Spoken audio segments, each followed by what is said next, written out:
Hey, everyone! If you enjoy my quantum audiobooks, you can support me by becoming a Patreon member. Your support helps me keep creating, and you'll get exclusive perks. You can also access my audiobooks directly through Google Drive. Check out the link in the description. Now, let's get started. Hearing Thor's words, Loki froze for a moment, looking at the guy with a silly smile in front of him. Loki immediately shook his head and laughed. Didn't you think that I would leave you there alone and let you be killed by that monster? As long as this is the case, I can definitely say that you are no match for that monster. I was killed in the end, and I too will become the future king of Asgard. As it turns out, you wouldn't do that.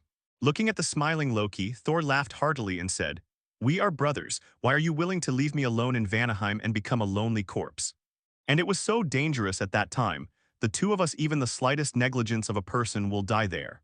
But what happened in the end? You just scolded me by stepping on the monster's corpse after the battle. After all these years, how many times have I been scolded by you?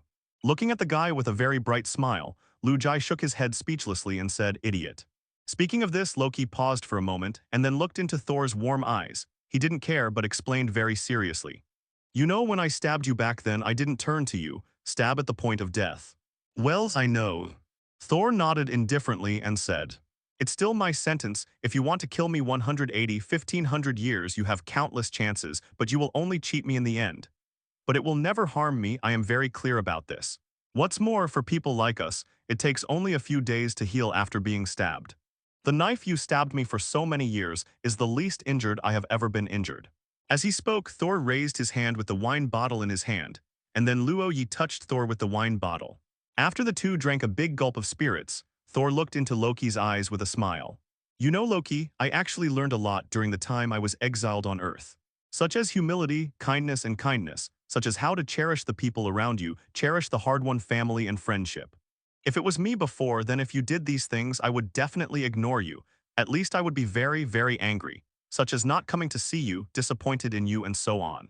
With that said, Thor sighed, looked at Loki, and said very seriously, "But it's different now. I know what I should cherish. The throne of Asgard is very important, but it's not the most important. We people, it is what I should cherish the most. For example, you, my brother, no matter what you did, even if you invaded the earth with Chitauri. But I always believe that this is not my brother's original intention. He must have been coerced, threatened, because my that younger brother likes to use some intrigue though. I like to play tricks, but he is very kind in his bones. Even if there is a little bit of evil at times, he is always my brother, so I trust him, and I am willing to fight side by side with him all the time. Life is in his hands." Looking at Thor with a serious face, Loki suddenly pushed him away in disgust, and then looked at him very helplessly and scolded, "Idiot, just like the past 1500 years. No matter what happens, I will be by your side, Loki. Just like you have always been by my side for more than 1500 years. After all, we are brothers. If I, as an elder brother, can be stronger, then no one will dare to threaten you to do these things." Picking up the wine bottle in front of him, he drank a big gulp of the spirits, until he coughed continuously and tears seemed to stay from the choking. Then Loki stopped drinking and then laughed. "Your person who is regarded as your own brother, he was actually picked up, you know that, but he loves Asgard so much. He is even willing to protect Asgard with his life. But in the universe, there will always be some strong people want to become the overlord of the universe, or slaughter 10 planets for some inexplicable tricks. If I, as an elder brother, cared about you more and loved you more, this kind of thing wouldn't have happened. What do you say, Loki?" When the guy you regarded as your own brother fell into the turbulent flow of space and was rescued by a group of them, threatening not to bring back the space gem, he would destroy it after the king of gods fell into eternal sleep.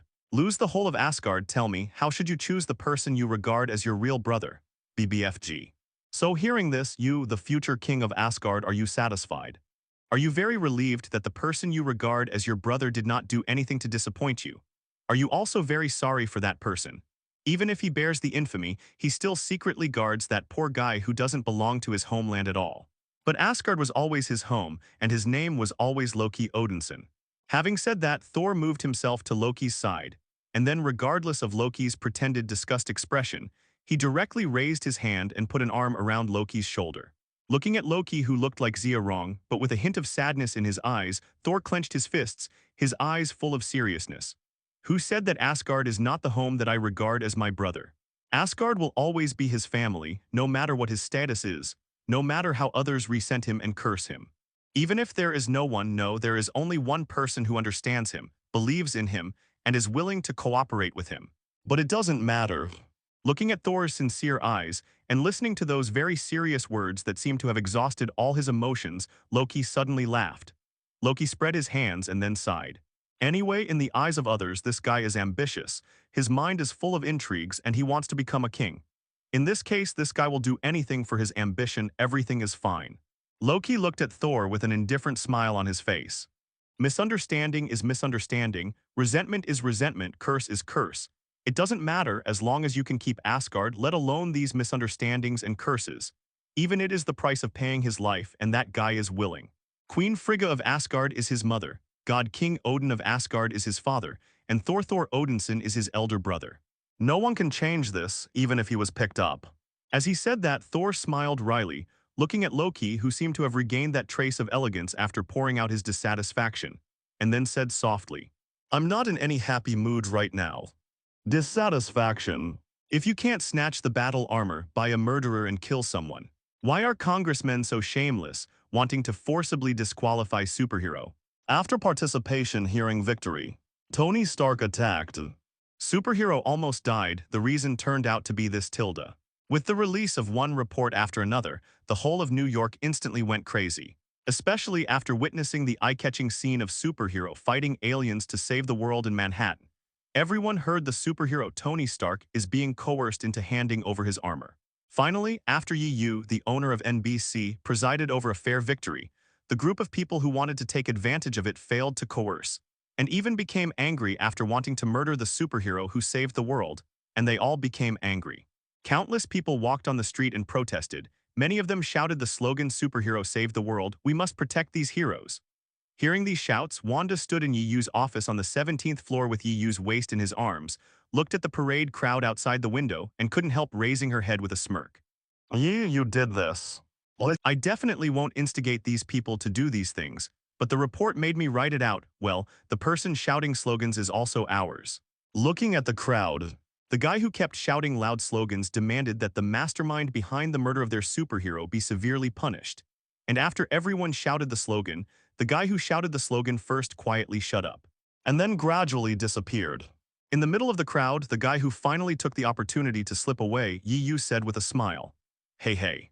Hearing Yu's words, Wanda chuckled. She knew that things would not be that simple. If no one encouraged them, how could there be such a large group of people supporting Tony Stark?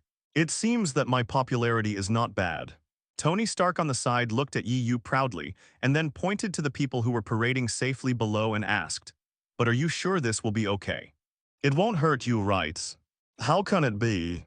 Yu shook his head with a smile and said, "I won't do such a thing as setting fire to myself.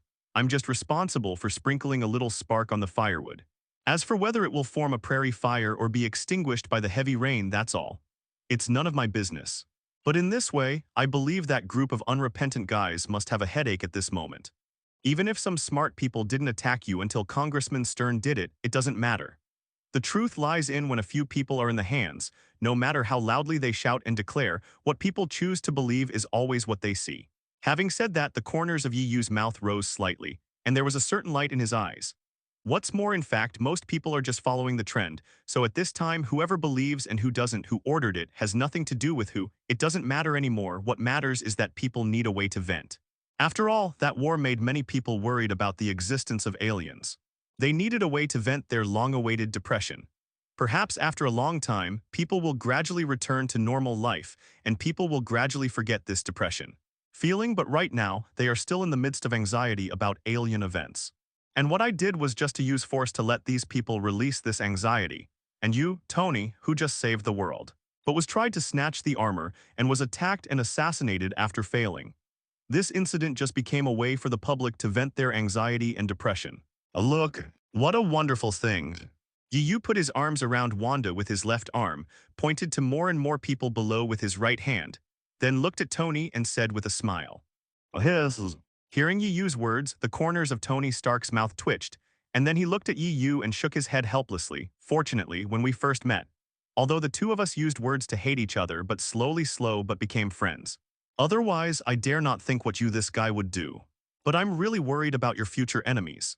Tell me, you 19-year-old guy, how did you come up with the things in your head?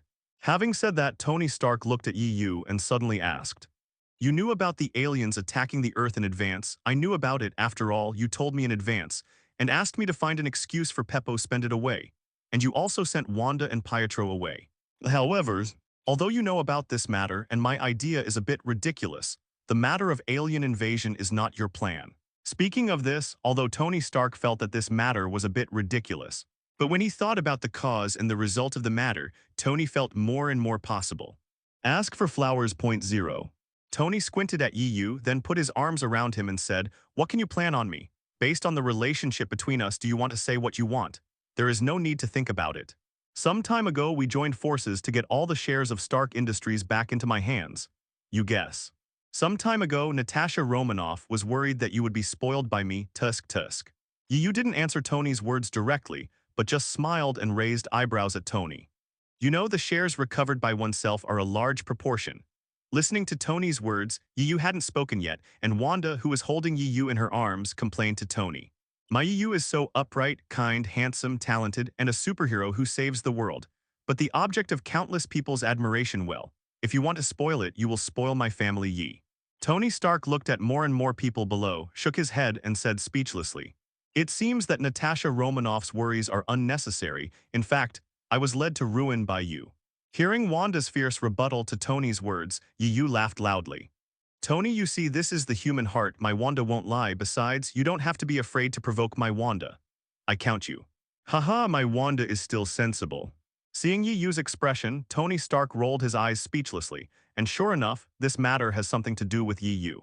Listening to Wanda's words, Tony looked up at the blue sky and was speechless for a while. Tony was used to talking to Yu, isn't it like this between close friends, but for Wanda, the siblings, Tony always feel a little owed though. Back then, that incident had nothing to do with me directly, depend on. God, if you really want to plot against me, Stark Industries has changed their surnames now. Nonsense, my leaf won't spoil others. As for Wanda, she didn't hear Yu and Tony's words. Just now Yu said my Wanda, and she hugged Yu happily and giggled for a long time. Listening to Tony's words, Yu also laughed. Indeed, half a year ago, he and Tony played together in a play and directly got back all the shares distributed by Stark Industries. If he didn't trust himself, this matter, how is it possible to involve yourself? Yes, sir, I did not instigate this matter, I can assure you. Yes, this is a slander against me. Yes, please rest assured, Mr. Speaker. I will definitely resolve this matter as soon as possible. Okay, no problem, sir, I'll settle this dispute right away. After hanging up the phone, Congressman Stern, who was smiling apologetically, immediately swept everything on the table to the ground. B**********, D, what are these guys trying to do? Do they think I was the one who attacked that guy Tony Stark? These F*******G guys. Looking at Senator Stern in front of rage, the think tank couldn't help persuading. Mr. Stern, now is not the time to get angry. We should solve this matter as soon as possible. Otherwise, this pot of dirty water will definitely be 143, it will be poured on you. After all, you are the one who presided over the hearing, and you are the one who proposed the confiscation of Tony Stark's armor. I don't know this. Hearing what the think tank said, Stern said angrily, Damn it, the problem is that now everyone has decided that the guy who sent people to attack Tony Stark was ordered by me. Don't they have any brains? I will send someone to testify someone attacking Tony Stark at the gate. Even if I ordered it, I would only attack when there is no one around. Mr. Stern. Before the angry Senator Stern could finish speaking, the think tank directly interrupted him. After being interrupted by the think tank, Stern paused for a moment. He knew that he had just said something he shouldn't have said. He took a deep breath, stood up and looked at the guys gathered on the street outside the window and couldn't help but feel punched against the wall. If this trouble continues, things will get bigger and bigger. Tell me, what should I do now? Should I find someone to disperse them? This is a bit difficult. After hearing Stern's words, the think tank shook his head and said, It is very difficult to persuade them to disperse. After all, these people seem to be venting their anger now. When you appear, they will surely make them lose their minds. As for dispersing by force, there might be even bigger troubles. At that time, your future. B*******D, this is a group of bastards who can't listen to people.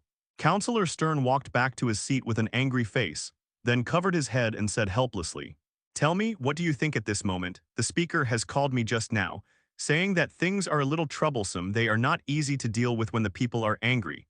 so let me solve this problem as soon as possible.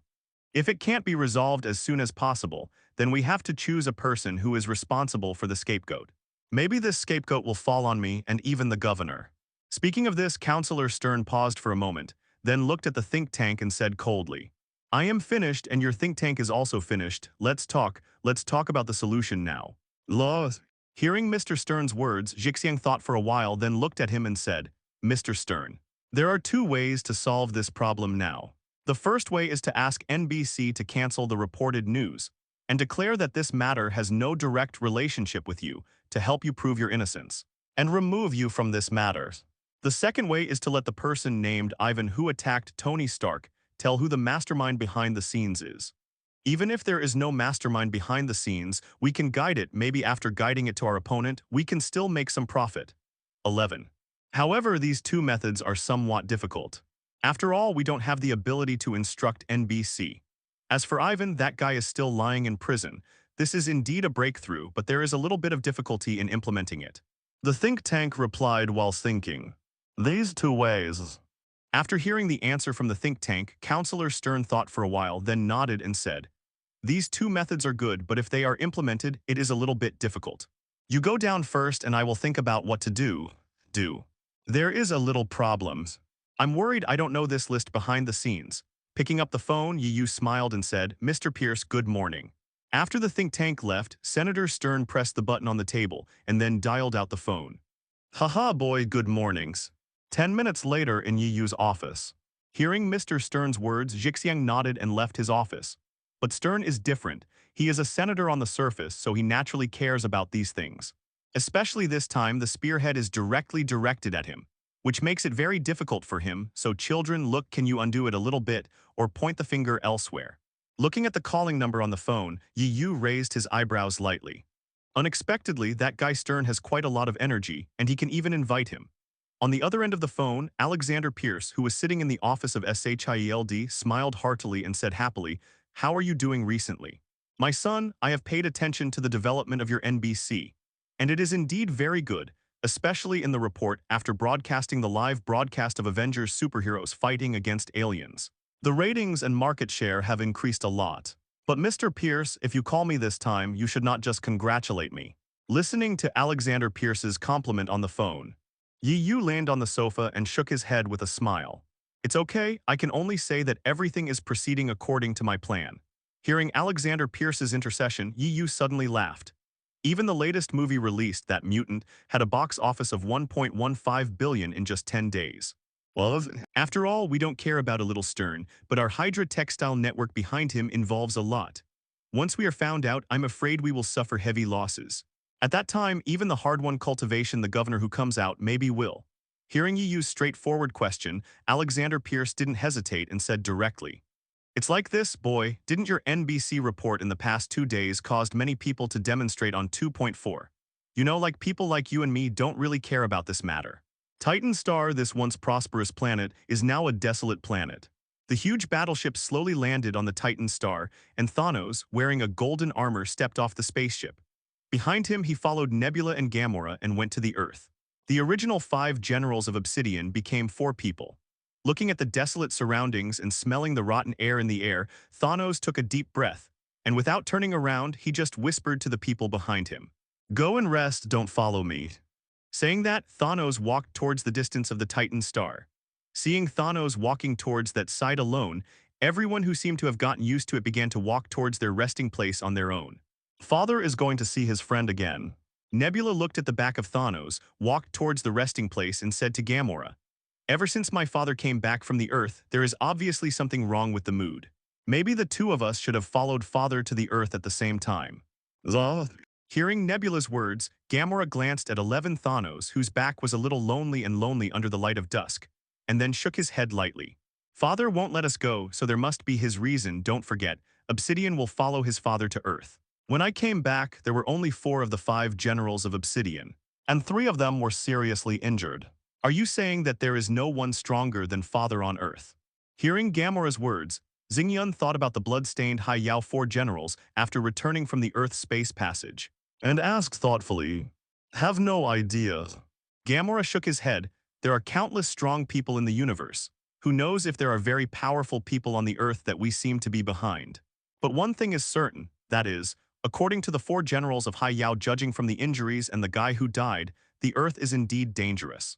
Putting down the items in his hands, Gamora walked into the bathroom. Nebula sat on the chair, looking at the dilapidated Titan star at dusk, and he didn't know what he was thinking in his eyes. Titan star on a very high mountain. Standing on the cliff at the top of the mountain and looking at the Titan star, it seems that you can see the whole picture of the Titan star. The howling cold wind blows and there are bursts of whimpering in the air, as if someone is crying. Thanos walked slowly to the cliff on the top of the mountain, facing the golden-red sunset, and then slowly sat in front of a lonely grave. Call. Heaving a sigh of relief, Thanos raised his hand, took off the golden armor on his head and put it on the ground very casually. I saw him. Facing the golden-red sunset, Thanos sat alone on the ground, looked at a lonely grave that didn't even have a tombstone, and then laughed. How long has it been since I came to see you, Jolas? It has been many years. With the golden-red light of the setting sun shining on the desolate Titan star, a trace of inexplicable vicissitudes flashed in Thanos' eyes. I thought the whole universe had forgotten about you and that woman named Nemesis. It wasn't until I went to the Earth that I realized that I was wrong. Maybe one day, this universe is going to be destroyed. Will resound your name again.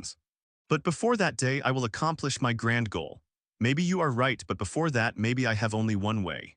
While speaking, Thanos sighed and then raised his hand as if he wanted to catch the sunset, but the golden-red light slipped away from Thanos' fingertips, like a naughty elf. I have forgotten how long it has been. It should be the 5th year after you accepted the inheritance of ancient knowledge. No, maybe it should be called the 5th year after the curse. I have foreseen the future of the universe, and I have seen the dilapidated, desolate universe.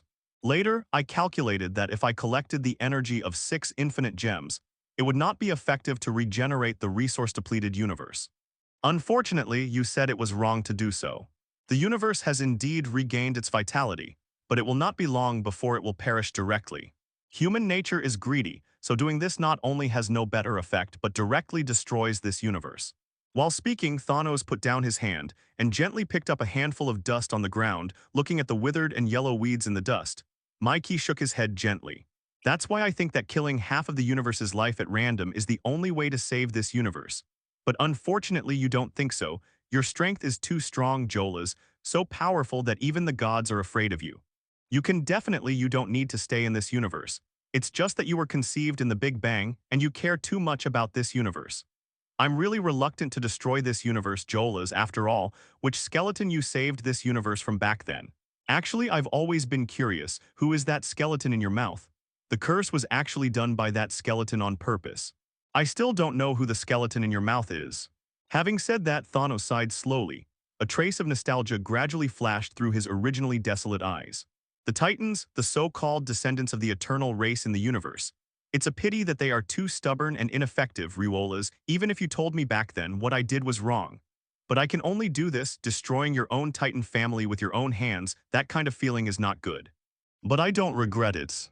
I can only do this. The only thing that makes me regret is that I saw someone as powerful as you destroy myself with my own hands. You know, even Netanku in different latitudes, Dormammu, etc. There is no way for an existence of the Overlord level to take over the power of your sword. But you are like this. You destroyed yourself in front of me and turned into a wisp of ashes. I don't even have the chance to build a cemetery for you. I can only bury your weapons. The ground and the head, looking at the desolate land, no trace of new life can grow anymore. Thanos' eyes full of loneliness gradually turned red. Rolas, I'm so tired, really tired, but I can't stop my steps. I always regard you as my teacher. It's you who taught me how to break through the obstacles and see the future clearly. So now I found a person who has the same affinity as you, but has not awakened your great power, teacher. What should I do? Following Thanos' soft murmur, the sky that was originally covered with blossoming sunset glow suddenly burst into a gust of wind, and a powerful storm struck between the sky and the earth in an instant. As a powerful storm swept across the entire Titan star, countless lightning and thunder raged in the air, and some dilapidated buildings were destroyed instantly. This scene seemed to be annihilated.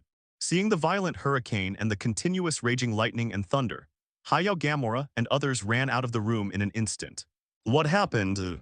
Gamora watched the scene where countless dilapidated buildings were destroyed in the distance. The wind and thunder swept across the world, and the dark clouds seemed to press down the sky, and he couldn't help being shocked for a moment. Ebony Maw, one of the 5 generals of Obsidian, looked at this scene, as if he remembered something. He couldn't help kneeling on one knee. His head was lowered so that he didn't dare to look up, and his whole body was trembling. What happened? Looking at the extremely depressing atmosphere with a weapon in hand, Gamora couldn't help asking Nebula beside him. Have you ever seen such a scene after living on Titan for so many years? No. The somewhat speechless Nebula, who was also shocked by this scene, shook his head constantly. After my father brought us back, Titan Star has been very peaceful for so many years, and such a scene has never happened before. Ebony Maw, do you know something? Seeing Ebony Maw kneeling on the ground, trembling all over and lowering his head, not daring to raise his head, Xing Yun asked immediately. Don't ask, these things are not something we can participate in, so don't worry about it. Ebony Maw answered tremblingly. A very bad picture seemed to appear in his mind. Seeing the appearance of Ebony Maw, whose father Thanos was disobedient in the past, and who was wearing a very powerful magic power, everyone panicked for a while. Although they are usually not convinced by Ebony Maw, when did they see such Ebony Maw? On the mountain, Thanos, sitting on the ground, looked at the scene of dark clouds covering the sky, violent hurricanes and thunder raging ahead, but suddenly laughed. Jola's teacher, is this the answer you gave me, or? Thanos looked at the solitary tomb in front of him and was about to say something, but the next moment, the solitary tomb that stood there alone exploded in an instant. Dust and stones flew around, and after a flash of white light, a golden long sword flew out of the grave. Looking at the flying long sword, Thanos raised his eyebrows subconsciously, and then he stood up from the ground, looking at the golden long sword floating in the air in front of him. Thanos stretched out his hand with sad eyes. As the last relic of my best friend, do you want to leave me? The long sword seemed to be conscious, and after hearing Thanos' sad voice, it buzzed the next moment, avoiding the big hand extended by Thanos. And the golden long sword circled around Thanos several times, and then flew in front of Thanos and made a crisp sound. And then the long sword went straight into the sky and flew out towards the outer universe. Watching the golden long sword turn into a golden meteor and fly out in an instant, Thanos sat on the ground with a plop, and after a heavy sigh, Thanos looked pitiful and desolate. Maybe you are right, Riolas. Maybe we are destined not to meet again in the future. I hope that the second generation of her will not insult your reputation. I am really looking forward to meeting her on Earth as a same. No, for the time being, it's not the time. It's not sure yet whether she will insult your reputation. Whispering up to hear, Thanos' originally desolate eyes flashed a trace of bloodthirsty coldness, and his voice was low but mixed with irresistible majesty. If the second generation of her insults your reputation, I will personally kill her, then take back your weapon and continue to bury her here. Perhaps this is the only way I can pay homage to you, Neelas. The raging thunder and lightning and the black storm gradually weakened, and the originally depressing and terrifying Tianwei gradually dissipated. In the air there was only a whimper of wind, which seemed to be quietly comforting the lonely eternal descendant. As the golden long sword pierced the sky and escaped, Ebony Maw, who was kneeling on the ground and trembling, breathed a long sigh of relief. At this moment, he didn't realize that his body was already drenched in sweat, which was terrifying. His momentum was so overwhelming that he didn't even dare to take a big breath. Sitting slumped on the ground, Ebony Maw looked at the high mountains not far away and then smiled wryly. Under the watchful eyes of Nebula, Gamora, and one of the other 3 Black Orders, Ebony Maw said hoarsely and helplessly, "You should make some preparations. The Master must be in a very bad mood right now. Don't make the Master angry otherwise. Even if it's us, the Master will kill without mercy. Besides, Gamora, the Master loves you the most. But even so, you must not ask the Master what happened just now as if nothing happened. There are some things that you cannot know." Hearing that Ebony Maw's voice became a little hoarse, the originally terrified eyes turned into a look of relief. Although everyone didn't understand what happened, they still nodded slightly. After all, as Ebony Maw, who has been with Thanos for the longest time, he must know something that people like himself never knew. Dominion, Asgard. Li Nuazhao Ding, who was sitting on the throne and was dealing with some matters, suddenly raised his head the next moment and then quickly walked outside the palace, looking at the calm sky, wondering what he was thinking. Queen Frigga, who was standing side by side with him, walked slowly from behind, looked at Odin, whose face changed from surprise to nostalgia, then stroked his armor and said with a smile, "It's her breath, no wrong, but it's not her either." Hearing Frigga's words, God King Odin shook his head gently, held the queen's hand, looked at the calm sky, and then whispered softly, I know. I just suddenly sensed after her breath, I just miss her a little bit. If it wasn't for her back then, I would have collected 5 infinite gems, and I would have been blinded by the powerful force. You know, at that time I hadn't drank the water from the fountain of wisdom, and I almost wanted to use my beloved daughter in exchange for Soul Gem. Definitely not, how could it be? Hearing Odin's words, Queen Frigga stroked Odin's shoulder and said with a smile, "You, even though you wanted to conquer the 9 realms and become the overlord of the 9 realms, you relied on your own strength to collect 5 infinite gems. But facing the sacrifice that Soul Gem needs, don't you still hesitate? In fact, you love our daughter so much that you are willing to give up the chance to become the overlord of the universe for her. I still know this." Speaking of which, Queen Frigga looked at the peaceful and harmonious Asgard and the people of Asgard who were busy doing their own things, and then smiled and said to Odin, "It is not you who rule the 9 realms and become the overlord of the 9 realms the original idea. It was the idea that your father bore imposed on you when you were young. You have always thought that becoming the overlord of the 9 realms is your lifelong wish, so you have embarked on this path. Later you had our daughter Hela and your love for Hela. Far beyond your status as the overlord of the 9 realms. Although Hela is not my own daughter, I love her very much. It's like my love for Loki. And your love for Hela is far beyond me." As he said that, Frigga looked at Odin with tenderness in his eyes. "So, why are you willing to give up your most beloved daughter for a mere soul gem? You must know that even Thor is not like Hela, the place in your heart." Hearing Queen Frigg's words, Odin leaned on the eternal spear, then shook his head lightly and sighed. "No, Frigg, you don't know the scene at that time. Although becoming the overlord of the 9 realms is the idea instilled in me by my father Bor, the actions of thousands of years have already made me lose my mind. In addition, I got 5 infinite gems at that time. The powerful strength has already made me lose my mind up." Speaking of this, Odin let out a long sigh, then shook his head and said, "You don't know, Frigg, you don't know how dangerous it was at that time. At that time, on the sacrificial altar of Soul Gem, I could always hear bewitching sounds come out from the side. The bewitching voice told me that as long as I get the last Soul Gem, then I can get everything, even the life and death of the entire universe, all in my mind. At that time, my mind was very confused, and my spiritual intelligence was a little lost. Coupled with the bewitching of Soul Gem Asgardian Mythnovia at that time, I almost made a big mistake. Fortunately, Jolas appeared at the critical moment, and she used the supreme deity's power to restore my mind. She told me the truth of the universe, and guided me to drink the water from the fountain of wisdom. Otherwise, I B-bag really can't imagine what will happen later." Listening to Odin's emotional voice, looking at the nostalgic look in Odin's only remaining eye, Queen Frigga hesitated for a while and finally asked, "Odin, I am actually curious about my identity. Riola's ability and parallel universes can go freely, and even the so-called gods are not her opponents. Why in the end she will? Have no idea." Hearing Queen Frigga's words, Odin finally shook his head with a sigh. "I don't know, I wasn't there at the time, so I don't know what happened. It was only after I solved the rebellion in the 9 realms that suddenly I found that her breath has weakened, even so weak that it cannot be detected. Although I used Bifrost to quickly teleport to the planet where her last breath stayed, but in the end, there was no trace of life force on that planet. It seemed like a moment, and there were billions of people on that planet. It's like my life disappeared in an instant. However, there is one thing I can be sure of. If she doesn't want to die, even a higher dimensional overlord-level existence can't threaten her." Speaking of this, Odin, who was full of nostalgia and emotion, suddenly turned his head to look at Frigg, and then laughed. "Do you know, in fact, the moment Thor came back from the earth, I noticed a trace of it in him. A very thin energy, an affinity that can change anyone anything. That kind of affinity originally belonged to Riola's. Even after 3,500 years, I will never forget this point. Didn't you notice that the personality of our child Thor has changed a lot? This is the energy of Riola's strong affinity. She can subtly change anyone's personality. Therefore, after I observed and asked, I found that Riola's the affinity of Scanby's god energy actually appeared on a person on Earth. I'm very curious about this, maybe that child on Earth can change and influence our daughter."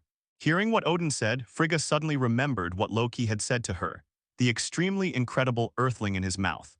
In just a short moment, she thought of many possibilities. "Hee, you won't be able to find me this time." However, after seeing the nostalgic expression on Odin's face, he didn't say anything. As she said that, the girl waved her hand, and the entire mountain instantly turned into countless tiny particles. The next moment, according to the girl's wishes, the countless tiny particles instantly recombined into countless huge mountains to block the road in all directions. As the voice fell, a golden red light flashed in the girl's eyes, and in the next second, countless dense and towering ancient trees burst out of the barren land with a radius of 100 miles. Knee. Nemesis. Looking at the golden long sword in front of her, the girl tilted her head, feeling inexplicably that the long sword shining with golden light seemed extremely close to herself.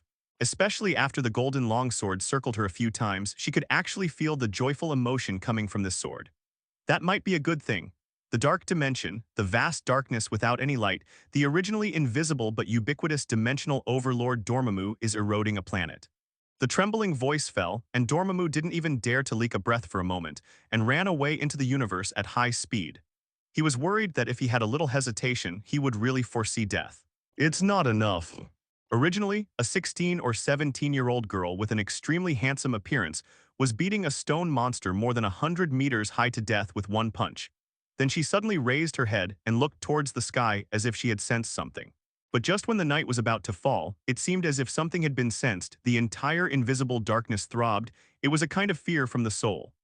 Just as she was about to stretch out her hand to hold the long sword, the girl suddenly seemed to have seen something, then pouted her mouth and said speechlessly, "What a group of annoying guys, they are obviously not gods. They come here every 3 months, kneel once." The girl smiled mischievously and then waved lightly, and the golden long sword instantly turned into a pair of bracelets, wrapped around the girl's wrist. Just as Dormammu disappeared, a golden meteor instantly pierced the sky and slid straight down towards the center of the planet. "Huh, are you here to look for me?" Earth at the entrance of the magic holy place in New York. "Wow, Yi, this is where the magician you mentioned is located." Wanda hugged Yi's arm, her eyes kept looking at the building in front of her. Her face was full of curiosity. "Well, didn't you say that you want to become a powerful person like me?" Seeing Wanda's curious face, Yi fondled Wanda's hair and then said with a smile, "This is where the magic holy place is, maybe Sorcerer Supreme can help." Hearing Yi's words, Wanda nodded vigorously, then raised her hand and clenched her fist, looked at Yi and said very seriously, "Yi, I have to become stronger in this way. Once you meet in the future, no matter what danger, I can protect you." Seeing Wanda's serious and cute face, Yi smiled and hugged Wanda over. "Then it's settled, I will rely on you to protect me from now on." Wanda nodded her head vigorously and then giggled silly. Walking into the magic holy place, a magic apprentice wearing a magic robe stood there, as if he had been waiting for Yu to arrive. "Welcome to the Holy House of Magic in New York, Mr. Yi." The magic apprentice stretched out his hand, and the guide Yu walked inside. When he passed the cauldron of all things, there was a buzzing sound from the cauldron. Subconsciously looked at the cauldron of all things, but did not find anything abnormal, Yu couldn't help but ask softly to Wanda beside him, "Wanda, did you hear the buzzing sound of the cauldron of all things just now?" Buzz Fame didn't hear it. Wanda stared at her big cute eyes and shook her head lightly, expressing that she hadn't heard the reputation of the cauldron of all things at all. And the magic apprentice who was guiding the way asked curiously, "Mr. Yi, what happened?" "Oh, it's all right." Seeing the curious look on the magic apprentice's face, Yi shook his head lightly and said, "It's okay, let's continue walking." "Okay, please follow me." Going up the stairs, when reaching the second floor, Yi subconsciously glanced at the legendary cauldron of all things before walking into the room. After entering the room, the magic apprentice said softly to Yi, "Mr. Yi, please wait here for a while. The teacher is teaching the apprentice, so he will come here soon." "It's okay, you can go to your work first." Yi nodded and then looked at the magic items in the room. "Well, magic staff, scepter, magic clothes, magic knife, everything, but it seems that I haven't seen the cloak of Doctor Strange in the future." Just as Yi took Wanda to look at these items, the door of the room suddenly opened, and a teacher walked in with a smile on his face. "Long time no see, Yi. Did you bring Wanda over to awakening origin magic power?" Looking at Wanda, who was holding Yi's arm, Sorcerer Supreme Ancient One said with a smile on his face. "Long time no see, Sorcerer Supreme, just like what you said. I brought Wanda here to see if you can make Wanda awakening super ability." "Well, what's in that box is the psychic scepter." Seeing that Yi was carrying a long box in his hand, Supreme asked with a smile.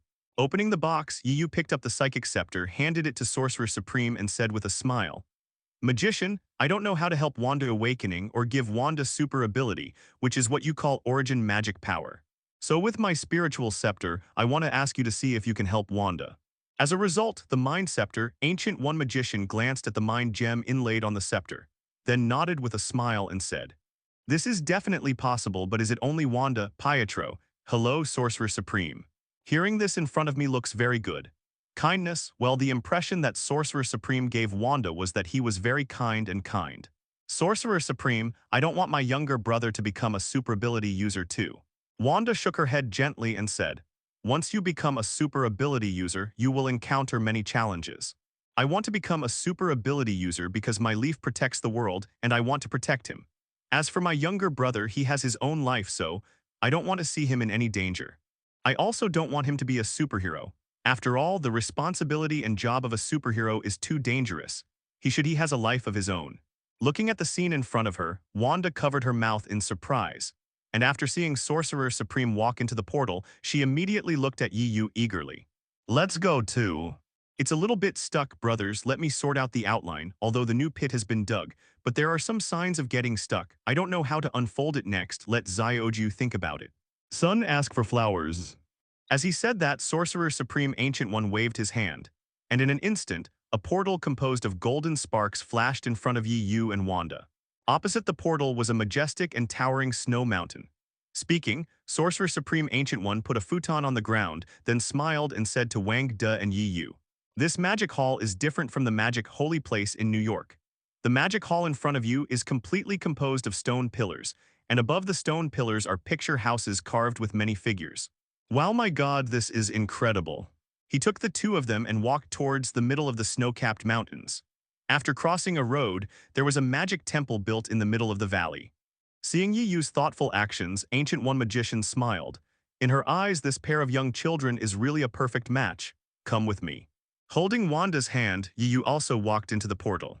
After the two people entered, the portal disappeared instantly. These carvings are the images of the Sorcerer Supreme in the past. Maybe one day in the future, my pattern will be carved. There are many magic elements here, which are the magic elements emitted by the Sorcerer Supreme relics of the past generations. Only here, among such abundant magic elements, can Wanda be able to awaken the power of origin magic power.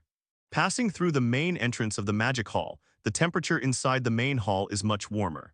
Although there are snow mountains outside, the temperature inside is about the same as usual.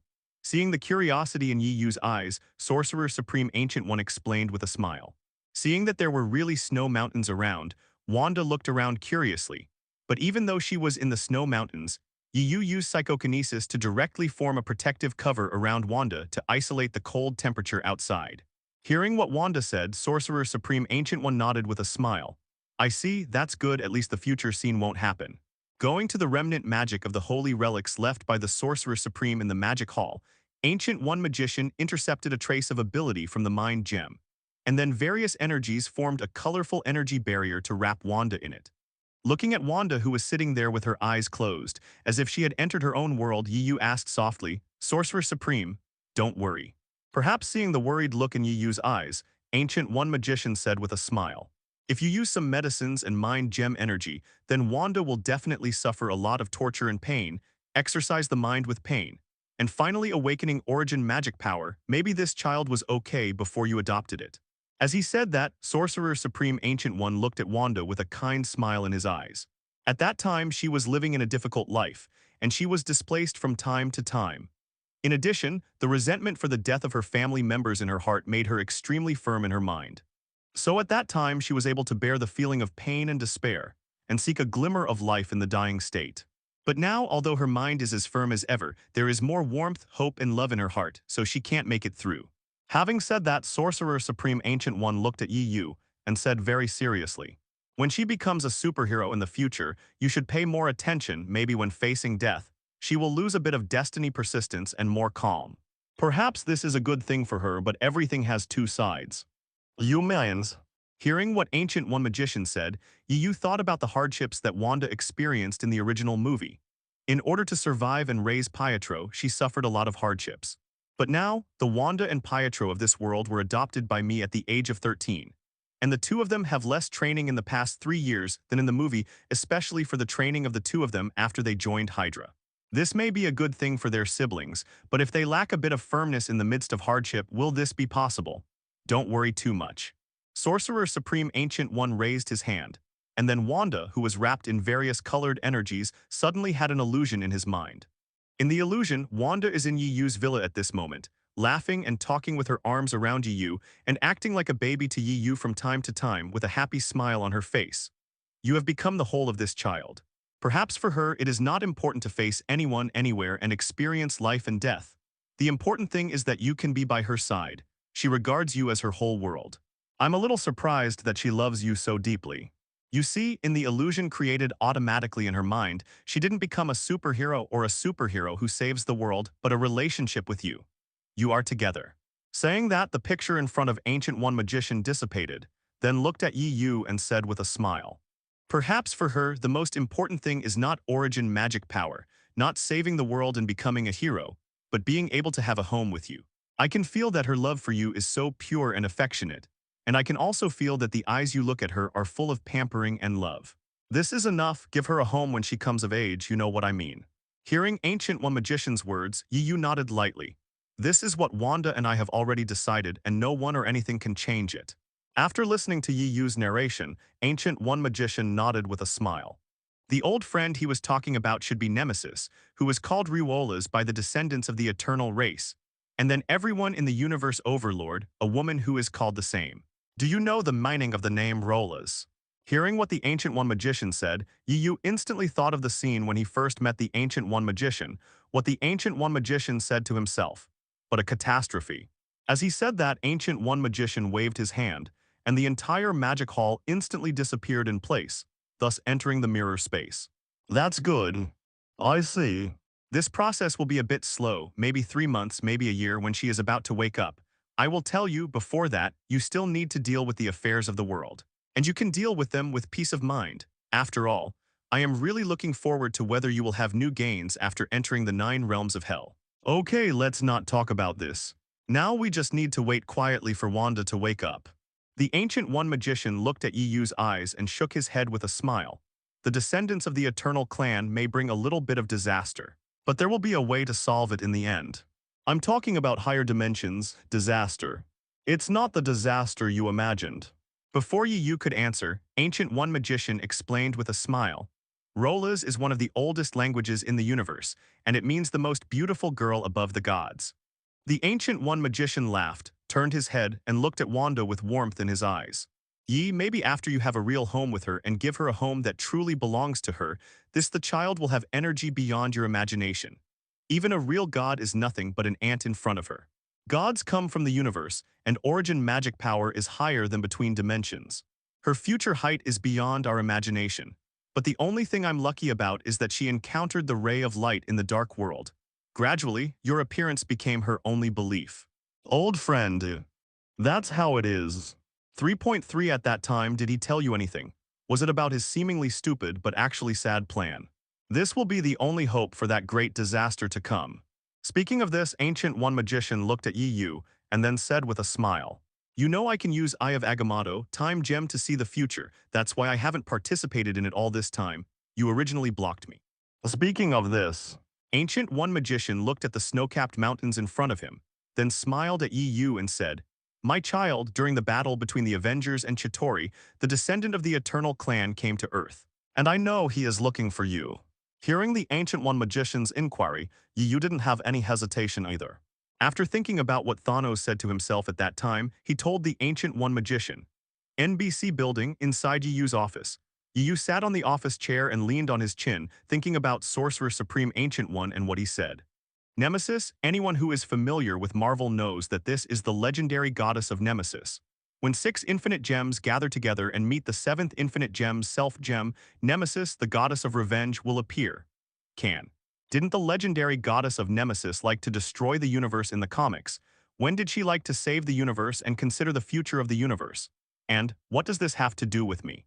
Nemesis and Thanos are still close friends, and Thanos also respects Nemesis as a teacher. This is all that and that. Is it okay to set this up with the goddess of Nemesis? My mask belongs to her in Thanos' mouth, and the mask belongs to Nemesis. The inexplicable affinity on my body also belongs to her. How can I be a time traveler? How can I have anything to do with her? Yi Yu is very sure that he has indeed crossed from his own world to the Marvel world, and the timeline 11 he traversed did not go back hundreds of years or thousands of years. The time he traveled to was when Tony Stark became Iron Man's first 5 years. Yi Yu is very sure of this, and he has no intersection with that Riola's at all. Moreover, Sorcerer Supreme Ancient One also said that Nemesis directly chose to perish herself for the sake of this universe. This happened hundreds or thousands of years ago. Bar. What does this have to do with me? As for whether this talisman fits Nemesis's personality, let's not say whether it has anything to do with me or not. Just based on the strength of Nemesis, is there anyone she fears in this universe? How could an existence that could destroy the entire universe by being unhappy choose to destroy itself for the sake of the universe? Also, what does he have to do with hell? According to the ancient one magician, I am going to hell. Is there a new harvest? Go to Trey Lie, whoever loves to go to hell will go to hell, the circle is different. Looking at the box office records displayed on the computer on the table, Yi Yu sighed helplessly. He said that he thought that the future development of the world was clear to him, but after a long time he actually only saw the third floor. The world still has a fifth layer waiting for itself. As for the catastrophe that ancient one magician said, what exactly is it? Nemesis, Riola's resurrected and destroyed the universe. This is definitely impossible, otherwise she would not have died for the sake of the universe. What is that? What a catastrophe it must be for a catastrophe that a Furies, who is so powerful as to be outrageous, can resist by dying. Taking a look at his small body, Yi Yu stretched himself out on the sofa. Love whatever you want anyway, it has nothing to do with me. I am just an ordinary traveler, saving the earth is fine. This universe is too big, if the sky falls, there will always be a tall person holding it up. What happened to you? Natasha Romanoff looked at Yi Yu with a loveless expression on his face. This was the first time she saw Yi Yu like this. You must know that since Natasha Romanoff and Yi Yu met for the first time in Natasha Romanoff's heart, although this is just 19, it's my birthday. This Yi Yu, who has just turned 20 years old, is unbelievably mature, and everything seems extremely calm as if everything is under his control. This is also the case in fact, whether it is Tony Stark being kidnapped, or he and Tony joining forces to turn the Stark industry into Tony's monopoly. From starting the Bugle newspaper as a best-selling author to now being the owner of NBC Entertainment, worth a lot billionaires. Since coming to the office today, Yi Yu's whole state is a little bit wrong. As if he was walking on a bright road, and suddenly a very thick fog appeared around him. He couldn't see any road ahead at all, and he looked a little confused. Even when the aliens invaded and the Avengers confronted the aliens, which shocked countless people and dropped their eyes, he always maintained the appearance that everything was under control. Looking at the guy with a very sunny smile in front of him, Natasha Romanoff said softly, "So ignore it for now, by the way, have you left SHIELD yet?" Yi Yu snapped his fingers and then said happily.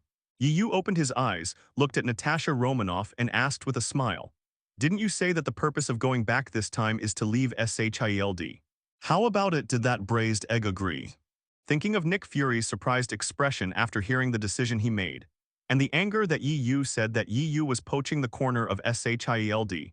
And finally he said helplessly that sending himself close to Yi Yu was a mistake. At such words, Natasha Romanoff laughed. 710. I've been delivering SHIELD's affairs and identities for 4 or 5 days. Natasha Romanoff walked up to Yi Yu, sat down on the table unceremoniously, then looked at Yi Yu with dangling legs and said with a smile, "I know a lot of things and I have a lot of information in my hands, so I need a comprehensive let's deliver this one." It took 4 or 5 days for this one to be delivered. Hearing Yi Yu say Nick Fury braised eggs, Natasha Romanoff thought for a while, it seems that she really doesn't know what braised eggs are. But it doesn't seem to matter. Walking to Yi Yu and helping Yi Yu rub his head, Natasha Romanoff asked softly, "What happened? I was only away for 4 or 5 days. Pietro wanted to be a big star, so you arranged to enter the crew and study while filming." Definitely no problems. In this way, Natasha Romanoff is a little curious, but also a little distressed. While the two were chatting and laughing, Yi Yu's phone rang suddenly, and as soon as he got through the phone, he heard Tony Stark on the other end of the phone, clearly worried and dignified. "I have left SHIELD now, but I am still a member of Avengers, but I have no job, so I will depend on you for the rest of my life. But at the beginning, Nick almost dropped his blindfold when he knew I was leaving SHIELD to concentrate on working with you." Feeling the slight pinching sensation coming from the top of his head, Yi Yu sighed softly, then shook his head and said, "You are right, there are many mysteries waiting for me. But temporarily, or for a long time after a long time, it seems that it has nothing to do with me. Wanda, who likes to cling to you the most, is not at home anymore. And since you sent Wanda away, you feel very confused when you come back, as if many mysteries surrounded you. What happened? Is there anything I can do to help? Are you busy?" In Tony Stark's villa, "Welcome, Mr. Yi Yu and Miss Natasha Romanoff. As soon as I entered the villa, I heard the magnetic voice of Jarvis. As Tony's artificial intelligence butler, to be honest, Yu is still very used to JARVIS as Tony Stark's artificial intelligence assistant. Here you come, buddy. After Tony Stark saw Yu coming, he stood up and brought Yu and Natasha Romanoff to the living room. Then he frowned and looked a little tired. What happened? Yu unceremoniously picked up the red wine on the table and poured 2 glasses for Natasha Romanoff and himself, then asked while looking at Tony while drinking. That's right, Tony, what happened? You called me back in such a hurry. Seeing the tired look on Tony's face, Peppo couldn't help asking with some distress. Remember the man who attacked me? It's the guy who came out of the hearing and attacked me. Tony Stark looked at Yu and said, At first I thought he was arrested and seriously injured. He had no hope of getting out, but I didn't expect that he was rescued. 3 days ago I received a call from him, who threatened and intimidated me. Speaking of this, Tony spread his hands and said, If it's just threatening me, I wouldn't care about this guy, but he said that he will make me lose everything I have, including my love. While talking, Tony looked at Peppo beside him and said to Yu, I'm not worried that he will attack me, but I'm worried about Peppo's safety. Has the phone been traced to his address? Natasha Romanoff immediately asked after hearing Tony Stark's words. Because I can't find it, I'm a little worried. Tony Stark shook his head and replied with some helplessness. The last time I saw him in prison, he didn't have many resources, so at most he could make some simple chains. However, this time is different. I'm not afraid of him if it's head-to-head, but I'm worried that he will attack Peppo. Hearing what Tony Stark said, Pepper on the side suddenly exclaimed, No wonder you followed me every step of the way during these 3 days, and you always wore armor, God. Why didn't you tell me this kind of thing in advance? Well, I'm afraid you're worried. Hearing Pepper's words, Tony Stark shrugged helplessly. So do you have a complete plan? Seeing Tony, who was mentally exhausted after following Peppo for 3 days, always worried that Peppo would be attacked, Yu directly asked, If you need my help. Just say yes. I need to keep Peppo by your side. You help me protect Peppo. Tony Stark didn't have any politeness or words of thanks. After all, between the two of them, they almost never said such nasty words of thanks. No problems. Hearing what Tony said, Yu leaned directly on the sofa and said with a smile, Peppo can stay by my side during this time. She can't stand it with me around. That's good. Heaving a sigh of relief, Tony Stark landed on the sofa, as if letting go of some big worry, slowly smiled bitterly at Yu. I don't think that Ivan who attacked me said anything. Wrong, people. Once you have concerns, you will have weaknesses. Peppo is the most important existence in my life, and she is my biggest weakness. Peppo, who was originally frowning and worried about Tony, seemed to think of something after hearing Tony's words. He was a little shy, but he also knew that now was not the time to talk about it. I saw Peppo raised his hand and caressed Tony Stark's shoulder and said very seriously, Don't worry, Tony, I will stay by ye's side during the few days that this matter is not finished. But you be careful too, I'm worried. I said at the beginning that Tony Stark protected himself, but that group of people still did it. This shows that in their hearts their identity as one of them is far less important than Tony Stark's armor. Tony, who was tired in heart, and Peppo, who was always worried about Tony, naturally did not notice the flash of emotion in Yu's eyes, but Natasha Romanoff, who was sitting next to Yu, caught Yu's micro-expression in an instant. At first I thought it was Justin Hammer, but in fact it wasn't Justin Hammer. Tony Stark shook his head and said, I don't know who the other party is, but they are really powerful. After Ivan called me, I started to investigate who took him away from the prison, but there is no clue at all. They are too lazy to replace Ivan with someone else's corpse. Could it have anything to do with Justin Hammer Enterprises? Tony Stark's eyes flashed fiercely. These 3 days have given him worry and exhaustion. This is already out of the scope of that fellow Justin Hammer's ability. You also know that I have contacts with many people, so I mobilized many people to secretly investigate this matter. Unfortunately, every time a critical point is reached, the clues will be cut off abruptly, and there are even some people with high identities people have been threatened.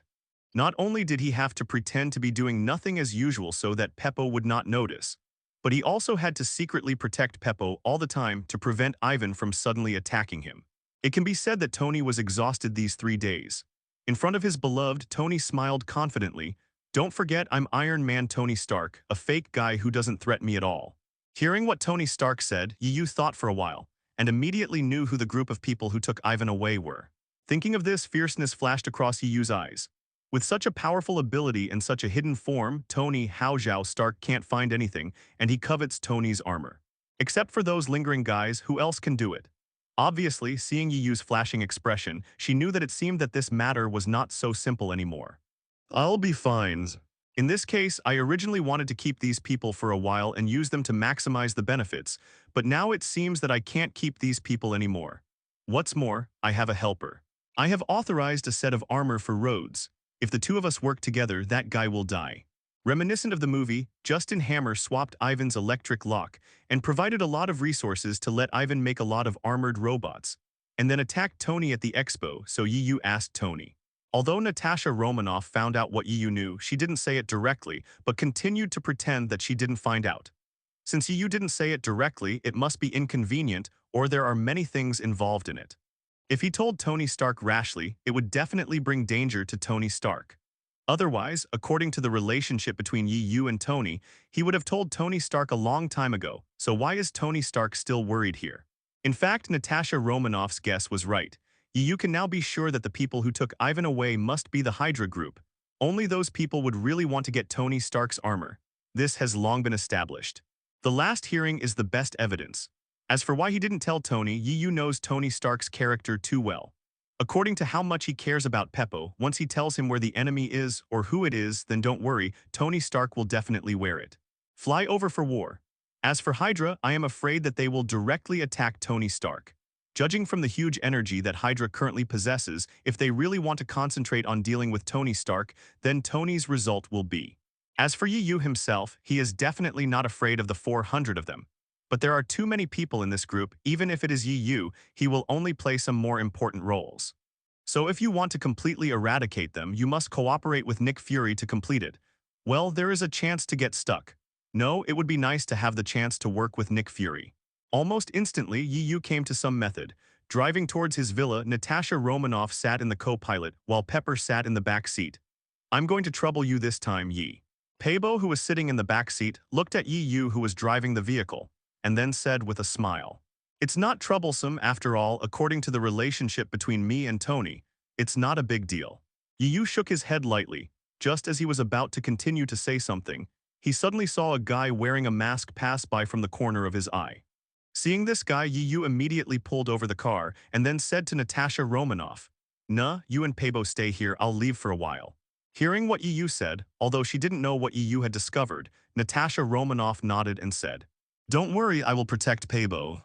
Yi Yu nodded, then got out of the car and chased in the direction just now. Seeing the back of Yi Yu leaving, Peibo asked with some concern, "Natasha Romanoff, has something happened?" "Don't worry, it's fine." Natasha Romanoff turned her head, looked at the worried Peppo with a smile and comforted her. It has to be said that the guy Winter Soldier moved very quickly and disappeared on the street almost in a blink of an eye. But maybe Winter Soldier can get rid of some ordinary people, even professional SHIELD agents, but he can't get rid of Yi Yu at all. In less than a few minutes, Tu Bing was directly blocked by Yi Yu in an alley. Looking at Yi Yu in front of him, Winter Soldier, who was still controlled by Hydra at the moment, did not make a move, but just stared at Yi Yu and said lightly, "Please step aside, my target is not you." "Don't force me to do it." I really wanted to say, Tony Stark doesn't allow anyone to touch his words. Yi Yu walked towards Winter Soldier and said calmly, "Who sent you here to assassinate Tony? Congressman Stern or Alexander Pierce? This is the condition of the exchange." Listening to Yi Yu's words, Winter Soldier replied blankly, "As long as you kill Tony Stark and destroy Stark Enterprise, Ivan will concentrate on researching steel armor for us and can also create a Steel Legion. This is how to complete our ultimate goal for decades.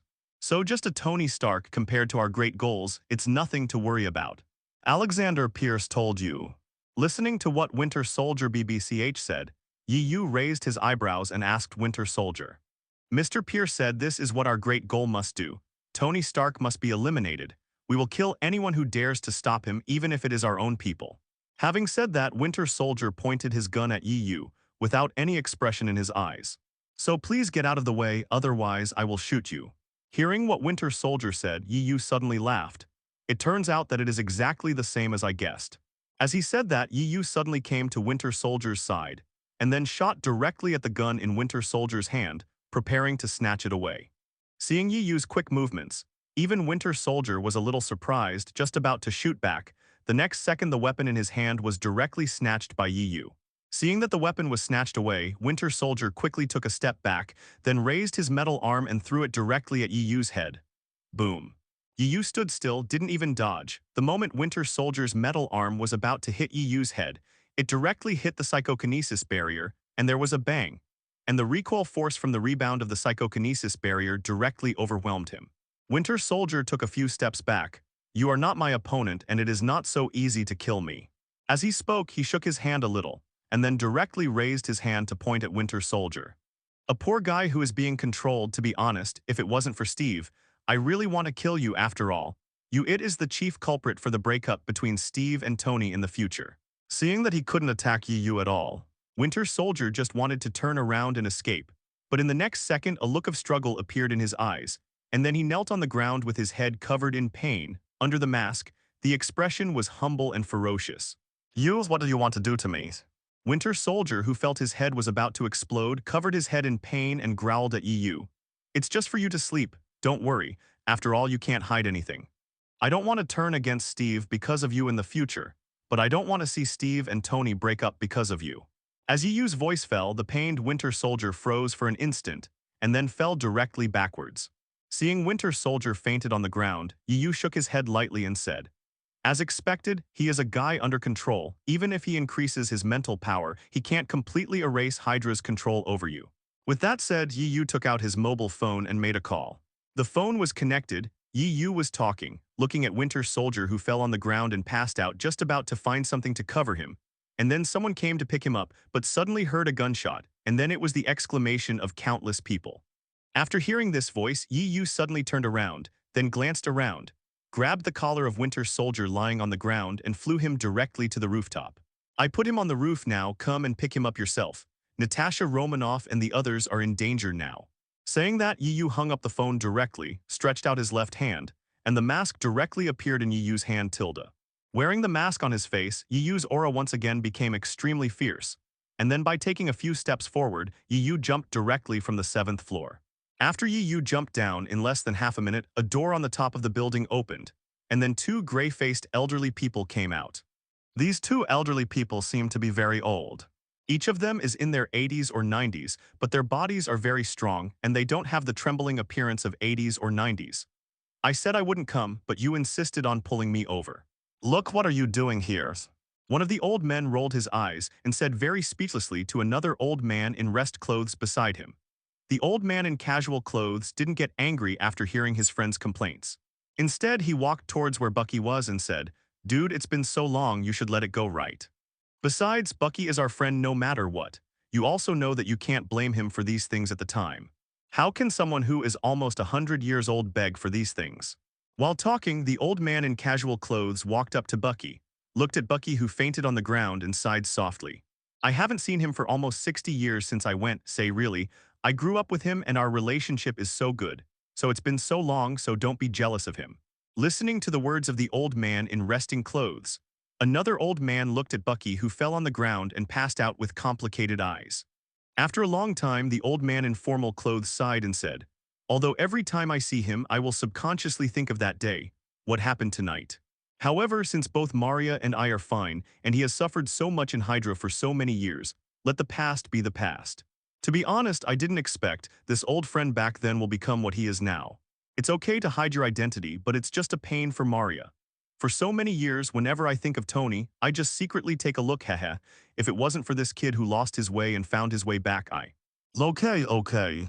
Before the old friend finished speaking, the old man in casual clothes laughed and said, dude, to be honest, Tony has been through a very hard life these years. You have to be considerate of him. Isn't he healed now? He has become a savior. The superhero of the world is here. You and Maria should show up too. It's not time yet. Hearing the old friend's words, the old man in formal attire looked at the direction of Stark Industry with a complex face. A glint of expectation flashed in his eyes, and there was some hesitation, and finally he could only sigh helplessly. Wait a little longer, now he doesn't need to worry about me, Maria, we old guys, let's take care of ourselves. As he said that, the old man in formal attire took out a small syringe and handed it to the old man in casual attire. Hurry up or you will come over the other ones. Hearing what his friend said, the old man in casual clothes nodded lightly, and after glancing at Bucky, who had fainted on the ground, he picked up a small syringe and took out some blood samples. Looking at the syringe filled with Winter Soldier's blood in his hand, the old man sighed and said, I hope the cells in Bucky's blood can extract what we need, otherwise, in a few years, Peggy won't be able to hold on. Standing up, he took a complicated look at Bucky, who had fainted on the ground, and the two old men walked towards the entrance of the rooftop where they had just arrived. The old man in a formal suit complained as he walked, If Bucky's blood cells don't have what we want this time, let's go find that big fat guy. The energy in that big guy's blood is too huge, Peggy can't hold on to those energies. As for Uzziah Ozzy, in fact, as the godfather of little Morgan in the future, Uzziah Ozzy is still very good. Ask for flowers. If you want me to say that you just want to save face, when Tony was kidnapped, you should show up. Why bother? Wait until you go back this time, just watch. When Maria is complaining about you, don't keep hiding in my house. While talking and laughing, the figures of the two old men walked further and further away, and finally gradually disappeared on the rooftop. Steve, who was dressed in a black suit, was very anxious at the moment. When he heard Yu's call and asked him to pick up someone, he was a little surprised, but after hearing that the person was his former best friend Bucky, he rushed out immediately. After getting into NBC, he drove the vehicle provided by the company to the place Yu said at high speed. Point 0. Climbing up to the 7th floor in one breath, when passing by the 4th floor, Steve seemed to see two old people. Although I don't know why Steve felt very upset when he saw these two old people. Familiar, but Bucky, who was always thinking about his best friend, didn't have time to think about it and rushed to the rooftop directly. After coming to the rooftop, Steve saw Bucky lying there still a little fainted. He couldn't help but hurried forward and then knelt on the ground on one knee. With trembling hands, he lifted off the silver-white steel mask on Bucky's face. After seeing that familiar face, Steve's whole body trembled, and the expression on his face was even more agitated. Okay. Long time no see, my brother, I thought. Turning his head away, suppressing the excitement, trying not to let his eyes turn red, Steve hugged the fainted Bucky with both hands and then walked downstairs. Bucky is now controlled by Hydra, so there is no safe place. Don't let him wake up for the time being, he has already told himself clearly. So Steve was going to take Bucky to his home first and then wake up his old friend. As for the two old men who looked very familiar just now, Steve has completely forgotten about it. Bang, bang, bang. A gunshot was constantly heard outside, and Natasha Romanoff was driving the car on the street at high speed. From the rearview mirror, some small robotic drone-shaped weapons in the sky were constantly firing at the car, as if it's the same as wanting to break down the car. Don't worry. While controlling the steering wheel to keep turning to avoid the attack of drones in the sky, Natasha Romanoff watched the front with a serious face. The speed of the car was extremely fast, and it was able to continuously drift and turn to ensure that the car would not be damaged by more attack. Don't worry, since the last time you was attacked and the car was blown up, I bought the car back, and I've already had people make the car bulletproof and explosion-proof. So don't worry about these dangers for the time being. As soon as the voice fell from the front of the street, black 973 cars suddenly came blocking the road, and then the teams got off the cars one by one and attacked the vehicle driven by Natasha Romanoff. It can be said that at this moment, the vehicle driven by Natasha Romanoff was directly blocked in the middle of the road, and there was not even a turning alley. Seeing the black-clothed squad shooting continuously in front, and the dozens of small flight drones behind them constantly attacking, Natasha Romanoff directly took out a pistol from behind. Watching the original bulletproof car window being hit by many bullets, it turned white, and then began to produce dense cracks, and it was ready to open the door to fight back. But before the door was opened, Natasha Romanoff was unable to get out of the car due to the strong fire suppression, let alone launch a counterattack. A small group of men in black attacked before, and then more than a dozen drones fired bullets. Natasha Romanoff gritted her teeth. If this continues, she and Peppo in the car will all die here. Obviously, the car is suffering after the baptism of hundreds of bullets. It is no longer possible to continue. It is very likely that in the next second the car will be beaten. Just when Natasha Romanoff was in a hurry, one of the members of the team in front suddenly took out a bazooka and pointed it at the vehicle parked in the middle of the road. Seeing the bazooka aimed at the car, Peppo screamed in fright, and Natasha Romanoff also cursed secretly and immediately turned to Peppo and said, "Get out of the car." At this moment, they can't care about the countless bullets attacking them. If the rockets attack, the car that has already been attacked by countless bullets and lost its solidity will explode in an instant. But at this moment, Peppo was already scared and overwhelmed, so she didn't listen to Natasha Romanoff's words at all. She just hid on the back seat and screamed and trembled with her head in her arms. Damn it. In just a short moment, the rocket flew towards the two people. Seeing this scene, a sense of despair flashed in Natasha Romanoff's eyes. At this distance, she had no way of escape, let alone and with Peppo in the backseat. Seeing the rockets getting closer and closer, the despair in Natasha Romanoff's eyes became more and more intense. Almost at the moment of life and death, Natasha Romanoff suddenly discovered that she had always been a little afraid of death, even if she was 7 years old. 10 years later, she has solved so many people. Compared with ordinary people, she is very powerful, but Natasha Romanoff has always had a little fear of death. Otherwise, they would not have entered SHIELD to seek asylum in order to avoid being chased by the Red House. But now, seeing that his car was about to hit his car and explode in the blink of an eye and was about to fall into death, at this moment, it seemed like a slow motion. Only then did Natasha Romanoff discover that it turned out.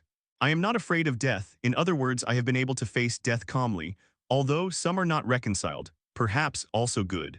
Without any way to escape, Natasha Romanoff gradually closed her eyes at the moment when she was facing the imminent death, waiting for the impending explosion. Perhaps the only regret. It is the kind of warmth that I have been longing for a long time, and I can no longer experience it. However, I have longed for it for so many years, looked forward to it for so many years, and I have been lonely all the time, and I can be regarded as feeling the warmth before I die. And Yu also jumped directly from the car hood at this moment, and rushed towards the group of heavily armed members of the black team who had been attacking him after he suddenly appeared. Hearing the sound of rumbling explosions, the expected death did not come. Natasha Romanoff opened his eyes immediately, and saw the person who was all in his mind just now, standing on the front of the car, opening his eyes. Open your hands to control the huge fire and energy brought by the rumbling explosion. Watching Yu rush towards those who attacked him, Natasha Romanoff leaned back on the seat of the car, and then heaved a long sigh of relief. Boom! The original relief of facing death, accompanied by his appearance, also disappeared in Natasha Romanoff's heart in an instant. As he spoke, Yu turned back the blazing flames and the energy brought by the explosion originally wrapped in psychokinesis, and more than a dozen drones in the air behind the car were instantly hit by this huge energy at 5.7. Almost all of them exploded in an instant. The explosion of the rocket directly brought huge amounts of noise. Under the flames soaring into the sky, black smoke rose thickly, and the ordinary people who hid at the moment of the battle were trembling even more at this moment. They only hoped that this damn battle would don't affect yourself. Turning his head, even though he was wearing a mask and exuding a cold aura, Natasha Romanoff was still in his eyes and saw the warmth that had always belonged to him. Almost instantly, Natasha Romanoff picked up the weapon and prepared fight back with him. What a joke! I haven't enjoyed enough of that kind of family warmth and love, so how can I die so easily? What are you thinking? I haven't approved you to die like this. Then he suddenly laughed. After feeling relieved, Pabo noticed that Natasha Romanoff was smiling, although she didn't know why she was laughing. I just don't know if the person who brought me warmth will feel sad for a long time after knowing that he is dead. In just 1 year, how can it be enough? And Pabo, who was holding his head and screaming in fright, gradually calmed down. Seeing Yu cleanly deal with the group of attacking guys, he couldn't help but also let out a long sigh of relief. Really hope. In the next life, I will become an ordinary person who has his own family and loves his parents. As Natasha Romanoff closed his eyes, a huge amounts of explosions sounded instantly. A strong desire to survive arose, and Natasha Romanoff was just about to get out when Yu, who was standing on the car hood, continued, "Sit in the car and wait for me. I'll get rid of these damn bastards first." In the evening, in Yu's villa, Peppo asleep. Yu, who was sitting in the living room, watched Natasha Romanoff come out, poured her a glass of red wine, and asked with a smile. Taking the red wine handed over by Yu, Natasha Romanoff sipped it lightly, then spread her whole body on Yu's body, looked at the ceiling, and said slowly, "Since knowing that Tony Stark will be attacked, Pepper, everyone is worried." Combined with the attack this afternoon, she was already mentally haggard, so after finally relaxing, she fell asleep. Speaking of this, Natasha Romanoff slightly tilted her head, looked at Yu and laughed. "I thought I'm going to die today. After all, I was in despair at that time." "How could be?" Seeing Natasha Romanoff smile, Yu gently stroked her wine-red hair and then said with a smile, "No matter when, you can't want to commit suicide so easily. I finally had a family in this world when I was 11. I don't want to lose just like that." Listening to Yu's words, Natasha Romanoff showed a bright smile on her face, buried her head in Yu's belly, and muttered to herself, "Me too, I haven't enjoyed the warmth of home yet." After a moment of warmth, Natasha Romanoff raised her head, looked at Yu and asked with a smile, Actually, do you know who those people who rescued Ivan and those who attacked us today are? Are they very powerful? They are so huge that even SHIELD doesn't care about them.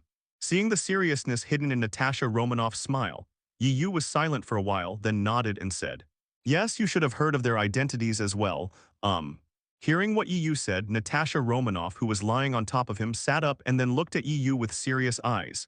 Is it difficult? If necessary, It's not tricky, it's just a group of ordinary people who are hiding. Although they are relatively powerful, no matter how many flies there are, they can't shake a tiger. Perhaps the only one with some difficulties. Just don't know the list of all of them." Speaking, Yu told Natasha Romanoff about the whole incident. Listening to Yu's narration, Natasha Romanoff was a little shocked. She couldn't imagine that SHIELD, which she has been working for a long time, was secretly controlled by Hydra. "No, this matter is too huge, we must prepare as soon as possible." Saying that, Natasha Romanoff looked at Yu and said very seriously, "If they attacked you last time, it was because they didn't know your identity, but you have pretended to be the so-called Anbu identity of Hydra. But they still lured you today, then attack us. Then there is only one possibility. In the eyes of these people, you are not important, or it should be said, compared with your identity as a superhero. They value Ivan's ability to create a steel army for them. Perhaps it is a bit decisive to say this, but the fact is that those people are a group of lunatics. When you are beneficial to them, and when your status as an Avengers superhero is helpful to them, they will have the right to support you. But when your role is less than what they need, they will abandon you mercilessly.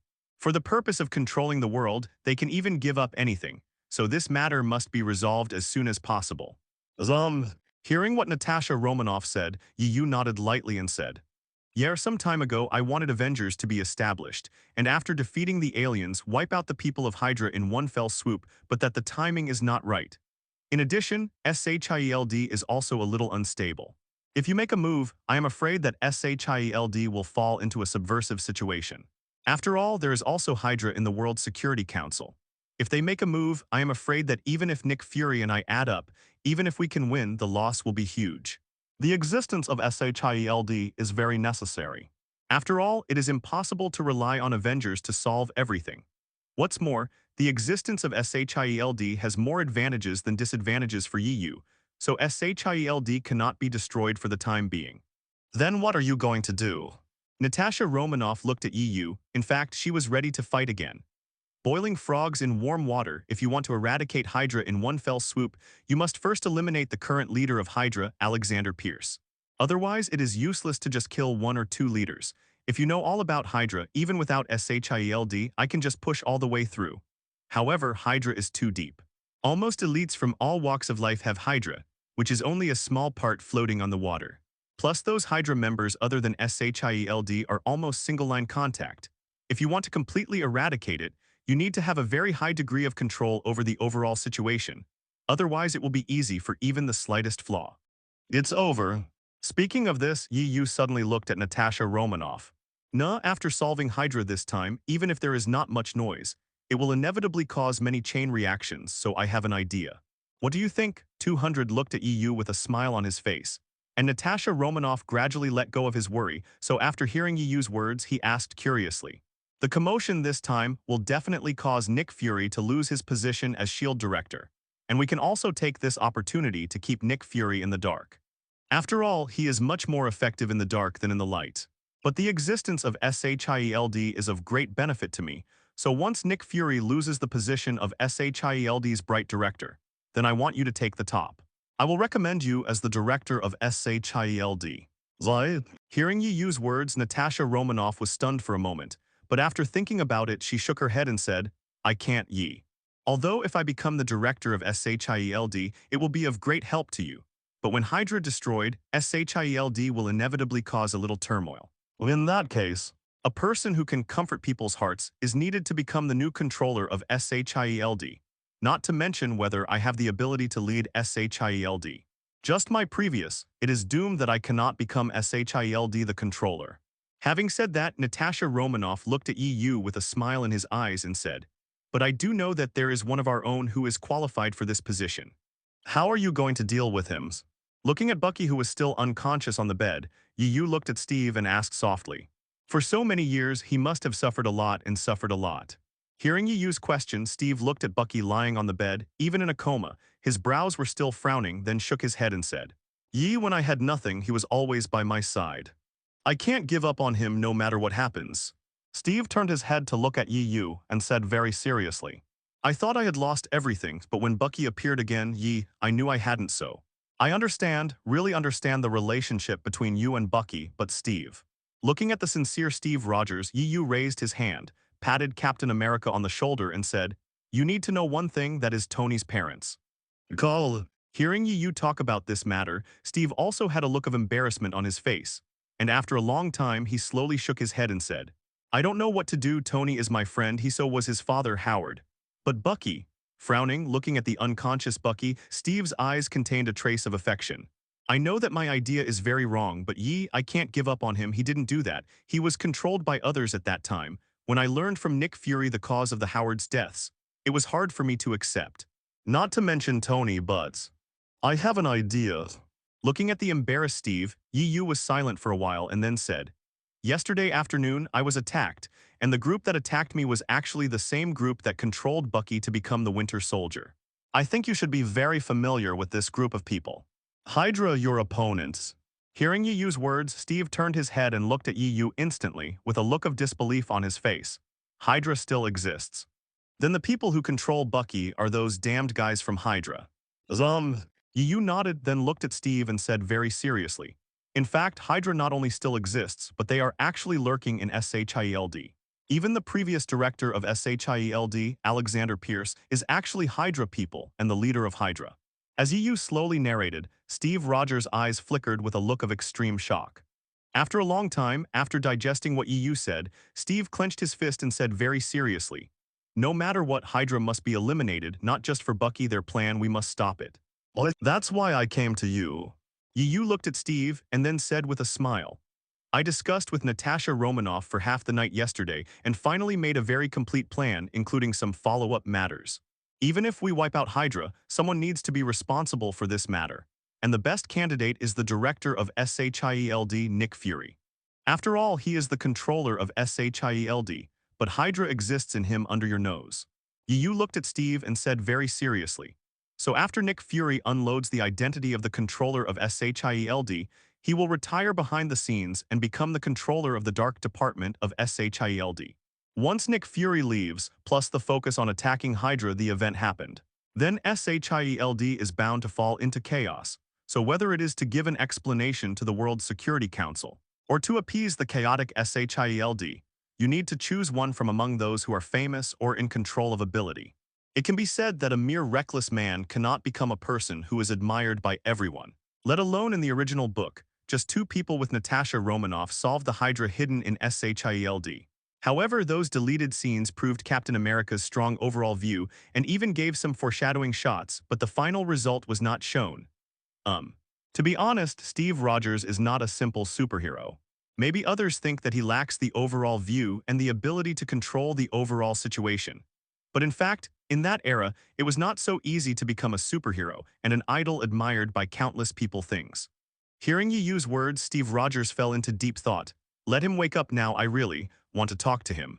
Looking at Bucky lying unconscious on the bed, Steve pursed his lips, then nodded lightly and said, That's fine, as the master of SHIELD, at least I can also arrange a secret place for Bucky, so that he can live in peace and stability. In particular, he didn't want to be a ticket-buying monkey riding a unicycle and holding an umbrella, so the year and a half of entanglement with those people kept him learning. And you are the best choice. Zai. Seeing Steve, who was ready after almost thinking about the whole thing, Yu said softly, Actually, you control SHIELD, which is more beneficial to me. After all, we are friends. Anything, you will always be on my side, that's enough. Perhaps after waking up from the ice, the luckiest thing for me is that I met you. Otherwise, I'm afraid I wouldn't have met Bucky either.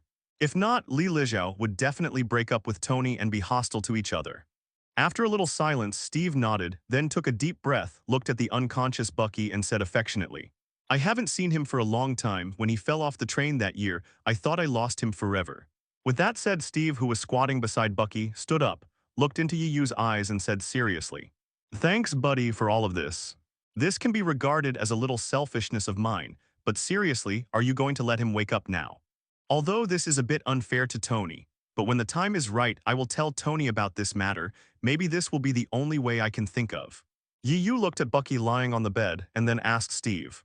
Well, although Hawkeye has been helping them secretly, unfortunately, there is no shot with Hawkeye at all in the feature film, but in fact, Hawkeye has always existed in the dark. It's just that because of Alexander Pierce, I can't show up. At midnight, Alexander Pierce is home. You still can't get in touch with the Winter Soldier. Alexander Pierce looked at sitting in the living room and asked Sitwell on the phone. On the phone, Sitwell said with some concern, Mr. Secretary General, since yesterday afternoon, I have been unable to contact our Winter Soldier. Tell me, will he break free from our shackles and then looking for a place to hide? There is no such possibility, Alexander Pierce said with absolute confidence. If he can break free from our control, then he will not be used by us for more than 70 years, unless he is dead. Otherwise, he will never want to break free from the shackles for the rest of his life. Then is he dead? When Sitwell heard what Alexander Pierce said, he hesitated for a while and then said, Mr. Pierce, when we sent a team to attack Peppo this time, she was sitting in Ye's car and Natasha Romanoff was also with her. Romanov. According to the clues we got, after Yu found Winter Soldier, he got out of the car immediately. And our people also took this opportunity to use drones and a concerted action team to launch an investigation on Natasha Romanoff and Pebo in Yu's car. Attack. But you have also seen the consequences. Yu returned at 720 and also eliminated our team. I thought that the assassination of Peppo and Natasha Romanoff this time would arouse Yu's anger, but a day went by without him hitting us back or questioning us. So, I'm worried that Winter Soldier actually died at the hands of Yu. Although we didn't find Winter Soldier's body when we sent people to clean up the scene later. Speaking of this, Sitwell said to Alexander Pierce on the other end of the phone very seriously. In this matter, Yu's overall performance is very abnormal, which does not conform to his aggressive and decisive character, so I worried that he might have some conspiracy against us. Listening to Sitwell's worries on the phone, Alexander Pierce poured himself a glass of red wine, sipped it lightly and said with a sneer, Don't worry, how can he deal with us as one of our own? Could it be that you are trying to get rid of us? What's more, since he is a member of Hydra, whether it is our Mingbu or the so-called Anbu, since he is Hydra, he should have been prepared to dedicate his life BBDF to Hydra at any time. Speaking of this, Alexander Pierce shook the red wine glass in his hand, looked at the colorful wine inside, and then said with a smile on his face, If I guessed correctly, he already knows by now, the one who attacked Tony Stark, the guy named Ivan, was rescued by our people. Although he let go of the wind and said that he wanted to save Tony Stark's life, but compared to Hydra, what is a mere Tony Stark? He should understand our painstaking efforts. After all, Ivan can give we Hydra bring forth an extremely powerful Iron Legion. HMPH, from this point of view, he still has a deep sense of righteousness, at least he knows, and chooses to pretend that he doesn't know anything about this matter, and he doesn't do anything. Otherwise, I can only sacrifice him together lost. After all, for Hydra, anyone can be sacrificed no matter this person is our own or not. Okay, let's continue to track down the clues of Winter Soldier. Since no body of Winter Soldier was found, it naturally means that Winter Soldier is not dead yet. Clear. Sitwell nodded immediately after hearing Alexander Pierce's order, then hung up the phone. Throwing the mobile phone casually on the living room, Alexander Pierce stretched his body, and then he was about to stand up when he suddenly heard Yu's voice behind him. For Hydra, everything can be sacrificed. Hee, what a remarkable person. Hearing Yu's mocking voice from behind, Alexander Pierce was taken aback for a moment. His eyes gradually narrowed, but then he put on a harmless smile. Turning his head, Alexander Pierce looked at Yu and then said with a smile, You are coming, why didn't you notify me in advance? While talking, Alexander Pierce picked up the wine bottle, poured a glass of red wine into the glass in front of Yu, and then said with a smile, Son, you should understand what I just said. After all, Hydra has always had a grand goal is our dream. To this end, we have worked hard and hidden for decades. Now this hope is in sight, and it can be realized almost in the blink of an eye. Therefore, under the premise of this ambitious goal, I miss you should know some necessary sacrifices. Understand.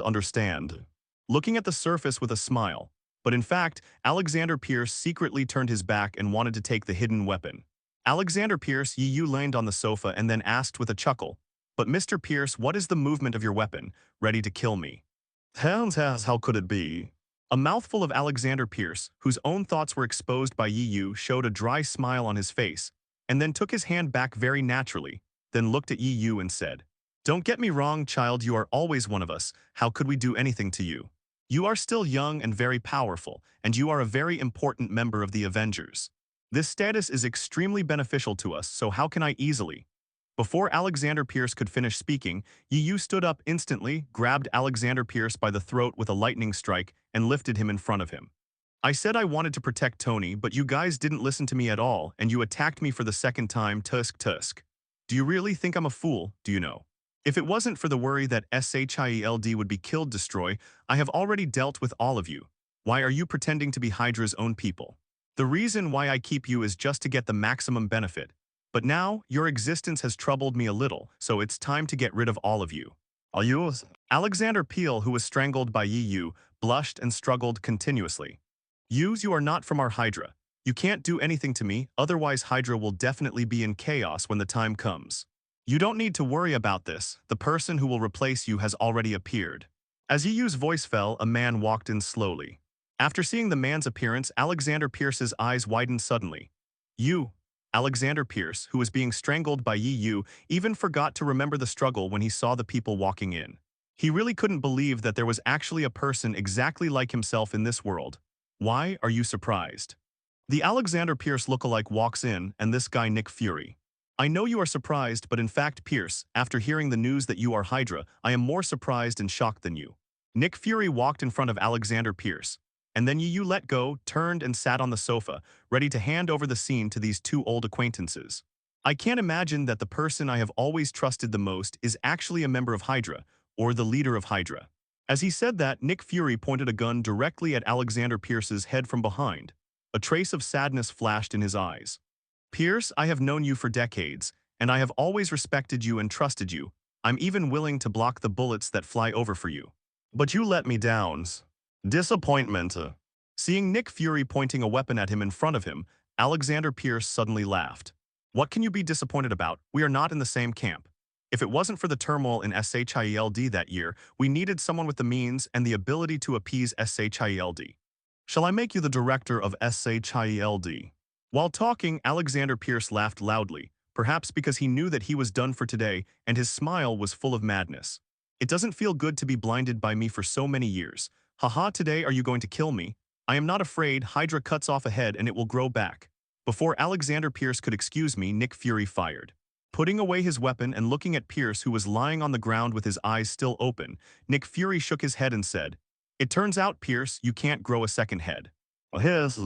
Seeing Alexander Pierce lying on the ground, the guy who looked exactly like him gasped, and then said to Nick Fury, "Nick, let someone dispose of his body first, or I'll always feel like lying on the ground the person is me." Hearing what the guy behind him said, Nick Fury took a deep breath, then nodded and said, "I will let someone deal with it, but from today onwards you are Alexander Pierce. Please don't reveal your secrets. Hydra must eradicate, but once the method is drastic, I am afraid it will cause great chaos. It is very important that you keep those Hydras in Shield. Don't worry." Alexander Pierce waved his hands and said, "As long as you don't turn me into a paper shredder or a water dispenser or something inanimate, I have no problem at all. Not to mention that I have also worked in Shield for nearly over 10 years, okay? Trust me." Hearing the answer from the scroll playing Pierce, Nick Fury nodded, then turned to look at Yu and said, "What are you going to do next?" "It doesn't matter what I want to do, what matters is what you plan to do. Kilo, don't tell me you have no plans at all." Yu stood up, then looked at Nick Fury and said, "It's already midnight, I have to go back to sleep, I won't return home at night, Naquin is worried. As for what you have in mind, just do it according to your idea. I will bring Na and Steve with me and Dr. Banner when necessary. In addition to Barton, who is currently on vacation, Avengers will fully support you." Hearing what Yu said, Nick Fury nodded lightly and said, "Thank you." Having said that, Nick Fury suddenly raised his head, looked at Yu and asked seriously, "Where's Tony Stark? Don't talk about him. He can't do it yet." Hearing Nick Fury's question, Yu replied very seriously, "He is now dealing with Ivan's matter with Rhodes. After all, the people from Hydra rescued Ivan and provided him with some things that he couldn't get before. I am afraid that Ivan will seek revenge from Chuo in the future. Before this matter is resolved, he has no way to get away." "Don't you care? Asking for flowers." Nick Fury glanced at Yu in surprise. I know that you and Tony have a very good relationship, so good that he can trust you completely, and even the shares of Stark Industries are bought by you. I will call you when the time is right and ask you to help protect Peppo. Since he's in danger now, shouldn't you as a friend shouldn't help? Definitely shouldn't. Seeing Nick Fury, who was a little surprised, Yu spread his hands and said, Nick, you also like to gain insights into human nature. So you should know that even though Tony looks like a playboy, arrogant, and stinky, he is actually a very kind person in his heart and proud man. In the field of technological armor, Tony considers himself to be the #1 person, and in fact he is. At least in my heart, he is a well-deserved Iron Man. A .00. For someone so proud of him, when he encounters someone who also has the ability to research and manufacture armor and provoke him, he will definitely launch a counterattack immediately. Speaking of this, Yu laughed. The reason why Peppo was handed over to me was because he was worried that Peppo would be attacked. And I would protect Peppo so that he could safely defeat the one who wanted to use the battle armor in his professional field. Those who provoke him. If it's another enemy, then I can help Tony without any scruples. But if the enemy is wearing Tony's unique armor, then this enemy can only be defeated by Tony himself. Because in the armor domain, it is his proud. Road can help him. Because what Road uses is the armor he developed and authorized by him, while what I use is my original ability. This is the difference. So even though I am his friend and the person he trusts the most, I can't make a move because this is not only Tony's pride but also my respect for him. If Tony loses his pride, then he's not him anymore. Seeing Yu, who was very serious, Nick Fury nodded lightly and then said speechlessly, Forget it, I don't understand you so-called superheroes. Hearing what Nick Fury said, Yu turned and walked out and replied with a smile. So that's why you are the king of agents, and we are the Avengers and Avengers. Came back. Natasha Romanoff, who was wearing pajamas, had been sitting in the living room. After seeing Yu come back, she showed a sweet smile to Yu. I've said it all, don't have to stay up all night to wait for me to come back, you know no one on earth has the ability to hurt me yet. Walking up to Natasha Romanoff, gently rubbing his forehead against Natasha Romanoff's forehead, Yu said with a soft smile.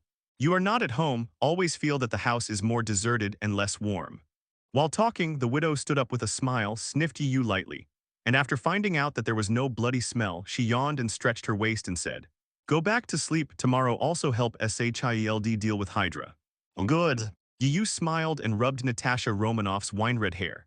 Seriously, no matter what time 497 is, when you get home, you will find that there are still people lighting up the lights for you, waiting for you to come back. When I got home, I found a dark living room. This feeling is really good. Natasha Romanoff is afraid of being alone, why not herself? This is human nature. After all, people are social animals, so there is nothing to be ashamed of. Hey, slapping off the hand on top of her head, Natasha Romanoff rolled her eyes, looked at Yu viciously and said, Remember, brat, I am the elder sister and you are the younger brother. Hurry up and wash up. Seeing that she pretended to be fierce but was actually so beautiful, Yu nodded with a smile. In the bedroom, Steve became the director of SHIELD, which is a good thing for us, but I was thinking, what should I do to make Steve more justifiable and more convincing? Perhaps because the pillow felt a little uncomfortable, Natasha Romanoff grabbed Yu's arm and put it under her head, and said while resting on Yu's arm, I feel that this is unnecessary. Yu thought for a while, then shook his head and said, Before Avengers, Captain already had great influence among the people, and in SHIELD he even has admirers like Phil Coulson. After the great battle of the Avengers Alliance, Captain America's reputation has risen to a higher level. It is the best for him to take over SHIELD if it is forcibly improving Steve's reputation. I am afraid that it will be too late. All right. Hearing what Yu said, the widow nodded and agreed with Yu's statement.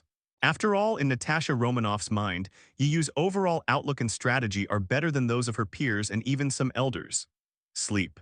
Saying that, Natasha Romanoff turned off the bedside lamp, then closed her eyes and smiled to rest. Seeing that Natasha Romanoff was about to fall asleep, Yu also smiled and kissed Natasha Romanoff's forehead lightly, then looked at the ceiling, and then went through the whole thing and what was about to happen in his heart, and calculated this time, yes or no, or where there are loopholes and the like. The next morning, New York, outside a villa. Go back, I'm going to work. A man in a suit and gold-rimmed glasses waved his hand to his family, and then drove his car towards the street. But just after driving a few hundred meters where his family could not see him, he was directly caught by several cars intercepted down. What's matter? Seeing a group of guys in black suits force his car to a stop, and then several cars blocked the back road, the elite man got out of the car and asked with a puzzled expression, "Mr. Field, we suspect that you are related to a fraud case. Please come with us." As he said that, the man in black couldn't help but stepped forward and forcibly brought this trading company named Field into his car. "Hey, what are you doing? This is kidnapping. Do you have an investigation order? I want to see yours." In the car, Field was struggling and talking to the man in black in the car, but before he finished speaking, he heard the man in black suddenly said, "Hi, Hydra." Hearing this sentence, Field, who had been struggling, calmed down in an instant, and then he relaxed on the seat. "So it's my own, so it's fine if you say no earlier. It made me think. It seems that there is no mistake."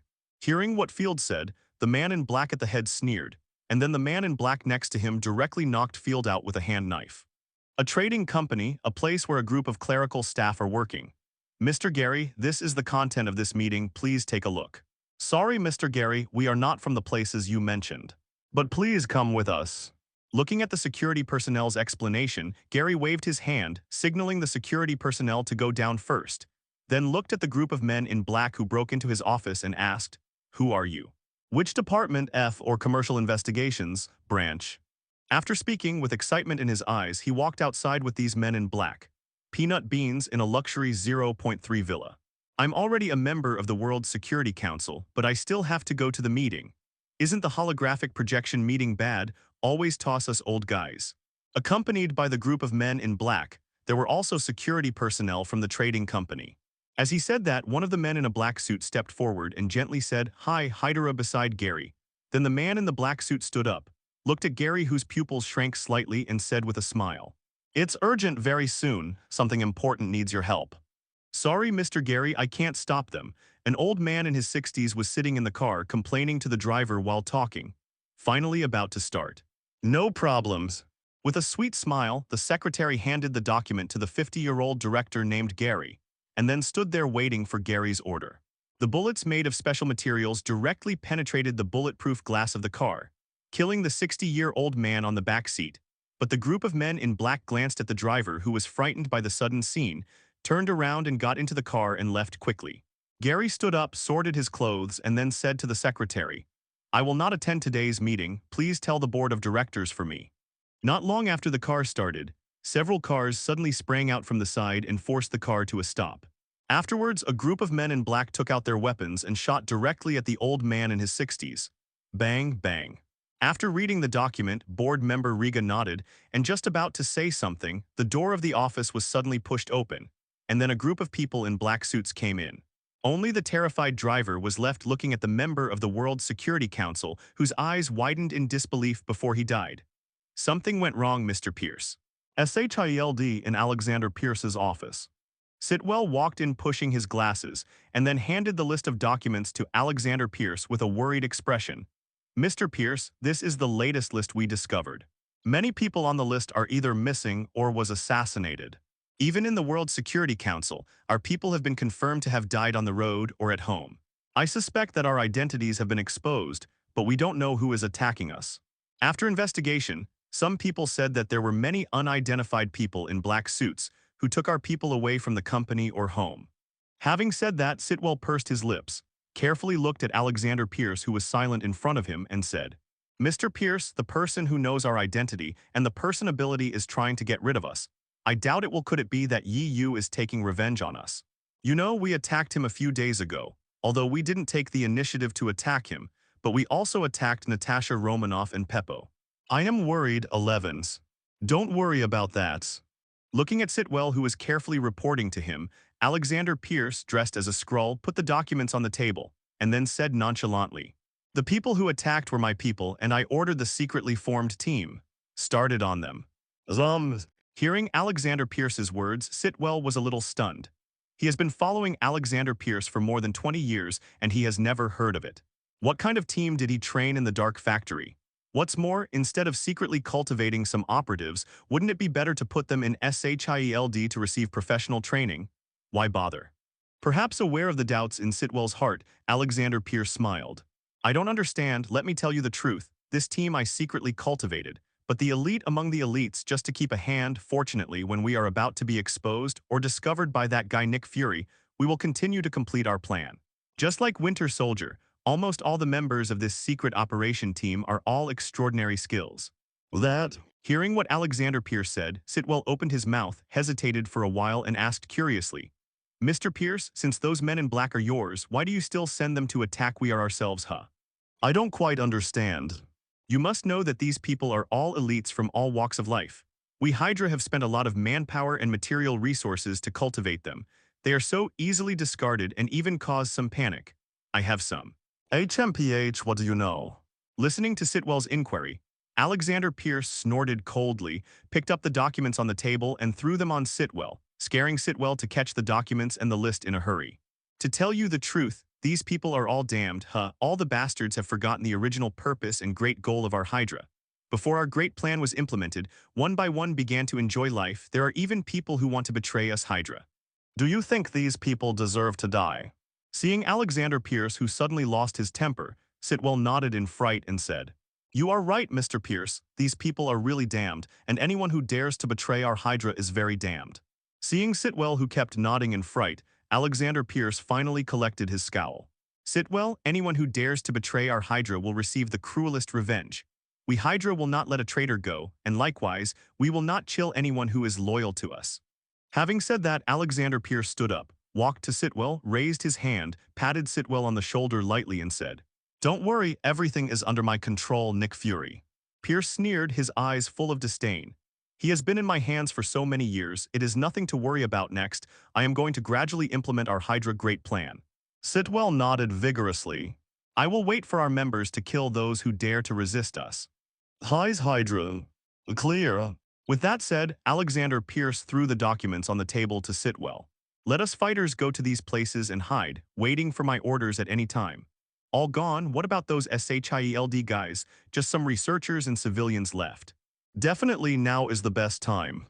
Before Sitwell could finish speaking, Alexander Pierce waved his hand and said, Gather all our fighters and march towards these places in batches. Well, hearing Alexander Pierce's words, Sitwell immediately raised his hand and shouted the slogan of Hydra in a solemn and agitated manner. Seeing some addresses thrown to him by Alexander Pierce, Sitwell was a little dazed again for a moment. Didn't you agree to implement a great plan? Then why did you evacuate all our combatants? And there are still deserts and snow-capped mountains at the address. Are you sure you want to carry out actions, rather than sending people to wander in desolate places? Seeing Sitwell's appearance like this, Alexander Pierce nodded and then said very seriously, But before that, we must eliminate all hidden dangers and make complete preparations. Now this era will belong to us. What SHIELD, what Nick Fury, what Avengers, they will all surrender to the great feat of our Hydra. At that time, the world will only have one voice, and that is the voice of our Hydra. No, very good. Alexander Pierce nodded, then slowly walked to the window, looked at the blue sky outside, and then said in a dignified and hopeful voice, Sitwell, we have waited a long time for this day, and we have waited a long time. It has been hidden for decades.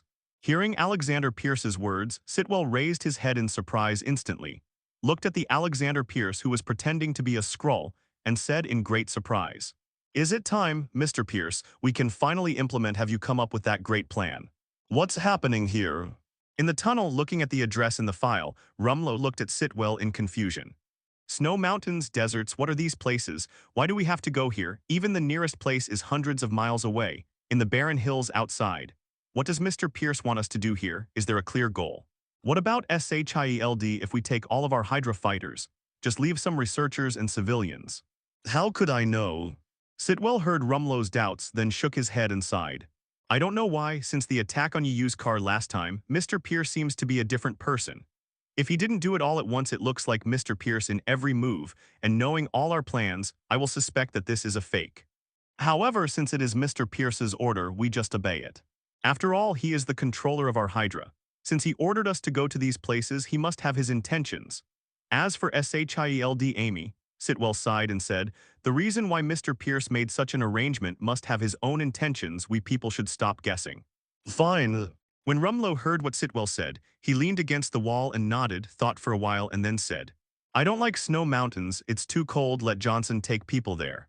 I'll take people to the desert, Sitwell, and as for you, go to the barren hills hundreds of miles away. Why? When Sitwell heard what Rumlow said, he subconsciously frowned and said, I'm not a member of the combat team.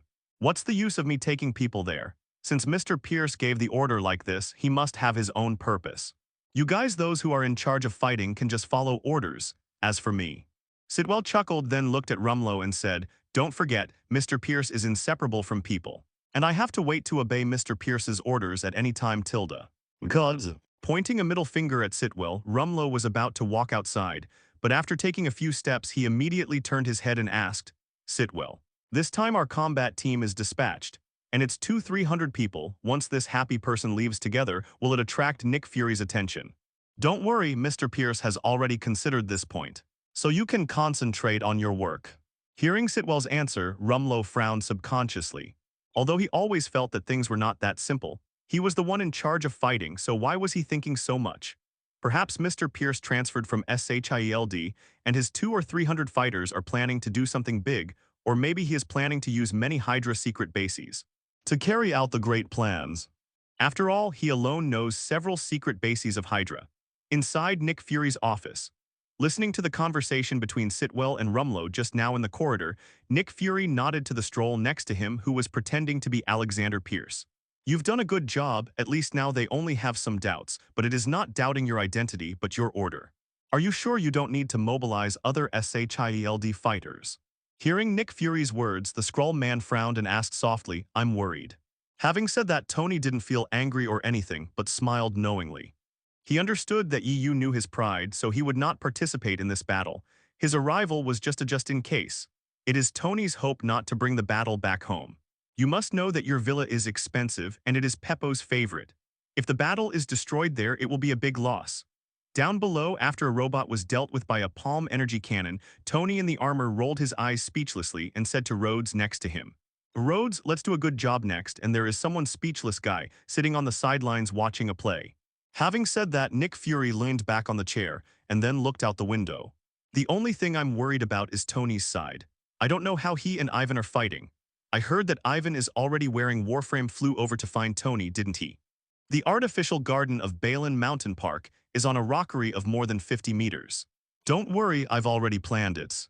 It is also because of this that Tony is a little proud. This is what his friends should be like. I hope nothing will happen to Tony and Rhodes, otherwise, Avengers will not only lose one member, but the world will lose a superhero." As he said that, Nick Fury looked at the documents on the table and then sneered. "Natasha Romanoff will bring elites transferred from other places by SHIELD to attack the 30 Hydra members on the Barren Mountain. And Barton will lead people to attack the 30 Hydra members on the Snowy Mountain. Enemy." In other words, although Yu said that he would not participate in this battle, this is a respect for Tony, but if he does not participate, he will not participate, but he himself, Zhao Hao, will come to watch. Yu, wearing a half-silver mask, was sitting on the top of the mountain. At this moment, he was watching Tony, who was wearing a red gold mark armor, teaming up with Rhodes to deal with a group of steel robots falling from the sky. Yu watched with relish, watching Tony, who was cooperating relatively tacitly with Rhodes, engaged in a battle between steel and steel. Nick Fury nodded and then said with some concern, "But before that, Yu would definitely not participate in this battle. As for the more than 100 people in the desert, Yi will handle it. With the existence of Avengers, these Hydra people can't make any trouble. After all, who knows if Ivan, who has come together with Hydra, will become stronger. If Tony loses, if his life is in danger, then he will definitely take action immediately. These robots were originally planning to attack Tony in his villa, but Tony, who had been very vigilant about the attack, was reminded by the monitoring of JARVIS and immediately flew to this uninhabited park wearing his armor and Rhodes, preparing to attack him. Here is the decisive battle." Hearing what Nick Fury said, the Skrulls nodded and said, "He has already passed by in his battle armor, and the first batch of steel robots manufactured are also in place. It is estimated that the battle has already begun. As for those who are responsible for helping Ivan, the Hydra researchers have been controlled by my order." In the moonlight in the valleys. Snapped. Slapping the mosquito on his arm to death, Jay frowned and looked around, cursing. "Damn it, why are there so many mosquitoes here? How long will we be able to reach the place where Mr. Pierce gave the order?" "Captain, this is the designated place for Mr. Pierce's order." Hearing Jay's words, a combatant with a radar glanced at the sign displayed on the radar, then looked at the surrounding dense forest and the valley in front, and then said to Jay, "Here is it." Hearing the report from his subordinates, Jay glanced around, then frowned and said, Are you kidding? What are we doing here? Where are the enemies? There are not even people here, let alone enemies. As he spoke, Jay maximized the beam of the flashlight and then constantly shone it in all directions. But in the dark, dense jungle, there was almost no movement except for some birds and cicadas. If Mr. Pierce hadn't ordered us to come here, I wouldn't be in this shitty place. As he said that, Jay raised his hand, pointed at a few people casually and said, "There is no place to rest around. You guys are in charge of observing and guarding, and the others have started camping. It seems that we will rest here on 153 tonight." "Yes, Zhang." Hearing Jay's words, those who were named and nodded vigilantly, then walked around with weapons, while the others put down their rucksacks one after another, started to light a fire and set up camp. This damned broken place is really. While talking, Jay walked around, but just a few steps away, he suddenly heard a click sound from his feet. After hearing this voice, Jay suddenly felt a little bad. "Alert!" As Jay yelled, the people who were in charge of setting up the camp and lighting the fire instantly put down the things in their hands, and all of them held weapons and formed a fighting group one by one, looking around very vigilantly. "What happened?" The deputy walked over cautiously with a weapon in his hand and then asked Captain Jay while looking around vigilantly. "I stepped on a landmine. Where did the landmine come from in this uninhabited place?" While cursing, Jay looked around, and after confirming that there was no one around, he said to the assistant, "Help me clear the mines." "Okay, don't move around." Putting down the weapon in his hand, he hung up the flashlight with his mouth and carefully began to clear the mines. Jay, who was holding a weapon, looked around vigilantly, not daring to breathe, for fear that his deputy would shudder and explode immediately. While the deputy was helping Jay clear the mines, there were bursts of buzzing sounds in the air. Hearing these voices, everyone subconsciously looked into the dark night sky of the forest and saw more than a dozen small drones with faint red lights rising gradually, and then flew towards them. "Oh shit." After Jay saw these drones, he immediately felt that something was wrong. Just as he was about to turn his head and give an order, the next second, the drones fired countless bullets crazily towards Jay's action team. Seeing the bullets coming, many people subconsciously hid behind the trees around them and wanted to fight back. But just as they started running around, they heard the sound of crackling, and then there was a rumbling explosion, and the flames enveloped them in an instant. Around the camp, Jay, the captain of the combat team action team, was shot and fell to the ground at the first time when he saw the drone attacking them. There were no bones left from the explosion. Jay, who fell to the ground and spit out blood, looked blankly at the violent explosions around him. The more than 30 team members he brought were either blown away by the explosions or fell to the ground after being shot. In an instant, almost the entire army was wiped out. After the explosion ended, Jay Beba couldn't even hear the team members' cries for help in the flames, but lay on the ground with blood on his face, looking around blankly. At this moment, he wanted to stand up very much, but he found that his body didn't have any strength. He subconsciously looked at his body, but found that his legs had long since disappeared, and even the weapon he was holding was blown away. Arrived very far, bang, bang, bangs. The severe pain hit, making Jay want to roar in pain, but before he could open his mouth, he heard bursts of gunshots coming from his ears. Enduring the pain and looking towards the place where the gunshot was fired, I saw more than a dozen heavily armed members inspecting the corpses on the ground. When they encountered those who were still alive, no matter whether they were disabled or intact, they all began to directly repair their guns, almost quickly. In a short moment, this team member of his was completely wiped out. Seeing these guys who suddenly appeared, Jay held his wound, and a trace of confusion flashed in his eyes. He didn't know who attacked them. Just when he wanted to question and shout angrily, a familiar figure appeared in front of Jay. Looking at this familiar person who suddenly appeared, Jay's pupils dilated a little, which he didn't expect. It was her who attacked people like herself. What is it strange to see me? Natasha Romanoff looked at Jay with dilated pupils, then squatted down and asked condescendingly, Why? Aren't we all SHIELD?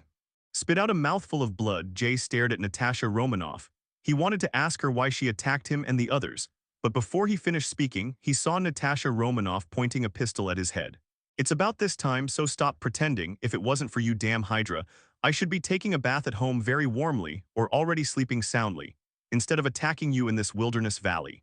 Saying that, Natasha Romanoff shot and killed Jay. Standing up and putting away the weapon, Natasha Romanoff glanced around and asked the people behind him, "Is the number correct? Are there any survivors?" "Report, the number of people has been determined. Counting what you have solved, there are a total of 31 people. All the corpses are here and no one is alive." "Very good." Natasha Romanoff nodded, then looked at them and said, "But since it's resolved, let's go back. By the way, leave a few people to clean up the scene, and you can just fly the plane they came over and I will drive Kunming myself. Go back.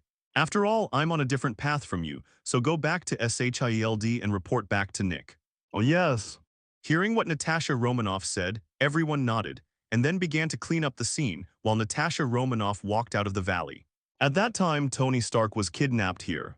After getting off the plane and looking at the scorching desert, Rumlow asked his teammates with a smile, "It should be here, but I didn't expect that he would come out after being given away. If Tony Stark had been killed directly at that time, there would not be so many troubles now." The deputy replied with a smile when he heard Rumlow's words. "Let's go, first take the brothers to find a temporary residence. This place can even be hot to death during the day." Glancing at the heavily armed players behind them, who were already too hot to die, Rumlow spoke. Since the operation was relatively secretive this time, the plane stopped directly in the desert and found a piece of saline alkali land. After putting these people down, it flew away directly. It's just that it is difficult to find a suitable place here. They walked for nearly half a day, and when it was getting dark, they found a place and pitched their tents. Google, gurgle, gurgle. After everyone put down the equipment in their hands, they immediately drank water. After walking for half a day, each of them drank at least 1 liter of water. But even so, they still felt a little thirst is unbearable. Just when everyone was complaining, suddenly, the sunset glow gradually subsided, and then the sound of cloudy clouds in the sky gradually resounded in the black duo. "It actually rains here. I remember that although it rains in the desert, it's a bit unreasonable here." Looking at the desolate desert all around, there was nothing but wind and sand. Rumlow couldn't help but looked at the dark clouds with curiosity and said casually, "Whether he agrees or not, Captain, the brothers are almost to death from the heat, and the next rain will just cool you down." As he spoke, the deputy threw all the equipment on the ground, opened his arms and looked at the sky, waiting for the rain to fall. Beside him, the more than 100 members of the Hydra combat team all look like this. Everyone is looking helplessly at the cloudy sky, waiting for the raindrops to fall and shit. Seeing this scene, Rumlow also laughed, shook his head and said, "Don't wait for the rain, quickly pitch up tents and the like. Don't look at it's unbearably hot during the day, but it's very cold at night." While speaking, Rumlow raised his foot and kicked the group of people. Those who were kicked by the captain, Rumlow didn't refute, but just giggled, and then began to set up camp. With more and more dark clouds and strong winds gradually blowing, the rumbling silver-white lightning in the black clouds seemed to resound even more. Just as everyone was waiting for the rain to fall, there was a sudden click, and then a huge amount of thunder fell directly from the sky. "Run!" Seeing this scene, Rumlow yelled instantly, but before he could say it, a huge amount of thunder fell directly among the group of people. Many people were struck by the lightning before they had time to react, and then fell to the ground. On the ground, if a thunderbolt falling down was an accident, then one after another thunderbolts constantly fell from the sky, as if they were accurately positioned and directly struck at everyone. Then no matter how stupid Rumlow was, he would know this was done on purpose. "Damn it!" While avoiding the lightning falling from the sky, Rumlow looked at the sky angrily and shouted, "Thor, what do you want? We are people from SHIELD, allies of your Avengers." As soon as Rumlow's voice fell, a long flame also attacked the crowd, and then a violent explosion occurred in the crowd, blowing many people into the this. Seeing that it was lightning and flames, Rumlow's eyes suddenly flashed a hint of surprise. You must know that Thor with a hammer in Avengers can summon lightning, but he can't fireball. It seems to be the person who remembered the first Hydra attack. Some brothers were struck to death by lightning, and some were hit by flames and turned into fly ash. Putting on a mask and holding a tang knife, Yu came to Rumlow's side almost instantly. After the hurricane, with the sand and soil flying all over the sky and gradually falling, the desert once again returned to its former calm. Seeing the bullets flying towards him, Yu cut off the first bullet with a single knife, and then rushed directly towards Rumlow. Accompanied by Yu's charge, the thunder from the sky crashed down, with flames in his left hand and Tang Dao in his right hand. Even members of the Hydra combat team who were much stronger than ordinary people could not resist Yu's attack at all. "Damn it, why are you attacking us? Aren't we one of our own?" Facing Yu, he came in front of him almost in the blink of an eye. Before Rumlow could react, Tang Dao slashed across his neck lightly. Afterwards, regardless of Rumlow, who was lying on the ground and staring wide-eyed before dying, Yu rushed directly into the crowd on the opposite side. "Ask for flowers," Rumlow shouted instantly. "Yi, is that you? Damn it, why did you attack us? We are our own." 9.0. Hearing Rumlow's angry growl and question, Yu put Tang Dao on his shoulder and then said softly, "Who told you that I and you are our own people? Oh, by the way, Alexander Pierce didn't have time to kill him before he died. I will tell you my true identity." In the distance, looking at Rumlow, who yelled out his name in one bite, Yu suddenly laughed. Unexpectedly, in such a critical moment, he could still think that he attacked them. Almost in just a few minutes, the Hydra battle group composed of more than 100 people was directly destroyed in the desert. Looking at the corpses all over the ground, Yu gradually flew up, and then put away the tang knife, just waved his hand, and instantly formed a whistling hurricane. No one knows how many corpses have been buried under this golden desert under the setting sun. Perhaps, only when the breeze blows gradually, can you hear the sound of whimpering that seems to be there in the middle of the wind. The double attack of the Sky Thunder and the Flame caused the loss of more than half of the original Hydra combat team of more than 100. When facing Yu, who came over with a tang knife in his face, many people who were too late to pick up the weapon fell down one after another. Under the knife of Yu, as Yu stopped his figure, the muffled thunder in the sky also stopped. Hearing the words of Alexander Pierce before he died, Rumlow's pupils shrank instantly, and then he immediately started attacking Yu with a pistol. Seeing Yu suddenly appear, Rumlow stepped back instantly and at the same time pointed his weapon at Yu. The next day among SHIELD, Nick, what did you call us here again? Don't tell me, we've all taken out the SHIELD combat team members, and you have nothing to do with those civilian Hydra members. Natasha Romanoff sat next to Yu, looked at Nick Fury opposite and asked, "Natasha Romanoff, it's really sad when you say that." Hearing Natasha Romanoff's words, Nick Fury shook his head helplessly and said, "Anyway, you used to be a member of SHIELD. Even if you quit SHIELD to help you take charge of NBC, at least you should pay more attention to SHIELD. Well, after all, even if you quit SHIELD, this place will always be your second home. I welcome you to come back anytime." "Come on." Hearing what Nick Fury said before Natasha Romanoff could answer, Yu rolled his eyes and said, "Nuh is mine now, Nick, don't want Nuh to come back to this place. Besides, what's the first time? The second is the third home where I will always be Nuh's first home. With me as the first home, your second home is not important." Hearing Yu's words, Nick Fury was speechless, while Natasha Romanoff smiled triumphantly. "Okay, say +1. Looking at Yu, who poached Natasha Romanoff from SHIELD, Nick Fury said helplessly, "Although the members of the Hydra combat team in SHIELD have solved it, there are more civilians and scientific researchers than those responsible for force. And after I saw this list, I was also taken aback. If the list of Hydra members is announced in SHIELD in the future, it will definitely cause a lot of trouble, and even SHIELD will be a little unstable. I think many people will not be able to accept that the partners who get along day and night are actually from Hydra. This will collapse the beliefs of many people. If one fails, it will cause unimaginable consequences. At that time, it is estimated that no one will trust the people around them.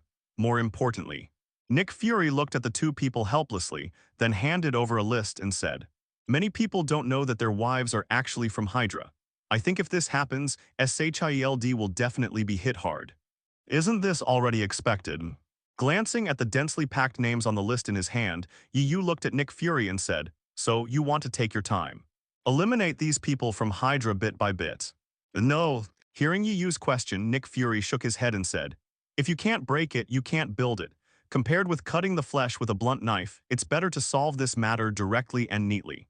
At least a long-term pain is worse than a short-term pain. If there is more time, slowly clear the Hydra inside the SHIELD. It is estimated that things will get worse. Maybe many members of SHIELD will betray SHIELD because of their family members. At that time, SHIELD will be the most dangerous."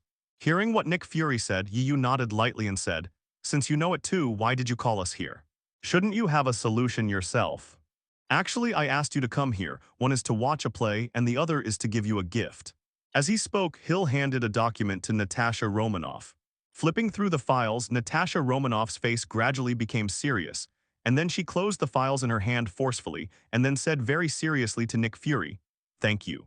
"You're welcome." Hearing the widow's thanks, Nick Fury shook his head with a smile and said, "Anyway, this time I plan to completely eradicate all the remaining evils of Hydra and then root out some of Hydra's bases. Things will definitely cause trouble. I even want to act out a scene with insight planning and finally let Steve come to an end. In this way, SHIELD, who is in panic, will definitely be appeased by Steve. At that time, he can also become the leader of SHIELD controller. In this way, it is better than my position as SHIELD director, where SHIELD is undercurrents. And I also expect that I can become a deadman, turn into the darkness, lead some people in the darkness, and cooperate with SHIELD. Speaking of this, Nick Fury spread his hands and said, "Since I am ready to leave the position of SHIELD director, then this can be regarded as my last sliver of selfishness. Once this matter becomes big, it will definitely attract the attention of countless people, including the world. Council." At that time, even Natasha Romanoff, who quit SHIELD, might be implicated, so I destroyed all your files, and the one in your hand is the last one in the world. From now on, Natasha Romanoff, you are a free man. Even if there are still people who know you, no one can prove your past or anything you have done, thanks. Hearing what Nick Fury said, Yu looked at the document in Widow Sister's hand, then took it, shook it lightly, and the document instantly burst into flames. After the ashes cleared, Yu looked at Nick Fury and said very seriously, "Thank you, Nick, this is very important to me." "You're welcome." Nick Fury shook his head with a smile, stood up, shook hands with Natasha Romanoff and Yu and watched them leave. After Yu and Natasha Romanoff left, Hill, who had been silent all the time, said, "Nick, are you sure you want to leave the position of SHIELD controller?" "Yeah, it's time to leave." Hearing Hill's words, Nick Fury looked at the backs of Yu and Natasha Romanoff leaving, then shook his head with a smile and said, "It's just that I have been in charge of SHIELD for so many years, and Hydra has always existed under my nose. Just have to leave. Not to mention, this matter needs someone who is responsible, and I am the best one. In addition, I am in the dark and Steve is in the light. It won't be long before SHIELD, who has suffered a serious injury this time, will recover. 2.8 The strength of the past. This is the most important thing. Then, why destroy all Natasha Romanoff's information? Even if you leave, only Steve has the authority to hide the information. I don't think Steve will hand over Natasha Romanoff's information. He won't, he'll protect Natasha Romanoff as well, but Hill, you don't understand." Nick Fury walked to the window and watched Yu and Natasha Romanoff, who were talking and laughing, walking outside. And then a smile appeared on his face. Yi and Natasha Romanoff are very similar. They both care so much about their family. This may be the best gift for them. It can also be regarded as my contribution to Natasha Romanoff over the years, and to Yu helps us eradicate Hydra, the best reward. Both of them worth it. Leaving SHIELD, talking and laughing with Natasha Romanoff along the way, just arrived at the car. Before opening the car, Yu suddenly stopped. "What's wrong?" Sia and Yu stared at the sky after being stunned. Natasha Romanoff looked up at the sky with nothing but white clouds and asked curiously, "Give." Handing the car keys to Natasha Romanoff, Yu said with a smile, "You go home first. During the time I'm away, help me manage NBC. I guess I won't be back until at least half a month." "Where are you going?" Hearing what Yu said, Natasha Romanoff, who took the car keys, asked curiously, "Asgard." Yu pointed to the sky, then shrugged and said, "Someone called me just now." "Asgard, the home of Thor." Natasha Romanoff glanced at the sky in surprise, then came to Yu's side, raised her hand, helped Yu tidy up her clothes, then looked into Yu's eyes very seriously and said, "No matter what Thor wants you to do, or other what people want you to do, you must be careful. 11, I will wait for you to go home. Don't worry, nothing will happen." Yu looked at Natasha Romanoff with a serious face, then smiled and kissed Natasha Romanoff's forehead, then took a few steps back before nodding towards the sky. As Yu nodded, a colorful ray of light instantly shone from the sky, enveloping Yu. Surrounded by the Bifrost transmission channel, Yu smiled and waved to Natasha Romanoff, and then the whole person disappeared in place with the disappearance of the Bifrost transmission light. Seeing Yu disappear, Natasha Romanoff, who was very happy because all her data had been destroyed, gradually calmed down. Holding the car key, Natasha Romanoff glanced at the pattern left by Yu where he disappeared, then sighed, opened the car door directly and left here with the roar. On Bifrost. So Haldum, your ability is not only able to see the scene anywhere in the 9 realms, but also can transmit the sound there. Looking at Haldum in front of him, Yu asked curiously, "Actually, I don't have this ability." Hearing Yu's curious inquiry, Haldum put down the Guardian's sword, then looked at Yu and shook his head, saying, "I can only see. As for the sound, I use the dark magic power to transmit it. As for me, yes, there is no such ability." Looking at Haldum, who was explaining to himself very seriously, Yu nodded. It seems that the Avengers Alliance sent Hulk to the Earth before they died, and they borrowed the power of dark magic. "Haha, my brother, welcome to Asgard." Thor, who was in armor and wearing a red cloak, saw Yu coming. He laughed and stepped forward to give Yu a big hug. Then he put his arms around Yu and shook Yu's shoulder while laughing loudly. Go, my brother, since you are in Asgard, you must taste our most beautiful wine in Asgard. Let me tell you, after knowing that my father wanted you to come over, I secretly stole 2 large jars of good wine from his treasure room, and let the 3 of us drink to our heart's content. Seeing Thor with an excited face, Yu nodded slightly. He understood Thor's excitement. After all, Thor often went to Earth, but his friends on Earth had never been to Asgard. Greet friends from the Avengers at home. Now after seeing that I have come to his territory, I am naturally very excited. 3, who else but you and me? Yu looked at Thor and asked curiously, definitely still have me. Yu's voice fell, a ray of light flashed, and then Loki appeared in front of Yu. Long time no see ye. Seeing Loki with a smile in front of him, Yu also laughed. Yeah, since the last war we haven't seen each other for 2 or 3 months. Don't you wonder why I didn't stay in prison? Seeing that Yu was not surprised at all after seeing him, Loki stepped forward, also hugged Yu's shoulder and even pushed the arm on Yu's shoulder, and then asked with a smile.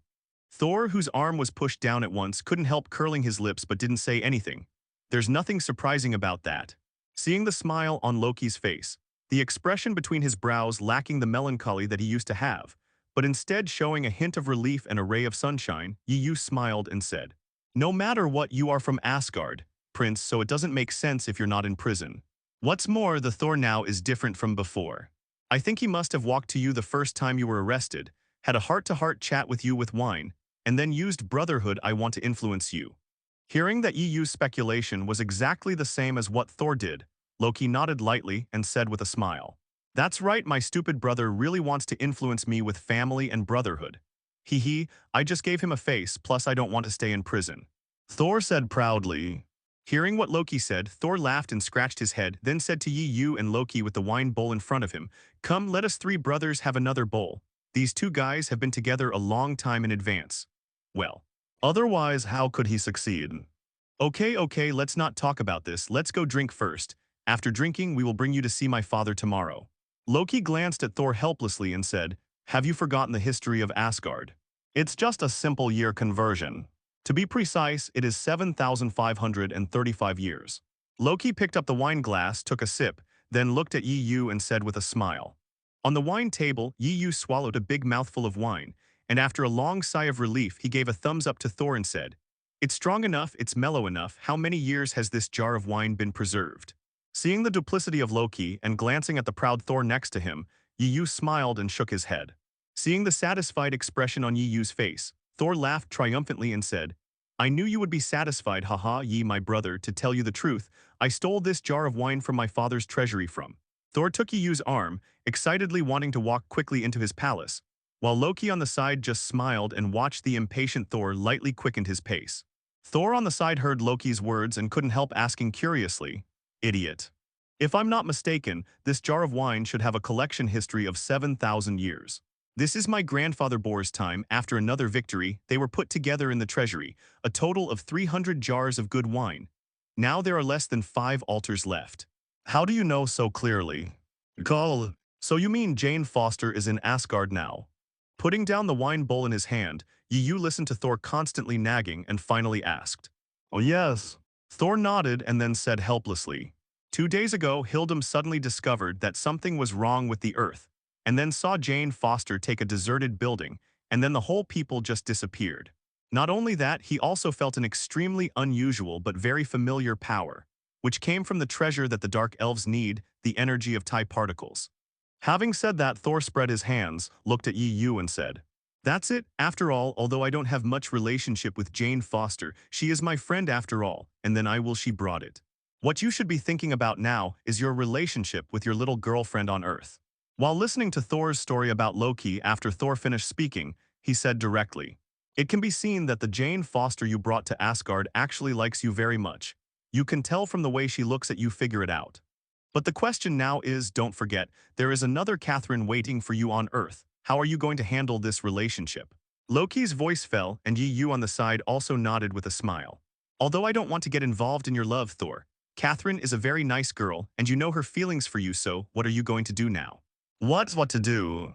Seeing his younger brother Loki and Yu asking himself together, Thor was a little confused, so he spread his hands and said, An excellent person should be liked by many people, right? Just like ye, I heard from Catherine that many of your employees they all like you very much. Isn't this a normal thing? What's more, Jane Foster is indeed more beautiful, but in my heart, Catherine is the only one behind, and I just regard Jane as a friend. Speaking of this, Thor laughed. Really, if Catherine agrees, I am going to bring Catherine back to Asgard. After all, two people who love each other can't always cross the distance of the galaxy. You say, ye, what do you think? If Catherine agrees, I don't have any objections. Although Catherine is my employee, she is your girlfriend. This is your freedom. I don't encourage it, but I will definitely not stop it. Hearing what you said, Thor looked at Loki, who kept rolling his eyes, and asked in surprise, Loki, do you have any different opinions? My stupid brother. Seeing Thor's confused expression, Loki shook his head helplessly and said, when will you be more mature and use your brain to think more? Loki pointed to his own brain, then looked at Thor and said seriously, first of all, from the perspective of father, father will not let you marry an Earth girl. After all, you are the future king of Asgard. Big chasm needs to be bridged. My lord Odin, you're saying such stupid things. You know, after beheading Ophi's, Sif almost died, and that's why she was praised by her father and bestowed on her godhead. After all, girls love beauty. Think about it differently. When she grows old, she looks at herself with gray hair, but you are still young and strong. Do you think she will leave you because of low self-esteem? Maybe he will end his own life. Speaking of this, Loki raised his hand, patted Thor's shoulder, and said very seriously, if you don't want to make the people of Asgard despair, please don't do this, otherwise the consequences will be unimaginable. Hearing Loki's analysis, Thor became silent, and after a long time he slowly said, then, what if Catherine has a godhead, that's it? And what about Catherine? Just because she is your girlfriend you can get godhood. Have you ever thought about how unfair this is to the people of Asgard? Will they agree? Even if you become Asgard king, even if you use the king's order to give it, the people of Asgard will not really shall agree. Because this is an insult to them. It is a blasphemy to the godhead. We all grew up together, you should know her things very well, but even so, as our partner, one of our closest people, she alone resisted Ophi's and covered the retreat of the Asgard warriors from the trap. Finally, with the last ounce of strength, I beheaded Ophi's with my own hands. He knew that maybe only these two brothers in front of him would help him with all their strength.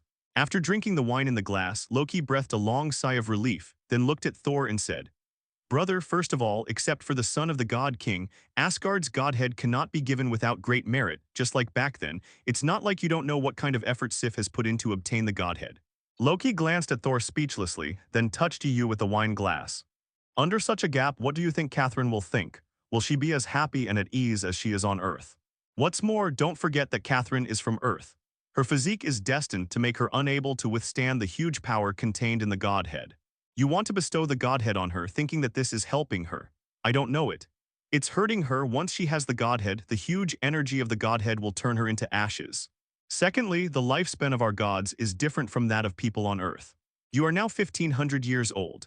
If you count according to the Asgard god who has the godhead, you and my brother can live for about 3500 years, unless you cross to the level of level godfather. The lifespan will be extended a lot. Third, a girl who has lived on Earth for more than 20 years suddenly came to Asgard. Do you think she will get used to it? What do the people of the Protos think of her?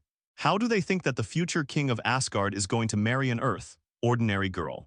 Speaking of this, Loki looked at Thor and said very seriously, if you can't solve these three problems, then I suggest you stop thinking about Catherine all day long. Hearing Loki's very serious words, Thor suddenly felt a bit of a toothache, leaning on his chin, sighing and looking at the two people in front of him pitifully. And what about people on Earth? Their lifespan is usually about 100 years, and they will enter old age when they reach about 50 years old. Now Catherine, that is, your girlfriend on Earth, is already in her 20s. Two people can be together for more than 30 years at most.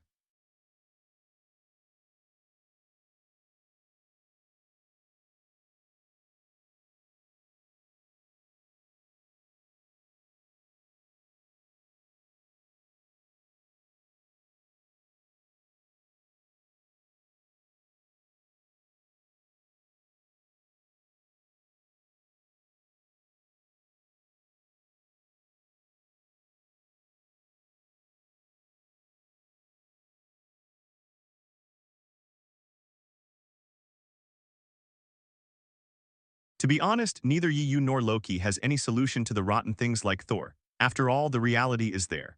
I can only say from the current situation, let's just let it go. How could you know that decades later, looking at her gray-haired self in Thor, who is still tall and handsome, Catherine will directly solve her problem with low self-esteem life. These all need to be considered, and Thor still needs to seriously consider things like feelings. As for whether Jane Foster will pick up Mjolnir later, what does it have to do with me? The female Thor in the comics, Jane Foster, was still terminally ill and died after putting down Mjolnir. Her bald head image is comparable to that of Ancient One Magician, or it's all up to chance. The next day, Yu woke up from Asgard. After washing up, he heard the sound of fighting. When he walked out the gate, he saw Thor and Loki fighting each other on the training ground. Seeing Loki retreating steadily, Yu folded his arms and smiled and shouted to Loki, "Loki, you are a magician, don't always like to use daggers for melee combat. Keep the distance away and fly a kite with long-range magic." Hearing Yu shout, the two stopped their hands instantly and then walked towards Yu. "Haha, you're awake, how are you, did you sleep well in Asgard last night?" Thor held the hammer and asked Yu with a bold smile. "Not bad." Yu shrugged his shoulders, then turned his head to look at Loki and asked curiously, "First of all, I don't know magic, so I don't know much about magician battles. However, in my impression, shouldn't the magician be a long-range output? Why do you prefer melee combat? Not to mention the disadvantages, it is not easy to cause the biggest blow to the enemy." Hearing Yu's question, Loki smiled, then brushed the dagger with a sword flower and said softly, "Asgard is martial. This has been handed down from ancient times, 1500 years. I accept that's what my teaching is like. In Asgard, the clash of swords and swords is the romance of a warrior. Hiding in the back and releasing magic, you will be laughed at by soldiers as cowards." Having said that, Loki looked at Yu and raised his eyebrows with a smile. What's more, a qualified assassin will definitely confuse the enemy. As soon as the voice fell, Loki stood here, B-badge without moving. But in the next second, another Loki suddenly appeared behind Thor, and I saw that Loki standing behind Thor, pointing the dagger directly at Thor's body. Look well, I can always give the enemy a fatal blow by surprise. Saying that, Loki in front of Yu disappeared directly, and then Loki standing behind Thor came over, then put away the dagger and smiled at Yu. Well, hearing what Loki said, Yu didn't want to say anything, but just reminded Loki that when encountering an enemy in the future, in case of an enemy with a particularly strong perception ability, he must not take it lightly. This thing can't be persuaded. After all, this is Asgard's style. Loki has been used to this kind of fighting method for more than 1500 years. You can't tell him that he will be strangled to death by Thanos in the future. What's more, Yu always has a very strange feeling whenever he thinks of that guy Thanos. "Haha, well, don't talk about this issue anymore, let's go, my father wants to see you." Thor put his arm around Yu's shoulder and said with a loud laugh. Inside Asgard, sure enough, the affinity of this child is exactly the same as that of Rola's. Sitting on the throne, Odin looked at the three Yu who were walking towards this side in the distance, and then said with a smile, "Could he be the reincarnation of Jolas? Or after Jolas died, a ray of soul entered the child's body?" Frigga looked at the three people who walked in talking and laughing in the distance, and asked Odin softly, "No, I'm absolutely sure of that." Looking at the very happy and heroic Thor who was smiling, before Odin could speak, Queen Frigga stood up first, and then walked slowly to Yu at the bottom of the steps. "I'm thanking you for my two sons, for my daughter, their sister, and for all of Asgard, so you don't have to panic." Hearing Queen Frigg's words, Thor on the side froze for a moment. Hearing Queen Frigg's words, Yu just wanted to wave his hand to say something, but heard Queen Frigg continued to laugh. "My child, I was raised by a witch, so I can see many things that others don't see. Although I can't see the future, I can tell the trajectory of a person's fate. After all, how can there be any rules for an old man to salute a young man? What's more, this is his best friend's mother." He glanced at Loki and found that Loki's eyes were also full of confusion and unbelievable expression, so he hurriedly asked Frigg, "Mother, what daughter? You have another daughter." "Loki and I and a sister." "Father, look who I brought." As Odin's voice fell as soon as he walked into Asgard, Thor laughed and said to this Odin, "Father, I brought ye." "Daughter." Seeing Yu dodging her salute in an instant, Queen Frigga smiled and looked at Yu and said seriously, "I am not expressing gratitude for you now, but for everything you have done in the future. You can afford this kind of thank you. There is something wrong with the state of the code word, let Zioju adjust it." Speaking of this, Odin looked at the sky outside Asgard and sighed, and said in a heavy tone, "Unfortunately, even Heldum couldn't see that golden long sword flying there, otherwise, I would know, is Riola's really resurrected, or is it that her artifact has found its home?" Odin shook his head confidently and said, Since Jolas has chosen to perish by himself, if he wants to be resurrected, then it needs very difficult conditions. Although this child has the affinity of Jolas, he has not inherited Jolas. The power of... After seeing his mother's actions, both Thor and Loki were a little silly, while Yu immediately avoided Queen Frigga's salute. The golden longsword artifact of Riolas did not choose him, which means that he is not the person who resides in the soul of Riolas, let alone reincarnated. Although I don't know how he got the affinity of Riolas, but in the end, it's just this child's good luck. After looking at Yu for a while, Frigga gave Yu 3 salutes with a kind smile. Lies? You don't have to worry, boy, you deserve it. Faced with the sudden addition of an older sister, Thor couldn't help being surprised. Even Loki was very surprised. Mother, father, if Thor and I have a sister, why have neither of us brothers heard of it? Where is she now? Is she still in Asgard? Loki stepped forward, looked at Queen Frigg and Odin and asked. Seeing the surprised expressions on the faces of the two sons, Odin sat on the throne, sighed softly and said, "That happened a long time ago, to be precise. It should have happened 1500 years ago. You were not even born then." As he said that, a smile appeared on Odin's face. "She is called Hela, the goddess of death in Asgard. She is my first daughter and also my most beloved and most powerful daughter. Back then, I was still receiving the teachings of your grandfather Bor and wanted to rule the 9 realms, rule the universe, become the overlord of the universe, and make Asgard the only supreme place in the universe, and your sister. The goddess of death, Hela, is my most powerful his subordinates, and the invincible commander in the hearts of all Asgard warriors." As he spoke, Odin raised his head and looked at the 5 or 6 meter high palace above the murals of gardens, celebrations, drinking and having fun. A trace of nostalgia flashed in the only remaining eye. You know, these seemingly happy Ching's murals are only used to cover up, and the real content is the mural of his and Hela's invincible feats. Looking at the trace of nostalgia in Odin's eyes, Thor and Loki didn't notice it, but Yu caught it very keenly. After all, Yu knew what the inside of the mural looked like, so when he saw the expression on Odin's face at that time, I knew that this god king actually loved and missed his daughter very. "Go on, Father King, what's next?" Seeing that Odin stopped talking, Thor couldn't help asking hurriedly. At this moment, his heart was like a cat scratching. After all, he had a sister he had never heard of. This feeling made Thor both novel and worried. I don't know why after he heard that he still has a sister, he always felt that. Eyes hurt. Later. Odin paused, then looked at Thor and Loki, sighed and said, "Later I came up with an excellent idea, that is to gather 6 infinite gems in the universe, and use their power to obtain powerful rule the universe. At that time, all the thoughts in my heart were taught to me by your grandfather Bor, making Asgard the object of all the planets in the universe to worship. In fact, I almost did it at the time. I was already obsessed with this idea, and I collected 5 infinite gems, except for the mind gem." As he spoke, Odin sighed, his tone full of complex emotions. "The 6 infinite gems were right in front of me at the time, but the price to get that infinite gems was too high, and I needed to sacrifice my beloved soul for soul." And after, Thor and Loki, who were fascinated by their father's narration, took a deep breath when they heard their father say this painful price, and sacrificed their beloved lives with their souls for souls. "This is too cruel. I was almost heartbroken at the time. It was really dangerous at that time." Odin looked at Yu with a complicated expression, then shook his head and said, "At that time, I was about to do something to my daughter, and I almost wanted to push her off the cliff. At that time, my reason told me, I can't bear this price, I can't hurt my daughter." Perhaps feeling the tenderness in Queen Frigg's eyes, Odin let out a long breath, then looked at Frigg and shook his head with a smile, indicating that he was fine, and then continued talking. Having said that, as if returning to the scene at that time, Odin's hand holding the eternal gun trembled a little. "If she wants to become the overlord of the universe, then it can be said that she can achieve this goal without any effort, but she loves this universe deeply. In the end, it is because of this universe that she chooses to perish herself." It seems that this goddess is everywhere, and no matter from the mouths of these 3, they can clearly understand that Riolas is guarding this universe, although this does not match her in my impression. And Yu at the side raised his eyebrows subconsciously after hearing Odin's words. This is not the first time he has heard the name Riolas. "I have no ideas. But the obsession in my heart turned into a magic spell, constantly bewitching me, telling me that as long as one simple action I can get the soul gem, and I can fulfill my father Bor's thoughts, making Asgard the only true god in the universe place."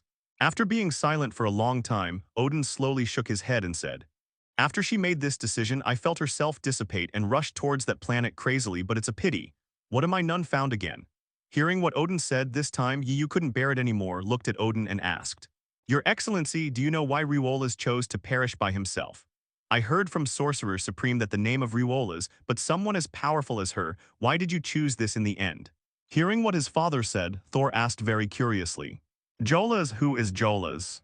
"Ask for flowers." Odin didn't know what Yu was thinking but replied directly to Thor's question.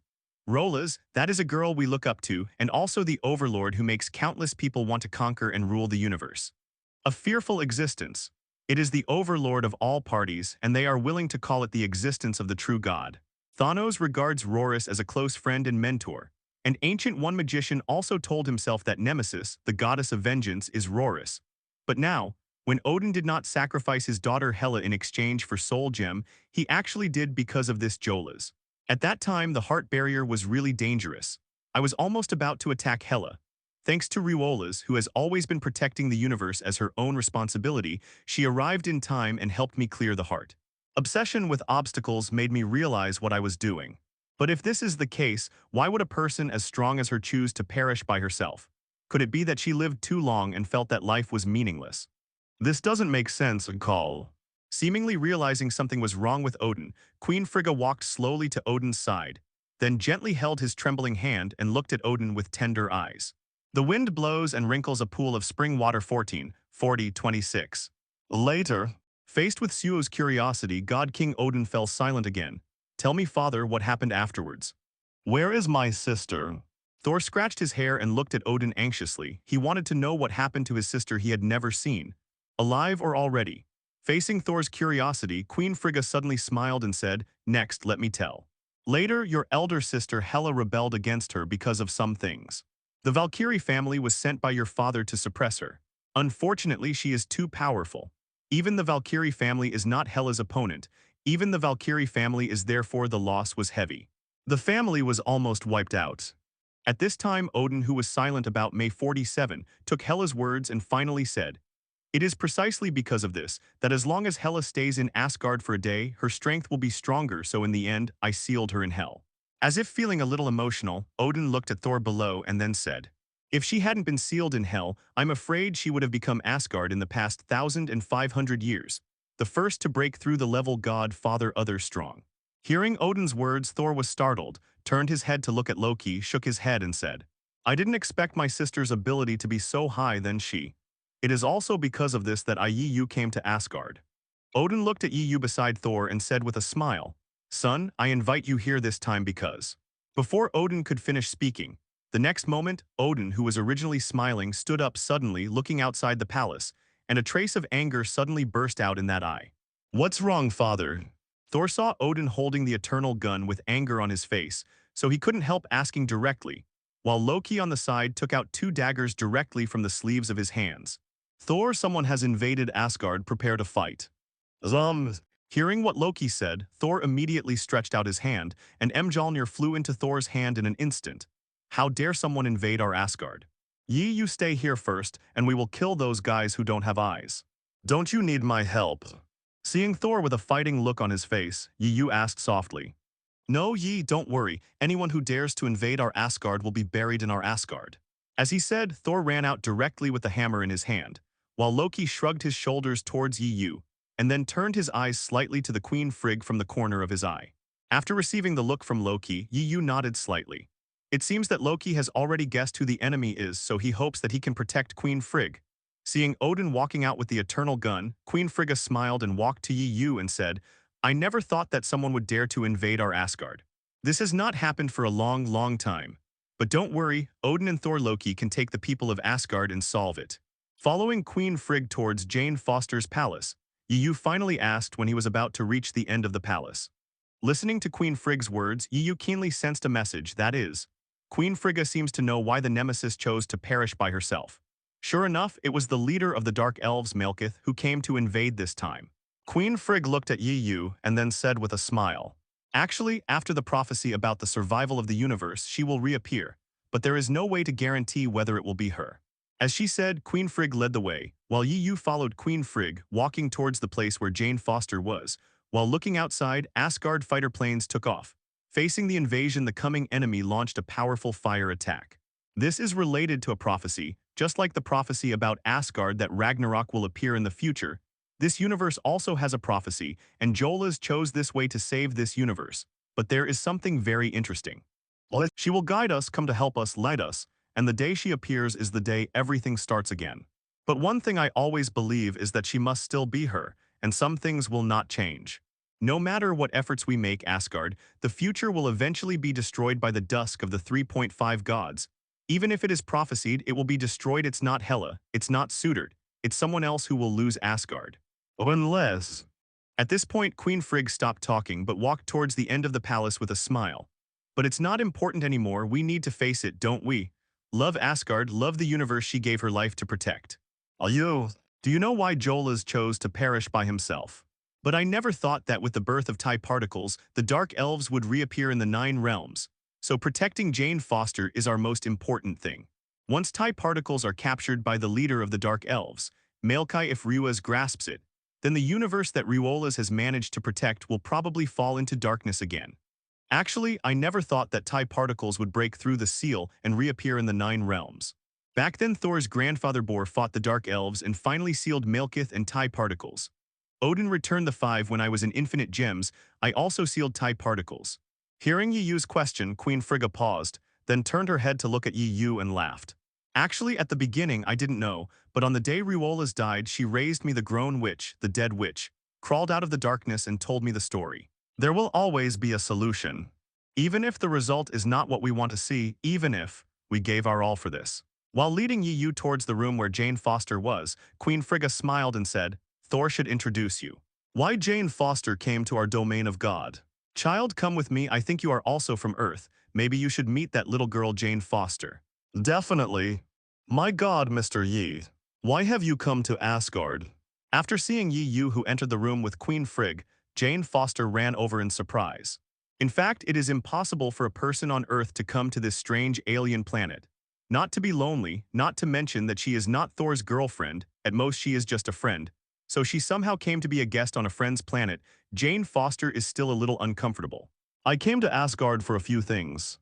Looking at Jane Foster with a surprised face, Yiu replied with a smile. Boom. Hearing the sudden explosion sound from outside, Jane Foster shrank her neck in fright and subconsciously looked out the window, only to see that the warships of the Dark Elf and Asgard were already engaged in battle outside the window. There were some violent explosions. On the ground, Thor Loki is leading the soldiers of Asgard to fight against the soldiers of the Dark Elves. As far as 11, God King Odin is fighting with the tall man who was put into the belly of Malekith by the transformation of dark energy. It can be said that the fight outside was so fierce that Jane Foster was a little bit surprised. Mr. Yi, there won't be any big things outside. Jane Foster looked outside and asked Yiu in a low voice. Relax, boy, this is Asgard. Hearing Jane Foster's words, Queen Frigga walked forward with a smile on the side, and seeing Odin and the others fighting, Queen Frigga smiled softly. Anyone who dares to invade Asgard will be severely punished. The fiercest and most brutal attack, just relying on them, the Dark Elves who are several times weaker than Bor's time, is not enough to shock us Asgard. You are right, Madame Frigg. As soon as Queen Frigg's words fell, Malekith, the leader of the Dark Elves, suddenly appeared at the door of the room. Compared to Bor's era, we Dark Elves are indeed several times weaker. After all, we have been sealed for too long, and we have also lost the sacred objects of our Dark Elves, TIE particles. While talking, Malekith walked towards the direction of the 3 people. So the outside invasion of Asgard is fake. What we really want to do is to bring back our Dark Elves' sacred objects. TIE particles, now TIE particles are on this lady. Please allow me to take away what belongs to us. Otherwise, Mrs. Frigg, I'm not sure what I will do. Bass. While speaking, Malekith took out a long sword and aimed directly at Queen Frigg and the 3 of them. Being pointed at by the long sword, and hearing that TIE particles or something like a sacred object was on her body, Jane Foster was a little terrified, but was directly protected by Queen Frigga behind her. Want to take the TIE particles? Definitely not. After all, if you Dark Elves get the TIE particles, then the universe she guarded so hard will fall into darkness again. This is something I will never do. With that said, Queen Frigg also took out her long sword and prepared to fight. Leave the battle to me. Seeing Queen Frigg's movements, Yiu stepped forward, protecting the 2 of them behind him, and at the same time said to Frigg behind him, Queen, I am friends with Thor and Loki, so naturally I will not just stand by. It is said that the leader of the Dark Elves, Malekith, is the existence of an overlord. Well, let me, a person on Earth, experience what the so-called overlord can do. After the words fell, Yi Yu turned his head to look at Malekith, and then said with a smile, "How about let's have a fight? Let Queen Frigg fight Malekith. This is definitely not feasible. In fact, when it comes to some magic, Queen Frigg may be very powerful, but maybe because she hasn't fought for many years, she has already forgotten what to do fight the enemy." In the next second, Yi Yu raised one hand, and then the psychokinesis barrier instantly wrapped Malekith in it. Boom. There was an extremely shocking roar of thunder, and with a crackling sound, Malekith flew out again. After spitting out the 80 dust in his mouth, Malekith looked at Yi Yu with a gloomy face. "Is this all you can do? It can't hurt me." "Oh, a person from Earth. Hee, I really don't know how to live or die. Even if I didn't take it seriously just now, and only used less than 5 points of ability, that's fine.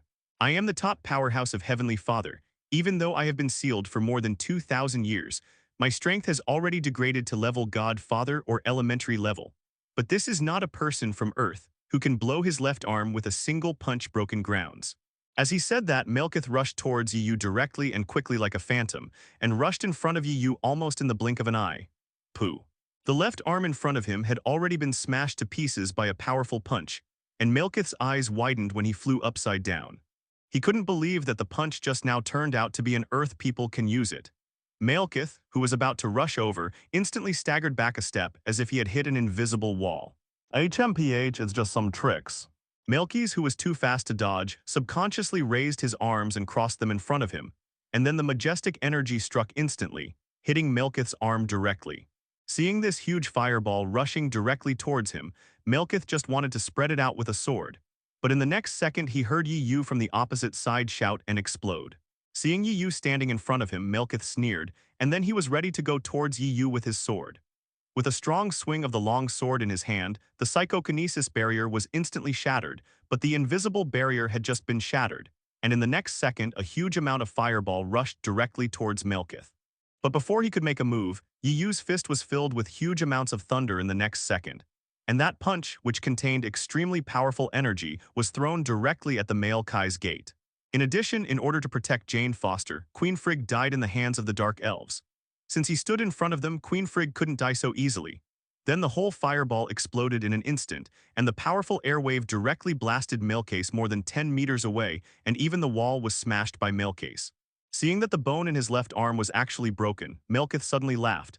"Very good, a person from Earth can actually seriously injure me, so next." Before Malekith could finish speaking, Yi Yu had flames in his left hand and lightning in his right hand, and two huge energies directly attacked Malekith. "Talking nonsense during the battle, is it that you are tired of living a crooked life? You must know that this is another powerhouse of the level Godfather, even though it has been sealed for a long time, but even so, this is still another powerhouse of the level Godfather." Only, looking at Malekith, who was blocking his two huge energies with one hand, Yi Yu always felt that something was wrong. Level Godfather, other strong people, are they so weak? I have absorbed two kinds of abilities, Mind Gem and Space Gem, to enhance my annihilation power, yes. Now his power of annihilation has not yet been activated. If his power of annihilation plus the white jade sword that Loki gave him, then he can definitely kill the leader of the Dark Elves on the spot. Malekith, whose right hand was resisting the attack of Yi Yu's flame and Thunder's two huge abilities, now his face became a little dignified. First, he had never thought that the guy in front of him was actually so strong. Second, he found that Odin and the others have dealt with their men. "If you are delaying, I am afraid that you are really going to die here." Thinking of this, Malekith roared, raised his left arm with broken bones, and a dark energy directly attacked Yi Yu. In the face of this huge dark energy, Yi Yu did not dare to underestimate it. After all, he had never seen the energy supply of other powerhouses from level Godfather, so he immediately formed a psychokinesis barrier with his hands, and the power of annihilation was activated instantly, preparing to resist the seemingly very frightening dark energy. After the dark energy hit the psychokinesis barrier formed by the force of annihilation, it actually shattered directly, turning into wisps of black smoke and dissipating in front of Yi Yu. Seeing this scene, Yi Yu couldn't help being a little surprised. Even Malekith didn't expect that his pure dark energy would be so vulnerable. One must know that even Bor back then, who claimed to have reached the top level of the level Godfather, would be able to break through the level Godfather and reach a whole new realm if he lived for 1,000 years or even 500 years. But even such a person would be severely wounded by his own dark energy in the end, so that he would never be able to break through the level Godfather, and would enter eternal sleep alone at the age of 3,500. But now the dark energy that he is proud of is actually like this. Vulnerable. Taking a deep look at Yu in front of him, Melkith noticed that Odin and the others were rushing towards him quickly. He couldn't help but immediately raised his hand, and the dark energy attacked Yu again. Only this time Melkith is not attacking Yu, but Jane Foster and Queen Frigg behind him. Seeing this scene, Yu hastily stood in front of the two of them, and then mobilized the power of annihilation to disperse the dark energy. But after only a few seconds of delay, Melkith fled here in an instant.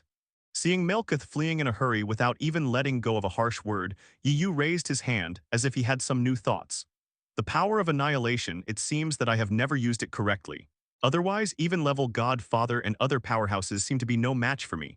Seeing Yu who was in a daze and seemed to have some insights, Queen Frigga stepped forward with a smile, then put her hand on Yu's shoulder and said with a smile, "Sometimes some powers need to be mastered slowly. Only when everything is in order can it exert its greatest power. If you forcibly use the power that you have not fully mastered, it will do some harm to yourself." As the voice of Queen Frigg fell, the magic taught by her witch was activated instantly. In an instant, the scene in front of Yu changed, as if the entire Milky Way appeared in front of Yu. As the Milky Way rotates crazily, the next moment, Yu seems to be on a lonely planet. In the sky of this planet, there is a person standing impressively. This person is none other than Yu himself. I saw myself standing in the air, simply waved my hand, and the power of annihilation was activated instantly, and the countless mountains below turned into countless particles rotating in the air in the blink of an eye, and then these particles reorganized into mountains and arranged in 2 rows. In the next second, with the power of annihilation in Yu's hands, it seemed that the space below was broken and reorganized. The barren land in front of the mountains turned into a bustling city composed of tall buildings, while the barren land in the distance, the land also bloomed with lush vitality. As the screen keeps turning, Yu seems to see that he can control the birth of the planet with one hand and the demise of the planet with the other hand, as if the survival of the entire universe is under his control. This feeling is extremely wonderful. It is difficult to express it in words. At least at this moment, Yu suddenly felt that the entire universe was under his control, as if countless planet-fixed stars would be destroyed immediately with a single movement of his mind. As soon as the screen turned, Yu's mental power returned to Asgard. Looking at Frigga, who was looking at her with a kind smile, Yu breathed a sigh of relief slowly. Looking at his hands, Yu murmured softly, "The scene just now, the feeling is very real, as if I can control everything. Even if it is just a thought, it will destroy a planet, this feeling. This is the ability within you." Hearing Yu's words, Queen Frigga smiled kindly. When the power of annihilation reaches the peak, any object, even a planet, can be easily destroyed or reorganized, and the rise and fall of the universe is only a matter of time. It lies in your thoughts. However, child, I am Thor and Loki's mother. You are Thor and Loki's best friend, and I also regard you as my junior. Queen Frigg looked at Yu kindly and said with a little seriousness, "As an elder, I will give you a suggestion. You can use infinite gems to enhance your annihilating power, but absolutely don't absorb the 6th lesson, the power of infinite gems. This is an advice to you as an elder. Please believe that I can foresee things, that I was raised by a witch. Children, you don't want to see those things happen. It was because of those things that Jolas and those who choose self-destruction, I don't want you to go back to the old road of Jolas. Though in eternity she is so alone." Seeing the kind and serious eyes of Queen Frigg, Yu was about to ask something, but saw Odin and Thor Loki walking towards this side in a hurry. After allowing herself to see the power of annihilation at its highest level, Queen Frigg told herself, never collect the energy of the 6th infinite gems, which she and Thanos saw when they first met. When you are by yourself, say the same thing as yourself. The only difference is that, just like the meaning in Queen Frigg's words, she said that if she absorbs the energy of the 6 infinite gems, then some things will be triggered, and these things are what caused Neem, the goddess of revenge, to Sith, the cause of Jorath's self-destruction. And Thanos said that when he got the energy of the 6 infinite gems, he would definitely kill himself and not let that happen. So, what the hell is going on? Why is everyone so secretive? Queen Frigg glanced at herself for the last time. The meaning in her eyes was obvious, but she couldn't tell herself directly. And there is a deep meaning in the eyes, that is, she believes that the Riolas in everyone's mouth has a great relationship with herself.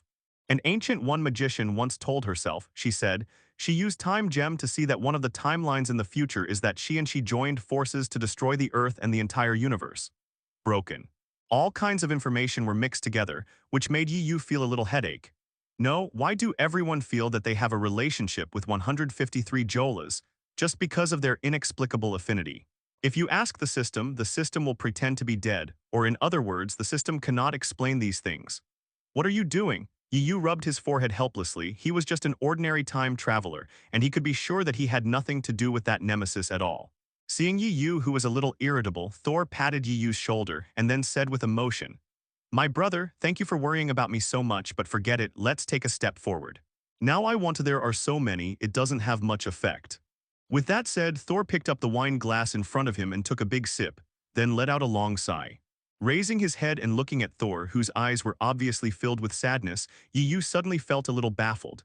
It's all that and that, what is Thor talking about? Why is he worrying about him? Looking at Thor, who looks sad, angry sad, and I don't know what to do but somehow happy, Yu looks at Loki at the side and asks softly, "Your brother has a personality classification. Don't worry about this, idiots." Loki looked at Thor, who was sad for a while, and giggled for a while. Loki pointed to his head and said to Yu, "This idiot has a problem here." Hearing what Loki said, Yu nodded approvingly, but then asked curiously, "What's wrong with this guy?" "It's not about his girlfriend Catherine and Jane Foster."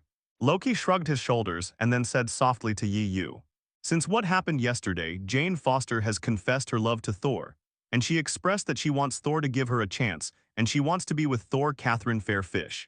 And then, a Thor who couldn't solve Catherine's peace with Asgard, suddenly there was another Jane Foster, but this idiot didn't know how to refuse. So he was worrying about this matter it's on. Since she didn't stop herself and said that she could get something unexpected, Yu naturally wanted to give it a try. Loki pointed to Thor and said, "Historically, there have been dozens of people with the godhead of Thor. From this we can see how terrifying people with the power of death are.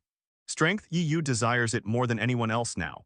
Especially after Queen Frigga showed him that ability, if Yu wants to make himself stronger, then he needs to use the power of annihilation even more skilled. And integrate into your own strengths. Some time ago, when I sent Wanda to Sorcerer Supreme Ancient One to Awakening Origin Magic Power, Sorcerer Supreme said that he was looking forward to what he got in Hell. Obviously, Sorcerer Supreme used the future observed by Time Gem to see that he was going to Hell. But after all, my sister who has never met is sealed there. According to what my father told my sister who has never met Tusk, this is a demon king who kills without blinking an eye. A man who wants to become a king wants to be crazy. God guy." Thinking of being in a daze for so long, Thor scratched his head in embarrassment and said with a smirk, "I'm obsessed with thinking about things. Hey, you two wait for me here for a while. I'm going to steal a piece of paper from the treasure house of my father." The jar comes out. Saying that, Loki raised the wine glass in his hand and lightly touched Yu. After all, the elder sister named Hela has been sealed in hell for more than 1700 years, but her original strength is extremely strong. Otherwise, my father would not have chosen to seal her at the beginning. Plus the godhead of death, a person who controls the power of death women, it's better not to provoke easily. Yu knew that Loki was doing it for his own good, but in fact, Yu was not prepared to refuse God King Odin's request. Hearing what Loki said, Yu nodded lightly. The two raised their glasses and clinked, and then continued to drink. "Maybe you don't know how powerful the power of death is, let me tell you that." Speaking of this, he seemed to recall the image of Hela, BBBD, that one person solved the entire Valkyrie clan of Asgard in his father's mouth. Loki couldn't help but gasped, then looked at Yu and said, "Listen to me, Yi, if it's possible, it's better not to go there." And Yu did admit that he underestimated the incomparably powerful energy of the power of annihilation. So maybe going to hell this time may be a great opportunity for him. "God King, I have only drank less than 2 cups. I raised my head and was about to say something to Yu and Loki, but what greeted me was the contemptuous eyes of these two guys. As for the godhood of Thor, who gradually recovered from his own thoughts, just wanted to pick up the jar in front of him to pour himself a glass, but found that the jar was already empty. Loki pursed his lips, looked at Thor, who was lost in his own contemplation, and then said softly, "In Asgard's tens of thousands of years or even hundreds of thousands of years of history, there are only 3 people who are qualified to obtain the godhead of death. Among them, both of them suppressed the 9 realms by one person and defeated the Vanir Protos to surrender." The two drank the wine in their glasses, and then Loki looked at Yu and asked seriously, "Are you really going to agree to my father's request? You must know that there is hell in the 9 realms even if there is no hell in hell. Any danger, not even any living things."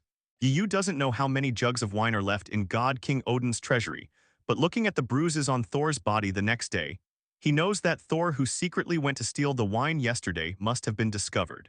Haha, it's nothing after all, I'm a god. This little injury will heal after a while. Thor let out a haha and then looked at Jane Foster, who was getting more and more lethargic, and said to Yu and Loki. But according to Jane Foster's current situation, it is estimated that she can't last long, at most in just a few days Jane will. Loki, do you have any good solutions? We can't let Jane Tilda just die like this. Hear Thor's question, Loki thought for a while, then looked at Thor and said, the TIE particles in Jane Foster's body are the sacred objects of the Dark Elves. And the reason why the Dark Elves risked their lives to invade Asgard 2 days ago is because of the ether particles. So I think that the Dark Elves may have a way to get the TIE particles out of Jane Foster's body. But the only thing we need to pay attention to is that we must not let the Dark Elves get the TIE particles. Otherwise terrible things will happen. Point 17. I don't want darkness to descend on the universe again. Hearing what Loki said, Thor leaned on his chin and nodded. Loki was right, maybe this is a good way. But the only thing that needs attention is not to let the reality gem fall into the hands of Melkith. Turning his head, looking at Yu, who was deep in thought and didn't speak for a long time, Thor couldn't help asking curiously, hey brother, what are you thinking about? I should be able to give it a try. Looking at Jane Foster, who fell into a deep sleep, the powerful energy of the force of annihilation emerged in Yu's mind. It seems that I can try to use the power of annihilation to see if I can pull out the TIE particles. As he spoke, Yu signaled Thor and Loki to take a few steps back. After the two retreated, Yu stretched out his hand, and the power of annihilation was activated instantly. After upgrading the Mind Gem ability, the power of annihilation has reached the 3rd level, and that energy, which is not huge but still not to be underestimated, has emerged in Yu's hands. In just a split second, Yu seemed to have entered a very wonderful space, as if everything around him could be controlled by him. This, so pure energy. Seeing the energy of countless black particles glowing in the grayness in Yu's hand, Thor couldn't help touching Loki's arm and asked softly, why do I always feel familiar with this energy, but I can't remember it? The power of annihilations. Looking at Thor's thoughtful expression, Loki replied softly, when we were studying, Father used the Tree of Life to show us this seemingly simple energy that can actually destroy everything. But what we showed back then at that time, the power of annihilation mobilized by the Tree of Life was not so pure. Though, after listening to Loki's introduction, Thor nodded suddenly, then looked at Yu's back and said, let me just say, I am very familiar with this energy, how could I not know about it? Seeing Thor's shameless look, Loki couldn't help but rolled his eyes and then looked at Yi. Standing in place, Yu felt his own control over the power of annihilation. This feeling was very wonderful, as if his hands were controlling the flow of the air. It seemed that as long as he moved according to his mind, the power of annihilation would very well behaved together movement. Feeling the trajectory of TIE particles with the power of annihilation, the next moment, Yu stretched out his hand, and countless TIE particles floated out of Jane Foster's body with ease and were finally wrapped by the power of annihilation. Yu's hands swirled and flowed constantly. Really, Yi actually made TIE particles out. Seeing this scene, Thor hugged Loki's shoulder excitedly and laughed, and just wanted to go forward to talk to Yu, but Loki stopped him directly. Don't move, don't bother to spit for now. Loki seemed to have noticed something was wrong, so he directly pulled Thor, who wanted to step forward recklessly, and said, look, he seems to be controlling the flow of TIE particles. He probably wants to restore TIE particles to reality gem. Seeing that Yu didn't seem to show such a painful expression, Thor was relieved a little, then scratched his head and smirked at Loki. Hearing the roar of Loki, who was dragging himself desperately to prevent himself from coming forward, Thor, who saw Yu being attacked by the energy of the reality gem and wanted to step forward to bear this huge energy with Yu, gradually became quiet down. Angrily punching Thor, Loki said helplessly, dude, don't be so impulsive next time, okay? Can't you use your brain more? Hearing Loki's complaint, Thor was not angry, but put his arms around Loki's shoulder and laughed loudly. With you by my side, why should I use my brain? Can't you just think for me? Leave. After trying back and forth several times, the dark red TIE particles finally gradually began to calm down, and then gradually shrank to form a dark red ball. Holding the reality gem with one hand, in an instant, the energy of the reality gem rushed into Yu's body frantically, and then the dark red energy continuously enveloped Yu. Hearing Thor's proud words, Loki shook his head speechlessly. It's impossible for me to stay by your side all the time, you have to use your own brain, what a shame. The power of annihilation withdrew, but tie particles did not escape, but quietly stayed in Yu's hands. Gradually, the dark red ball composed of countless particles gradually formed a gem. Loki, let me go. Ye can't bear the energy of an infinite gems at all. He must have someone to bear the energy of the infinite gems. Otherwise, he will be destroyed by the energy of the infinite gems. Seeing this scene, Thor, who thought Yu was in danger, just wanted to rush forward. But Loki held his arm tightly to prevent him from going forward. As Loki's voice fell, the tie particles controlled by the annihilation force rushed violently and constantly, as if they wanted to break out of the encirclement of the annihilation force. But every time they hit the pure and majestic power of the annihilation force, will constantly bounce back. Looking at Thor, who was anxious and wanted to get rid of the pull he was pulling, Loki hugged Thor, who kept dragging him forward, and shouted angrily, "Don't be impulsive, he is not being attacked by the reality gem, but absorbing the reality gem energy of. Did you forget that after ye saved her mother and Jane Foster, her mother once said that ye can absorb the energy of infinite gems to strengthen herself? Reality gems.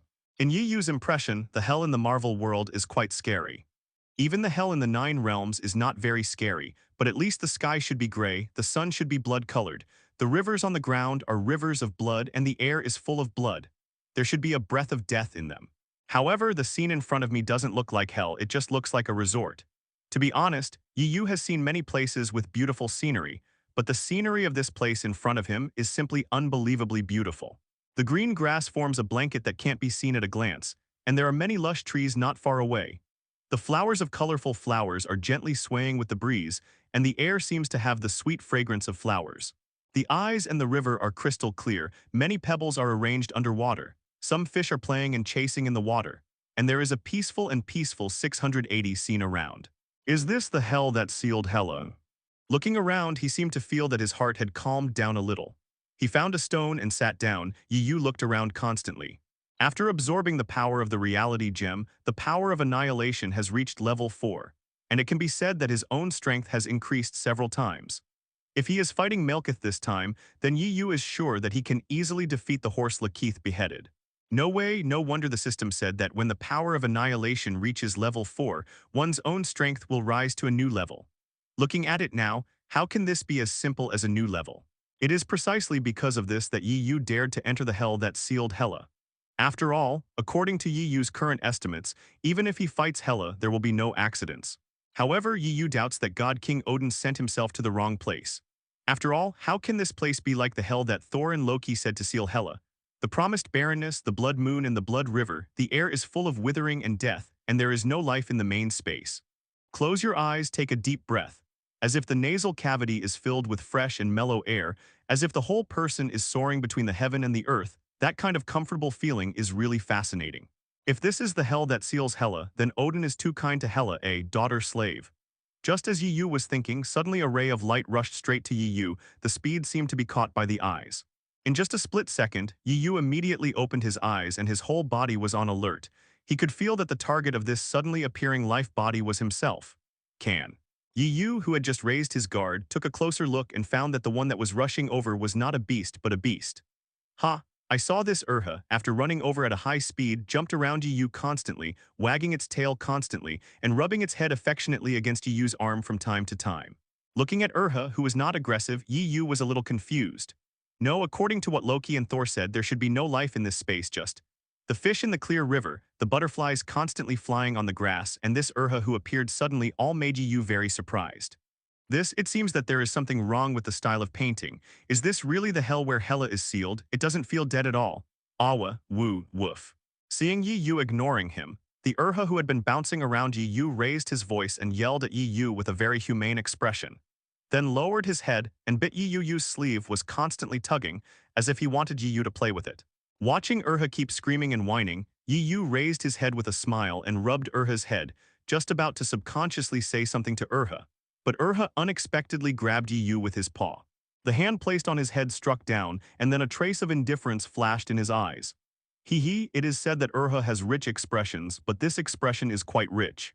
Seeing the indifference in Urha's eyes, Yi Yu just said something with a smile just as he was about to get up. He saw Urha pounced on Yi Yu again, then pulled Yi Yu's sleeve, wagging his tail, constantly wanting Yi Yu played with it. Alone. Amid Urha's constantly humming voice, Yu stood up helplessly, looking at this guy who seemed to have hidden a million renovation plan. Yu bent down and rubbed Urha's dog's head. Speak up, little guy, how do you exist here? Awa, he tilted his head as if he didn't understand what Yu was talking about, then he blinked his eyes a little, then suddenly turned his head and looked at his back, then he yelled at Yu again. You mean to say let me ride? Turning his head, Urha looked at Yu with those eyes, as if he was saying to sit still, and then he rushed out in an instant. Although I'm sure Urha means this, but I really don't have the experience of using a dog as a car. Yu sat on Urha's back 4.1 and he instantly felt extremely small. Who can be a car? How about changing from a normal dog to a guy hundreds of meters tall? Hearing Yu's question, Urha raised his head and barked, then nodded his head. Well, seeing Urha's serious expression suddenly appeared, Yu looked around, thought for a while, and then sat down. But it's just sitting on the ground, after all. I don't want to directly put Urlu on the ground. Seeing Yu, who was a little helpless and suddenly didn't know what to do, Urha gave Yu a contemptuous look, as if saying that even such a simple action would not be the same. Yu looked at Urha and asked with some uncertainty, Awa. Then he turned around and walked backwards to Yu's side, and then his eyes constantly urged Yu to come up quickly. The next second Yu had just sat up, and Ur's whole body suddenly swelled up. Almost in the blink of an eye, he had grown to a height of several hundred meters. This Urha, which is hundreds of meters high, is extremely fast. Sitting on Urha's back, Yu seems to be able to hear the sound of the wind whistling past his ears constantly. I'll go, Urha, what's your situation? Well, it really doesn't look like the place where Thor and Loki said they sealed Hela. Zalwa. Grabbing Urha's hair as a handle, Yu looked at the height of hundreds of meters below and then asked speechlessly. Sure enough, the place where Hela is sealed cannot be deduced by my own common sense, so where is Urha? Urha, who is hundreds of meters high, is carrying Yu constantly running on this planet. The speed is simply jaw-dropping. If it weren't for Yu's relatively strong strength, most people would have been unable to breathe while advancing at high speed. In almost a few minutes, Urha stopped at a place thousands of miles away, and then his whole body shook and gradually shrunk, gradually turning into a Urha with a normal file size. Zalwa. Seeing Yu come down, Urha yelled at Yu, then turned his head and bit his tail and turned around a few times, laying his two front paws on Yu, and then ran away happily. Seeing the Urha who ran away suddenly, Yu was a little confused. What did this Urha bring him here for? There are no buildings here at all, just some fruit trees with blue fruits in front of them. Although these fruits look like apples, the blue apples are still blue apples from an alien planet. Yu still not ready to eat. Eat, non-poisonous 11. Just when Yu was looking at the blue apples on the tree in front of him, a cold voice came from behind Yu. Turning his head, he found that the person behind him was none other than the eldest princess of Asgard, Hela, the goddess of death. That stupid dog still couldn't understand what I meant. It originally wanted it to bring you to my palace, but it actually brought you here. I really miss my Fenrir back then. At least, it not only he is my partner in charging and fighting, and he can clearly understand my orders. As he spoke, Hela looked at Yu with curiosity in his eyes. What's your relationship with Riola's?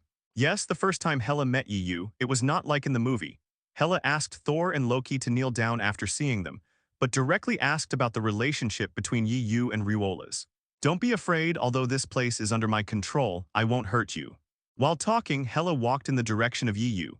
If it weren't for Riola's, I'm afraid I would have been sacrificed to Soul Gem, and then Odin suppressed me here. So I hate Odin, but I am also very grateful to Jola's. Speaking of which, Hela came to Yu, sniffed Yu lightly, and then nodded in satisfaction.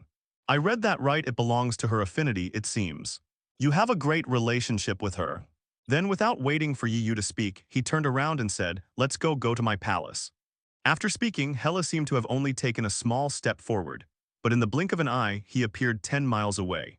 Shrink the ground into an inch. Seeing Hela's movements, Yu immediately followed up. You must know that in the original movie, Hela didn't seem to have this ability. But thinking that this is Hel and Hela's home field, it's not surprising that it seems to have this ability. Hela's palace here is very big, really big, even several times bigger than Zono's palace of God King Odin of Asgard. It's just that this planet doesn't have any buildings except this lonely Nuoda palace, so when I saw the palace of Hela for the first time, my first feeling was not shock but rather lonely. That's right, on the planet that can't be seen at a glance, there is a huge amounts of palace standing alone. Except for some flowers and trees, there are no buildings around. It is hard not to give people a very lonely feeling feel. In addition, after entering the palace, countless murals in the resplendent palace show the victories that Hela led the Asgard army to fight one after another. but there is no figure of Odin on these murals. The entire palace was extremely luxuriously built, but apart from Hela, there was no living creature here. So, you said you have nothing to do with Jolas. Sitting across from Yu, it may be the first time in 17 or 800 years that I saw a human being other than myself. It's hard to imagine that Hela's various etiquette is very thoughtful, not like the one in the movie. Domineering let the scene of kneeling when meeting. Instead, it was like facing the arrival of an old friend, filling the table with all kinds of exotic fruits and the like, which was almost very similar to normal chatting. Yes, although many people say that, including your father, God King Odin, but I really have nothing to do with the Roras you speak of. At least in my memory. Yu nodded, looked at Hela and replied very seriously, "Oh. Is that so, are you sure?" Listening to Yu's words, Hela's expressionless face like frost suddenly laughed, and the eyes that looked at Yu were also filled with a strange look. "It seems that you really don't know anything, just like Odin you don't know anything." Saying that, Hela handed Yu a blue fruit, motioning Yu to eat it. Originally, Yu refused Hela to hand over this fruit that he had never seen before, but seeing Hela also picked up the fruit and ate it, Yu also took a light bite. As soon as the fruit was in the mouth, a mellow aroma of wine appeared in Yu's mouth, as if drinking a glass of fine wine. This is 607 Brettanomyces. The juice of this fruit is the same as the fine wine brewed. This is the most special fruit in hell, the whole universe, and I have it here after that. Looking at Yu's surprised eyes, Hela explained. Tell me about what has happened in the 758 years outside of here. What has Asgard become now? What changes have taken place in the universe? Watching Yu finish eating the fruit in his hand, Hela asked softly. I'm not from Asgard, so I don't know about Asgard's history of more than 1700 years. Yu thought for a while, then opened his mouth to explain. I definitely know this. Hela sneered, looking at the sky outside the palace with a hint of coldness on his face. If you are from Asgard, then the moment you step into hell, you will already be 383. The Asgard people who can enter here must be appointed by Odin. For such a person, I will naturally not let him live. I hate Odin for buying this. There is no doubt. Hela looked at Yu and then said softly. This is also the reason why Odin has never dared to send any Asgard people into hell for 1,758 years. As for you, the only reason he asked you to come is to know that I won't do anything to you. Did Odin tell you what happened back then? Hela looked at Yu in front of him and then asked softly. You mean you exchanged your life for the soul gem, or did you say you sentenced Asgard, beheaded the Valkyrie family, and was finally sealed in hell by Odin? Yu nodded gently. He told me, but God King Odin said that he was confused by that obsession and almost made a big mistake. Fortunately, Riolas woke him up. As for you being sealed in hell, it's because you are dissatisfied with him canceling his decision to rule the 9 realms. So you want to become the new king of Asgard, want to rule the 9 realms, and even lead Asgard to conquer the entire universe. Hearing Yu's words, Hela suddenly laughed, and the smile was full of strong sarcasm. So that's how he sees my daughter. After laughing loudly, Hela took a deep breath and then waved her hand. The originally clear sky outside suddenly became cloudy, and in an instant, majestic rain fell from the sky. Standing up, Hela walked to the gate of the palace, watching the pouring rain outside in silence. In the entire palace, there was a piece of silence. After a long time, Hela finally spoke slowly. Who am I? I, Hela, the goddess of death. In the tens of thousands of years of Asgard's history, only 3 people are qualified to inherit the godhead of death. The eldest princess of Asgard, the first new king of gods, domain heir in line. Hela turned his back to him. Yu couldn't see the strong irony on Hela's face, but he could hear that disdainful tone from Hela's words. No matter what happens, I am the first in line to inherit Asgard. Betrayal, attack, want to control Asgard. Hela shook her head. Her face was neither happy nor sad. The irony faded away and her expression was very flat.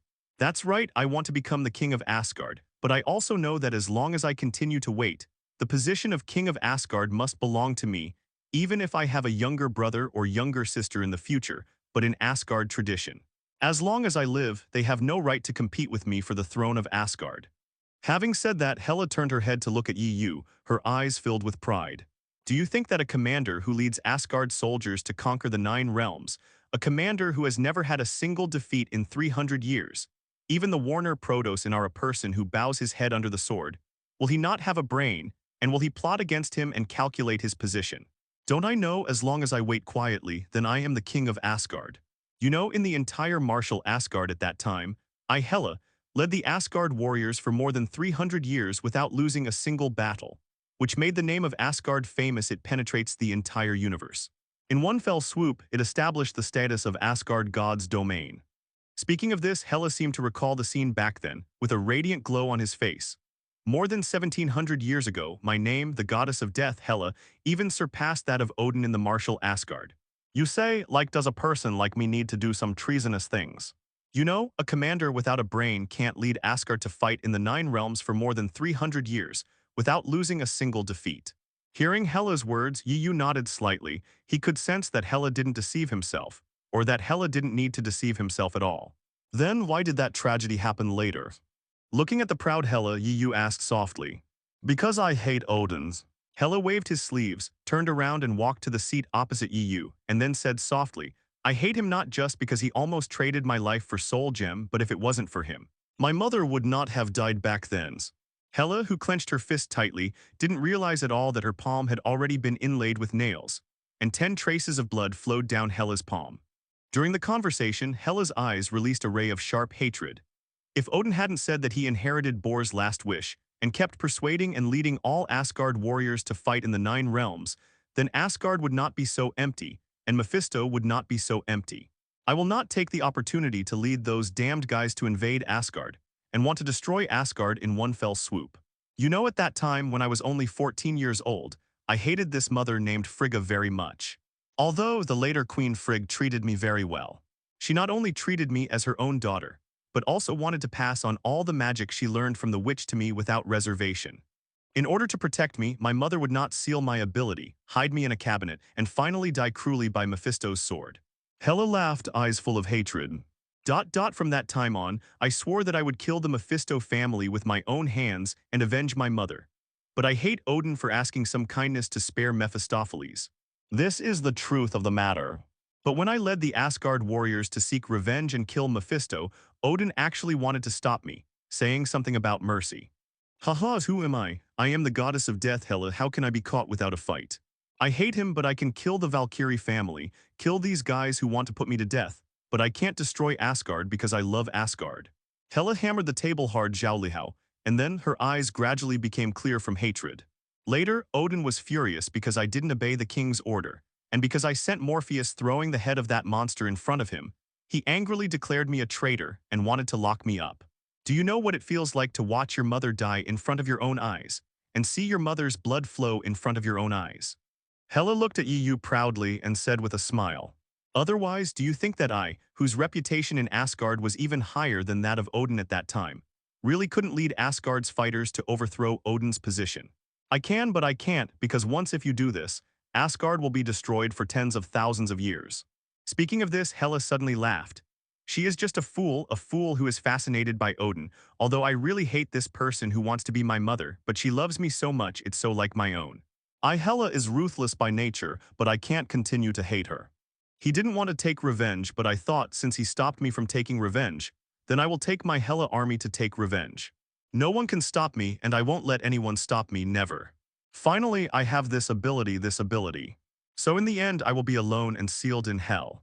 Hela's voice became colder, and with the downpour of rain outside the palace, she slowly said, I inherited the death godhead, became the goddess of death in Asgard, and became the invincible commander of Asgard. After 300 years of fighting in one fell swoop, the title of Asgard god's domain was established. Listening to Hela telling the truth of the matter, Yu became silent.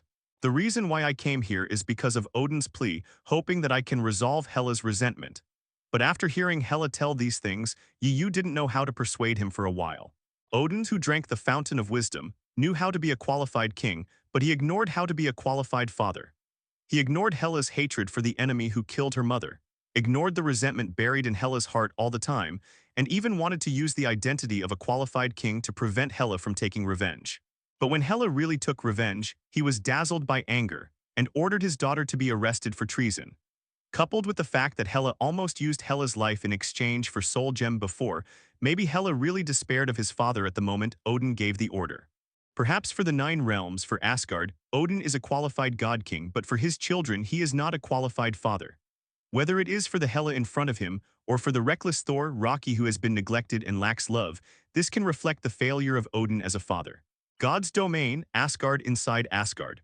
Odin, holding the gun of eternity in one hand, looked into the distance, and the only remaining eye was full of sadness.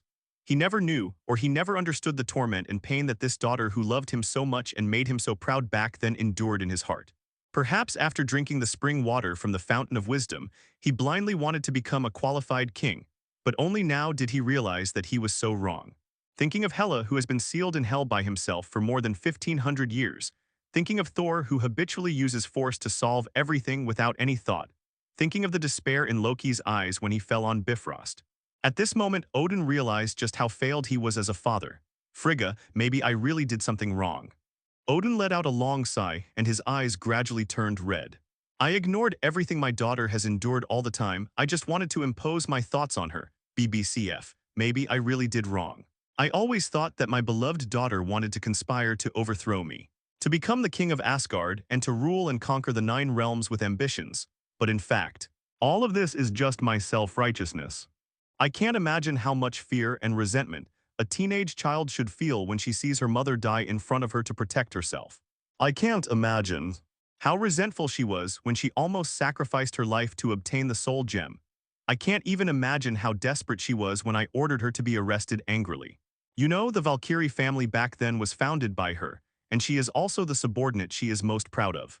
But when my father sent the Valkyrie family to arrest her, she didn't lead the soldiers who adored her to rebel, but ended the Valkyrie she was proud of, and was sealed in hell by me voluntarily.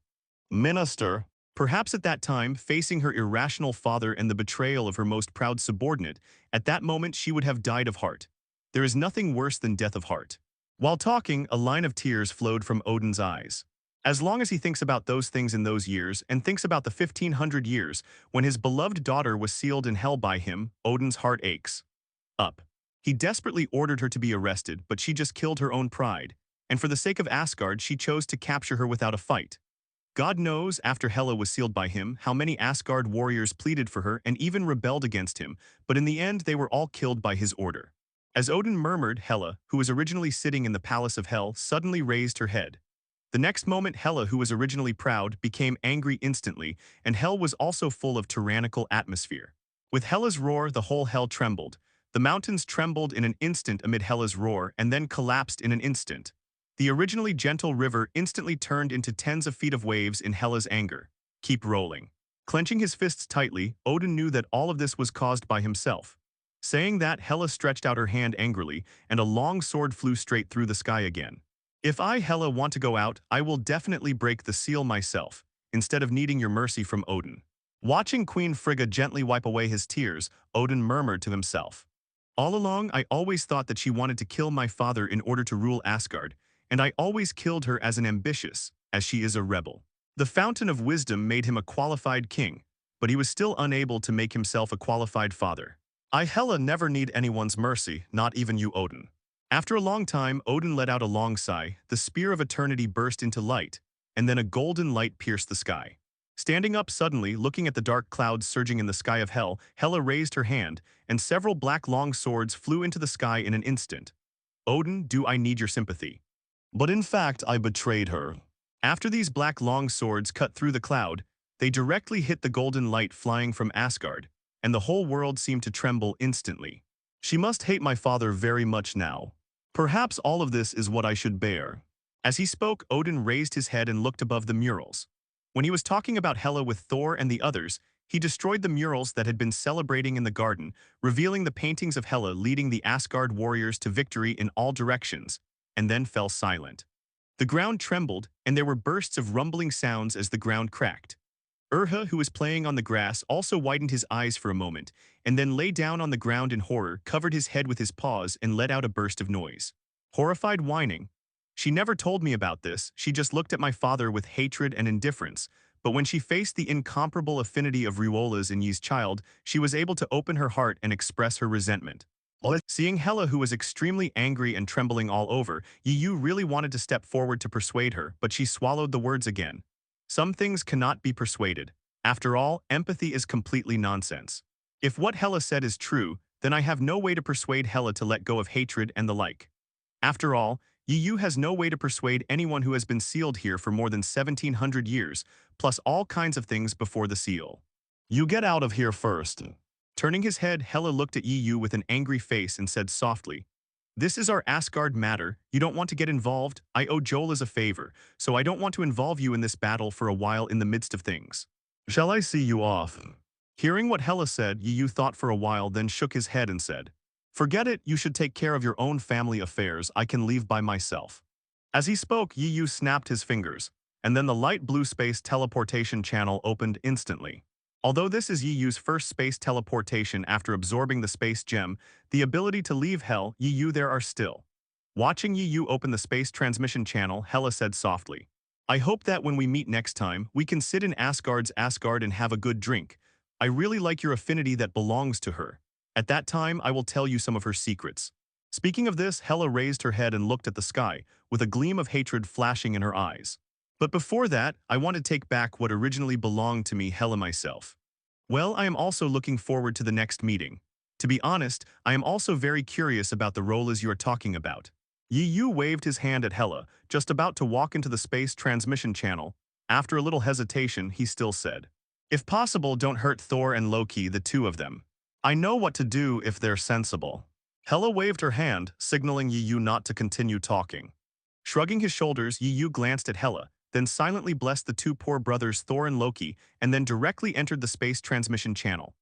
Thor and Loki will not die, Yu is very sure about this. As for whether they will be beaten anyway, it is fine if they don't die and the father's debt is repaid. After watching Yu walk into the space channel and disappear, Hela instantly rose up on the spot and flew directly into the sky. Bifrost guards the inside of the formation. With both hands on the long sword, Heldam, who was observing the abnormal situation in the Nine Realms, suddenly turned around as if sensing something, and suddenly found a woman he had never seen before, appearing not far away from him. "Who are you? Why invade me, Asgard?" While speaking, Haldam directly pulled out the long sword from the running instrument, and then aimed at Hela, who suddenly appeared. "Asgard." Hela ignored Heldam at all, stood there and looked around, then took a deep breath and said, "It's been 1758 years and it still smells so familiar. Those who dare to invade my Asgard will surely receive the wrath of my god realm." As he spoke, Haldam rushed towards Hela with his long sword in hand. Seeing Heldam rushing towards him with a sword, Hela suddenly laughed. The hair scattered on his shoulders was slightly blown, but Hela stood still and did not move. When the huge amount of long sword was slashing towards him, Hela just stretched out his hand lightly and directly held the sharp blade of the long sword with one hand. No matter what Heldam could do, he couldn't get the long sword back. "Are you the Heldam of this generation? It's really not as good as the previous generation." Hela glanced at Heldam mockingly.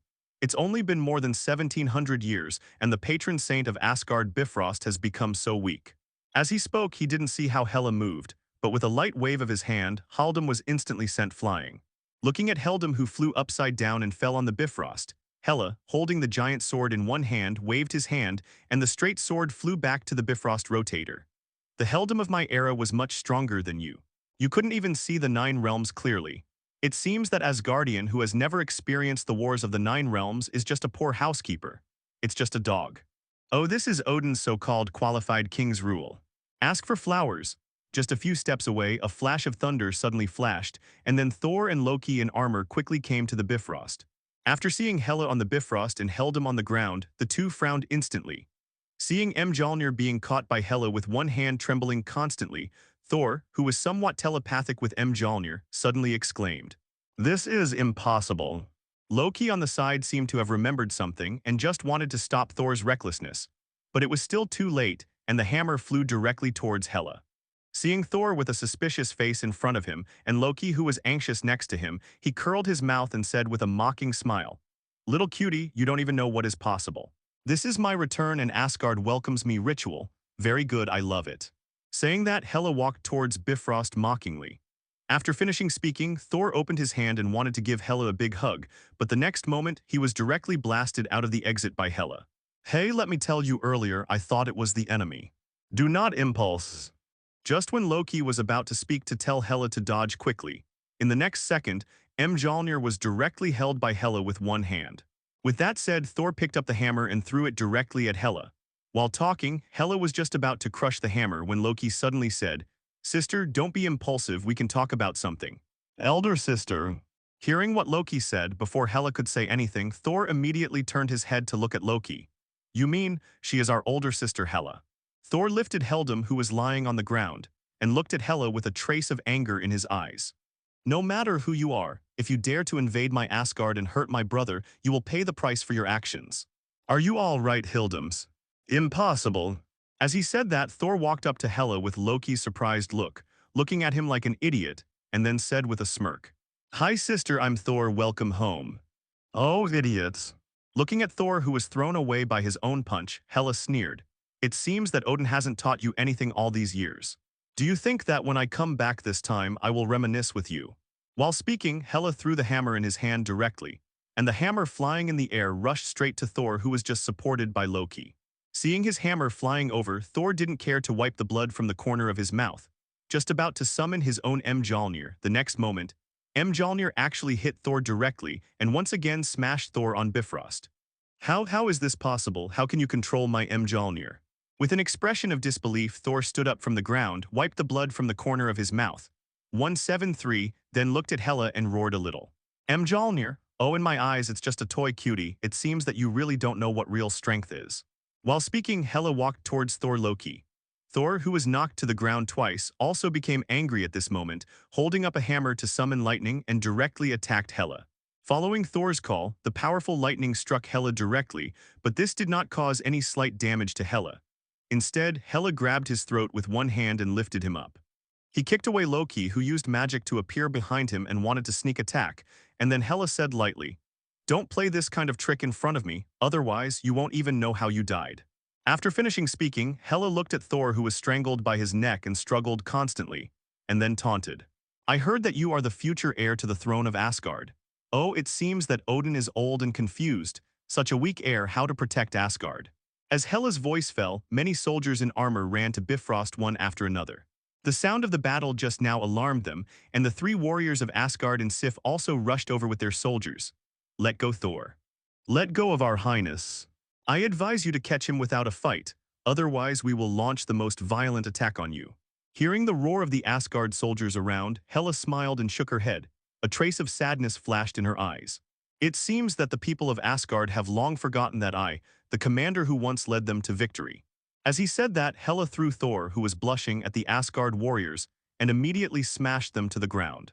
Then Hela stretched out his hands, and two black long swords appeared in Hela's hands. Looking around at the Asgard warriors who surrounded her, Hela looked up at them proudly and said in a cold voice, "Although you don't remember me, you are my people after all. Now I will give you a chance to kneel down. This is my last mercy to you." Listening to Hela's words, those Asgard warriors looked at me and I looked at you. Finally, under the leadership of the three Asgard warriors, they rushed directly towards Hela. Looking at the choices made by the Asgard warriors, Hela's eyes flashed with sadness, and then he laughed softly. "All right, since everyone has forgotten me, the eldest princess of Asgard, Hela, the goddess of death, then I will let you go back, get to know each other." Seeing Hela, who looked at him with hatred and indifference, Odin took a step forward, then put down the gun of eternity in his hand. His eyes were affectionate. His lips trembled a little, and after a while he murmured with a trill, "Hela, my daughters." As he said that, Hela was about to rush up with the long sword, but just as Hela moved, he suddenly heard a shout from Asgard in the distance. "Enough, everyone back down." Saying that, Hela picked up the long sword and pointed it at Odin, full of awe-inspiring aura. "However, since you have appeared, are you ready? Today, I come back to take back everything that originally belonged to me, Hela."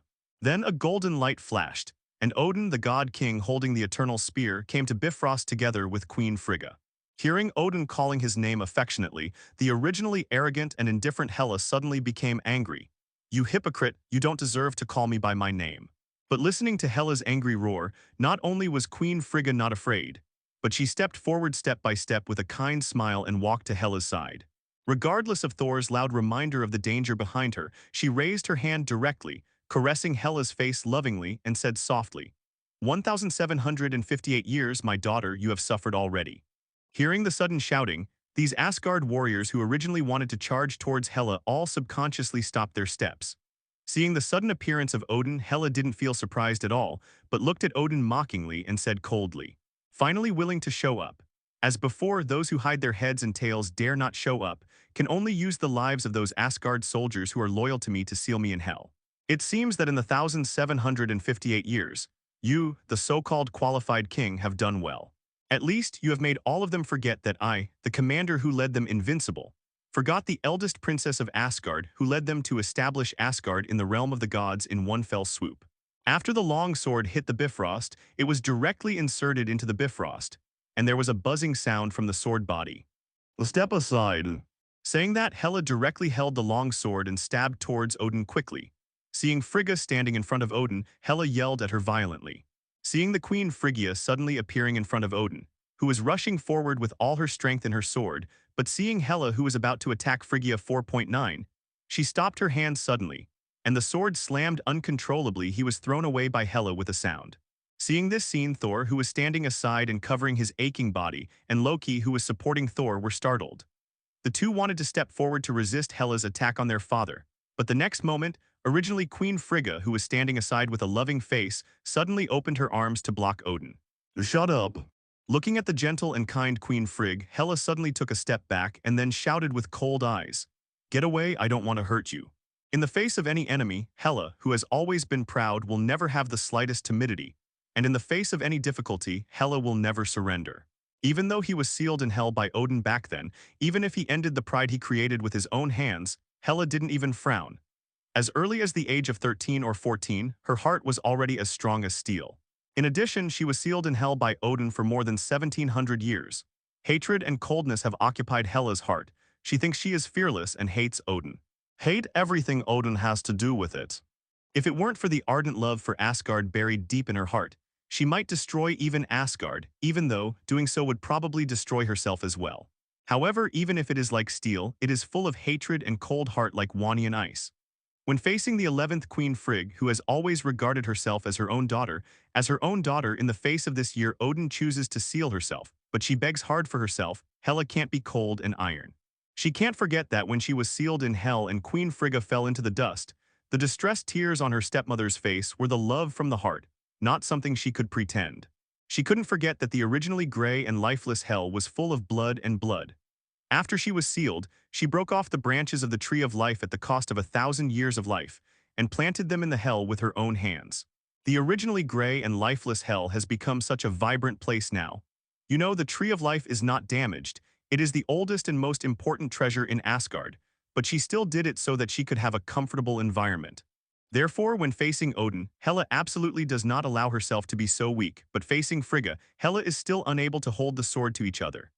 Seeing Hela, who faced Odin with eyes full of resentment, but when she appeared, her eyes were dodging a little, Queen Frigga stepped forward with a smile again, hugged Hela gently, and then said softly, "Welcome, come home, my boys." Hearing the gentle voice of Queen Frigg, Hela, who was originally cold and full of murderous aura, did not realize that her blood-filled hands actually trembled a little. Like I said, no matter what happens, no matter what, my daughter Asgard will always be your home. Pushing Hela's loose hair behind her ears, Queen Frigg took a step back with a smile, carefully looked at the daughter in front of her who was a head taller than her, and then laughed happily. It's still the same as back then, equally beautiful and heroic. You are getting old. Looking at Frigga, who always had a kind smile on her face, Hela opened her mouth and said in a trembling voice, "I've lived nearly 3,000 years, definitely will be old." Queen Frigg stepped forward to hold Hela's slightly trembling hand and then took Hela and walked towards Asgard.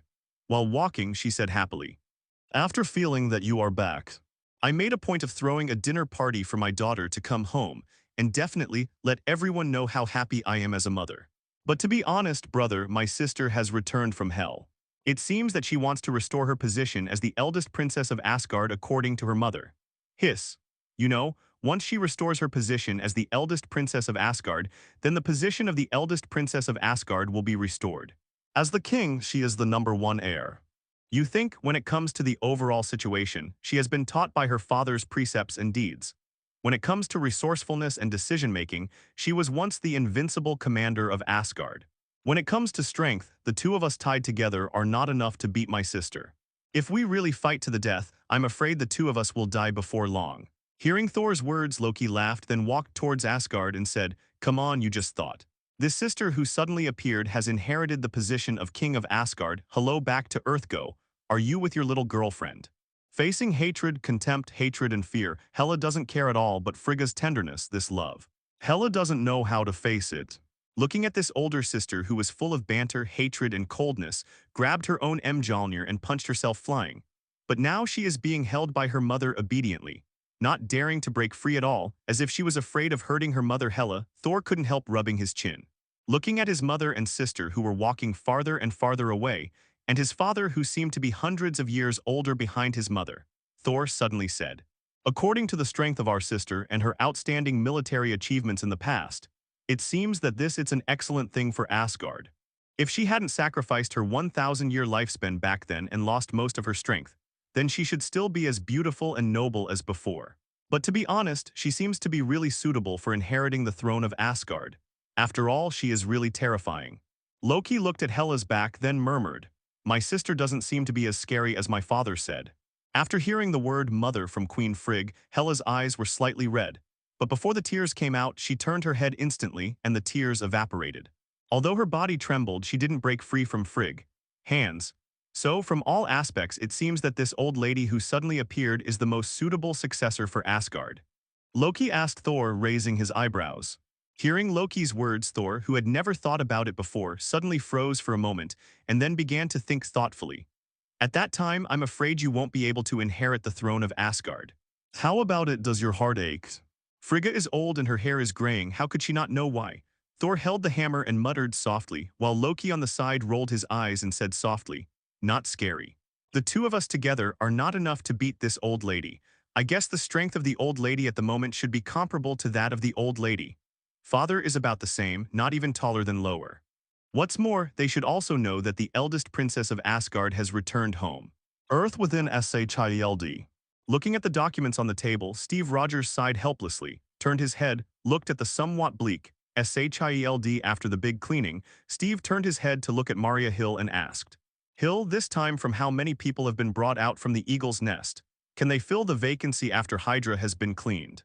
"This is a bit difficult." Hearing Steve's inquiry, Maria Hill put down the documents in her hand, then shook her head lightly and said, "This time the Hydra cleansing operation was too thorough. Not including those Hydra action teams, just almost half of the civil servants are Hydra. Combining the loss of some scientific research personnel, the logistics team and some personnel in the branch, it can be said that this time SHIELD lost at least half of its strength. After all, they are just rookies who don't know the rules. It will take at least 2 or 3 years to completely transform them into qualified SHIELD agents, and it will take some of our old people to lead them." Speaking of this, Hill also said helplessly, "You must know that now even Phil Coulson has brought some rookies, and even Melinda, who is unwilling to perform assignments, is teaching some newcomers who have just come out of the eagle's nest. Rules for rookies to do things. It can be said that it will take at least 3 years for SHIELD to return to its former power." Hearing what Maria Hill said, Steve Rogers nodded lightly. 3 years. "It's okay, we can survive in 3 years. It will definitely be able to survive, but now you should pay attention to the World Security Council." Maria Hill looked at Steve. "After all, when we cleaned Hydra, there were Hydra members in the World Security Council. So this time we directly eliminated 4 of the 12 members of the World Security Council. So that the World Security Council now has its confusing tilde. Although this responsibility has been borne by Nick, the World Security Council has already seen that our SHIELD is not pleasing to the eye. And this year's funding is also much less. In addition, we still have a lot of things to do. For example, there are many high-level executives from Hydra not cleaned up. And you have to choose someone who can wrestle with the World Security Council, you know. Nick Fury was in charge of running SHIELD before, and Alexander Pierce was in charge of negotiating with those people in the World Security Council. Now that Alexander Pierce is dead, you need to find such a candidate as soon as possible. Otherwise, the World Security Council will always weaken our funds, and SHIELD will have to delay for 2 or 3 years if it wants to return to its original state." Hearing what Maria Hill said, Steve Rogers smiled wryly and shook his head. "It's really troublesome. Maybe I shouldn't have agreed to Ye's proposal at the beginning. Or now it's not SHIELD's turn to have a headache." Speaking of this, Steve Rogers suddenly looked up at Hill and asked, "By the way, how long has it been since he left the Earth?" 7 days. Maria Hill replied very simply, "Your friend has been in Asgard for 7 days, and now NBC Entertainment is under the control and management of Natasha Romanoff. She doesn't need to worry. What you need to really worry about is Matthew, that guy." "Matthew? What's the matter with him?" Hearing what Hill said, Steve Rogers asked curiously, Since Matthew joined SHIELD, he is SHIELD's lawyer during the day, and at night he pretends to be a superhero, with SHIELD behind him as support and help. Now he's having a big fight with Kim. You know, Bullseye is one of Jin Bin's most powerful subordinates. As a result, he was eliminated by Matthew 2 days ago. It is estimated that in a few days, he will use the help provided by SHIELD and some follow-up support. It is about to completely destroy Jin and some ways of crime. If you don't restrain yourself, I'm afraid he will be in Jin Bing's house within 3 days. Steve Rogers was not surprised by Maria Hill's narration. When he became the new director of SHIELD, he discussed with Yi that he wanted to bring Matthew into SHIELD after all. He knew that Matthew was not an ordinary person. So whether it is a civil service or something else, he needs someone who can help him. If it wasn't for Yi Yu's reluctance to join SHIELD, if it wasn't for Natasha Romanoff who had just left SHIELD, and if it wasn't for Tony Stark's personality, I'm afraid Steve Rogers would have directly sought out these talents. Hey, let Matthew let go of Jin Bin's affairs. After all, Jin Bin has committed so many crimes and someone needs to deal with them. But how long will it take for Matthew to completely? Jin Bin. Steve thought for a while, then asked Maria Hill. According to the current speed, it is estimated that it will take a few days at most. After a little calculation, Hill replied, "Good toilets." Steve nodded in satisfaction and then smiled at Hill. Look, isn't there a guy who can negotiate with those people in the World Security Council? Professional things should be left to professional people. Don't forget, Matthew is a professional lawyer. His lip service is naturally very good. By the way, what is Nick doing? Why has there been no movement from him these days? It can't be that he really wants to retire. Looking at the documents on the table, Steve asked curiously. He's leading Anbu. Hill looked at Steve and replied, Anbu Kai and Wangzhou need someone to lead. He is the most suitable candidate now, at least for 2 or 3 years. He can't appear on the bright side, not to mention that some SHIELD used to suppress. Some hidden forces dare not create chaos in this world. However, SHIELD's vitality has been severely damaged after the Hydra eradication, and many old-fashioned forces are also ready to move. Nick Fury has been warning those people these days, otherwise the world may be in chaos. As for the bases of some Hydra branches, it will take some time to completely remove them. Then get down to it. Hearing Hill's report, Steve Rogers resolutely said, if Hydra is not completely wiped out, then SHIELD will not be able to relax its vigilance for a day. Let's start the cleanup operation according to the distribution point from near to far. This time we will completely clean up, drop all remnants of Hydra.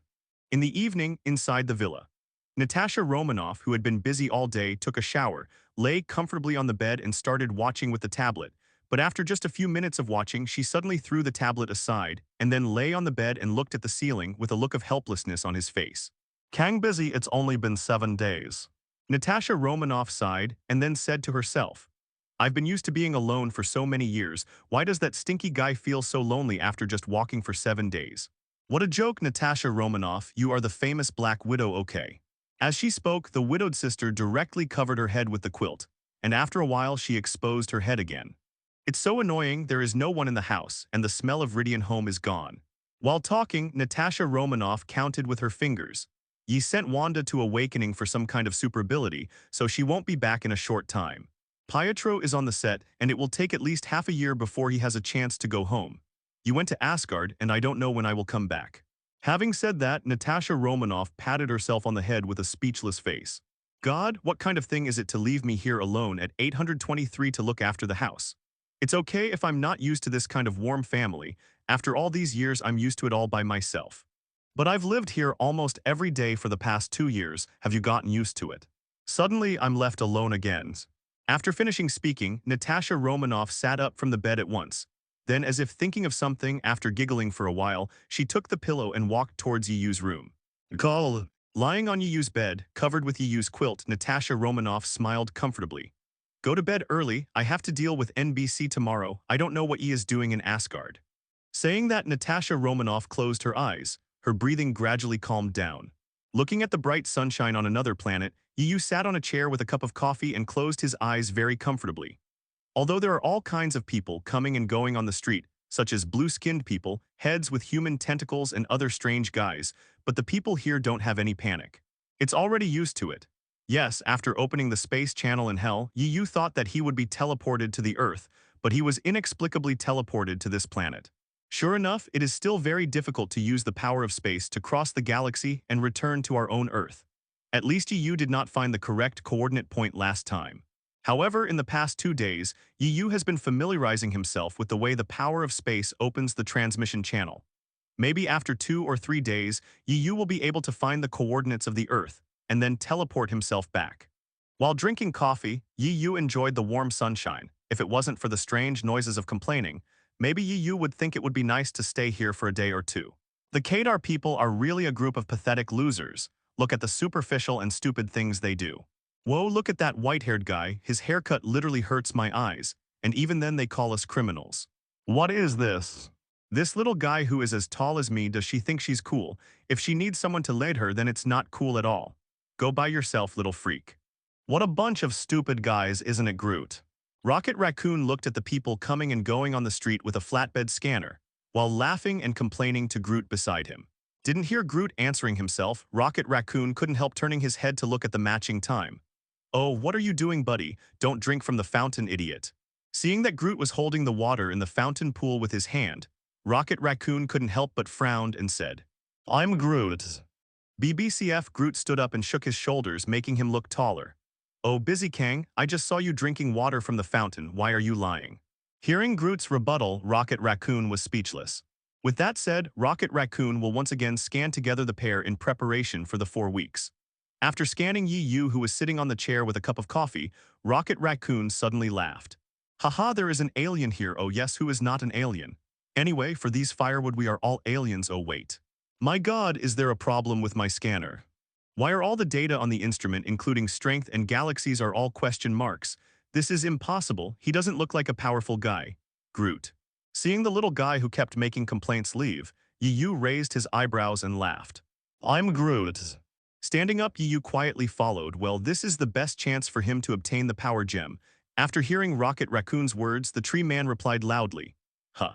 The bounty mission is here. Looking at the picture displayed on the red border, Rocket Raccoon suddenly laughed. Peter Quill, the bounty is 40,000 yuan. Wow, Groot, we are going to make a lot of money this time. Oh, are you serious? Dude, I said stop drinking from the fountain, it's disgusting. Looking at the scanning instrument, all the data displayed by Yu are actually question marks.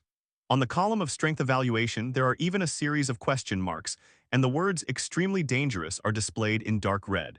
Rocket Raccoon can't help turning his head to look at Grid Root. But the plot of Guardians of Galaxy is just about to start.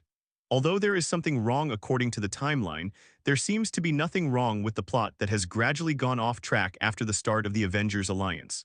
I'm Groot. Before Rocket Raccoon finished speaking, a red border suddenly appeared on the transparent tablet. It seems that although I used the space teleportation channel to go to the wrong place this time, it can be regarded as a wrong hit.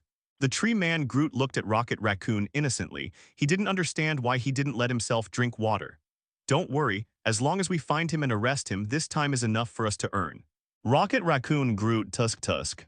Guardians of Galaxy, as for the person they want to catch, isn't it the guy who punched Avengers Alliance 4? Calm, Groot, I know you're thirsty, but can't we just go over there and drink water? Why must we? Rocket Raccoon pointed at Groot. Rocket Raccoon waved his small fist, then subconsciously glanced at Yu on the chair over there and constantly urged Groot to catch Peter Quill. Following behind Rocket Raccoon and Groot after turning a few turns, they saw Peter Quill, who had just been pushed out by the intermediary. Kang Mang, isn't this what we agreed on, buddy? Seeing Peter Quill roaring at the intermediary angrily, and then being pushed out of the gate by the intermediary, Yu noticed the ball in his hand. The power gem should be placed in that ball. Peter Quill, who was still angry, stopped complaining immediately when he saw Gamora leaning against the wall and eating fruit. After the two had just exchanged a few words, Gamora suddenly snatched the power gem from Peter Quill's hand and then kicked Star-Lord back a few steps. Finally, he ran towards the crowd. Unfortunately, Gamora was running in the same direction as Yu. Looking at Gamora, who was running towards him with the power gem, before Yu could make a move, Xingju chased after him. Then there was a scuffle, and Groot and Rocket Raccoon also joined the battle. Looking at the Guardians of Galaxy members fighting with each other with their arms folded, Yu didn't have the slightest intention of stepping forward to help, but instead watched them wrestling with each other with a smile. Yu didn't take a step forward until Peter Quill took advantage of the chaos and took the power gem in his hand and ran towards him. Yu stretched out his hand and instantly trapped Peter Quill with psychokinesis. After seeing Peter Quill who couldn't move, Yu stepped forward and snatched the calendar gem from his hand. This, God, who are you? Realizing that his body was suddenly immobilized and unable to move, Peter Quill watched helplessly as Yu took the power gem away from his hand, and then asked in surprise. Zai? Listening to Peter Quill's inquiry, Yu shrugged his shoulders and said, "My name is Yu, a person from Earth." Walter Earthmans. Hearing Yu's self-introduction, Peter Quilton excitedly said, "Hey dude, I'm Peter Quill. Coincidentally, I'm also from Earth. It seems that we are in the same group. Dude, since I'm all my own, so please let me go." No problems. Yu snapped his fingers very casually, and then the psychokinesis control disappeared, and Peter Quill regained his action ability again. This thing is called the Power Gem, Quill. Its energy is very powerful, powerful enough to destroy a planet. So I will borrow it for a while, don't worry, I will return it to you later. After all, it is best not to have the Earth at the same time 3 infinite gems. Saying that, looking at the combination of Gamora and Rocket Raccoon rushing over behind Peter Quill, Yu pointed behind him and said, "Here comes your captors." Oh, spare me. Peter Quill turned around helplessly, looked at the 3 guys rushing over aggressively, and was just about to say something, but suddenly found that Gamora suddenly stopped his footsteps. Use Looking at Gamora, who was on the side, suddenly stopped. With a look of surprise on his face, Rocket Raccoon, who originally wanted to capture Peter Quill in exchange for a bounty, also stopped instantly. He looked at Gamora, then at Xingju, and finally at Yu behind Xingju, and suddenly he didn't know what he was thinking in his little head. Wow, what's up? Seeing the 3 guys rushing towards him stop suddenly, with expressions of bewilderment on their faces, Peter Quill raised his hand and said, "Before the battle, can you tell me why you fought me?" "Just for that thing." Peter Quill asked, looking at Rocket and Gamora. "You're that guy from Earth, why are you here?" Ignoring Xingju, Gamora narrowed his eyes and looked at Yu. "I remember you when my father asked Loki to lead Chitauri to attack the Earth. After discovering you, he was very emotional. Even when he returned to Titan Star, the demeanor is a bit wrong." "Who are you? What have you got to do with my father's?" Hearing Gamora's question, Peter Quill looked back at Yu, then at Gamora, and then asked in confusion, "What are you talking about? What foster father? What Titan? And Chitauri have invaded Earths. When will the weaker Chitauri in that universe be able to invade Earth?" Ignoring the surprised Peter Quill, looking at the green-skinned Gamora in front of him, Yu said thoughtfully, "You remind me of that big guy Hulk. If you don't know who you are, you also know Banner. How did the Doctor become House Shu?" "Asking for flowers." "I would have thought that you would be Dr. Banner's cousin, that female Hulk." As he said that, Yu threw the ball wrapped in the power gem in his hand, then looked at Gamora and said, "I thought you wanted to leave Thanos for a long time. Isn't this a good opportunity? Anyway, Thanos asked you to collect the power gems and give you a suggestion. Take this opportunity to leave that adoptive father that you hate completely." "How do you know this?" Gamora glanced at Yu strangely, then looked at the power gem in Yu's hand and said, "Since you know that this is one of the infinite gems power gems, then I advise you to give it to me. Otherwise, even if it is if my father doesn't act, Ronan will find you." Point zero. At that time, even if you return to Earth, Ronan will go to Earth to find you and even affect Earth. Rocket Raccoon on the side listened to the conversation between the two and couldn't help muttering. An interstellar criminal, an Earthling, a guy who was offered a reward, and now there is another Ronan. God, this is too messy. But since Ronan is involved in this matter, Groot, do you think we should continue? Hearing Rocket Raccoon's inquiry, Groot looked at Rocket Raccoon and then said naively, "I'm Groot." "Well, since you are not afraid, then I have nothing to worry about." Rocket Raccoon shrugged his shoulders when he heard Groot's answer and was about to take out the weapon from behind, but Yu suddenly took a few steps back. "Guys, you continue. Although I just came to this planet and am very interested in everything on this planet, but facing the prison on this planet, forget it." Hearing Yu's words, the 4 guys froze for a moment. Just as Peter Quill was about to ask something, he suddenly noticed a flash of golden light, and then he seemed to be enveloped by an invisible force. "Meet Peter Quill. After I finish using this power gem, I will return it to you." After finishing speaking, Yu pointed to Peter Quill, leaving a touch of light blue space energy on his body, turned around and disappeared in front of everyone. Inside the Nova Empire spaceship. After confirming the identities of Peter Quill and the others, the Nova Corps members are going to send them to the strictest prison. After all, these guys, whether it's Gamora, Rocket Raccoon, or Peter Quill, to be honest, according to some of the things they did before, they are not good people at all. Inside the spaceship, Looking at the heavily armed guys escorting them, Peter Quill turned his head to look at Rocket Raccoon and the others and asked, "Seriously, little raccoon, why did you do anything to me?" "My uncle is Rocket Raccoon, not Raccoon." Hearing Peter Quill call himself a little raccoon, Rocket Raccoon stood up immediately, but then sat down obediently under those Kadar weapons. "Because of the bounty, as long as we can catch you, then we can get a 877 bounty of 40,000 yuan. God, that's 40,000 yuan. Rocket Raccoon looked at Peter Quill and said happily, "Oh my gods." Hearing Rocket Raccoon's words, Peter Quilton shook his head speechlessly. "So for 40,000 yuan you want to arrest me? How about you?" Peter Quill turned his head and looked at Gamora, who was on the side. "You are for the Cosmic Spirit Orb. Is that the so-called power gem in your mouth? Do you want to snatch the power gem and give it to Ronan?" "Not Ronan's." Listening to Peter Quill's inquiry, Gamora sneered. "That Cosmic Spirit Ball is the only way for me to get rid of Thanos and Ronan. There are indeed people who want to buy this Cosmic Spirit Ball. As long as I give the Cosmic Spirit Ball, bring it to him, then I can do what I want to do." "How much?" Peter Quill looked at Gamora curiously. "If the money is enough, then I think we can." "No, don't even think about it."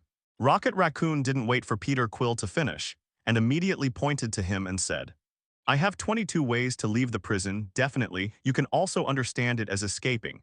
But as long as we leave Kion prison, I will give you to the saboteurs for a bounty. 4 billions. After hearing what Rocket Raccoon said, Gamora seemed to have thought of something, and then said to Rocket Raccoon and Peter Quill, "The buyer offered me 4 billion, so I think you should know what to do." "Walter, 4 billion, my gods." Hearing Gamora's words, Rocket Raccoon's eyes widened immediately, and then looked at Groot, who pulled off the branches from his body and ate them and said, "Groot, 4 billion, if we cooperate, then the two of us will 2 billion can be distributed, my god, this is simply." "I'm Groot." Before Rocket Raccoon could finish speaking, Groot replied immediately, "Okay, then it's decided."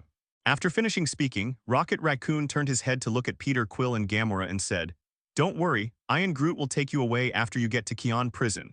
But the premise is that this Cosmic Spirit Ball is sold after that. We will divide the money equally."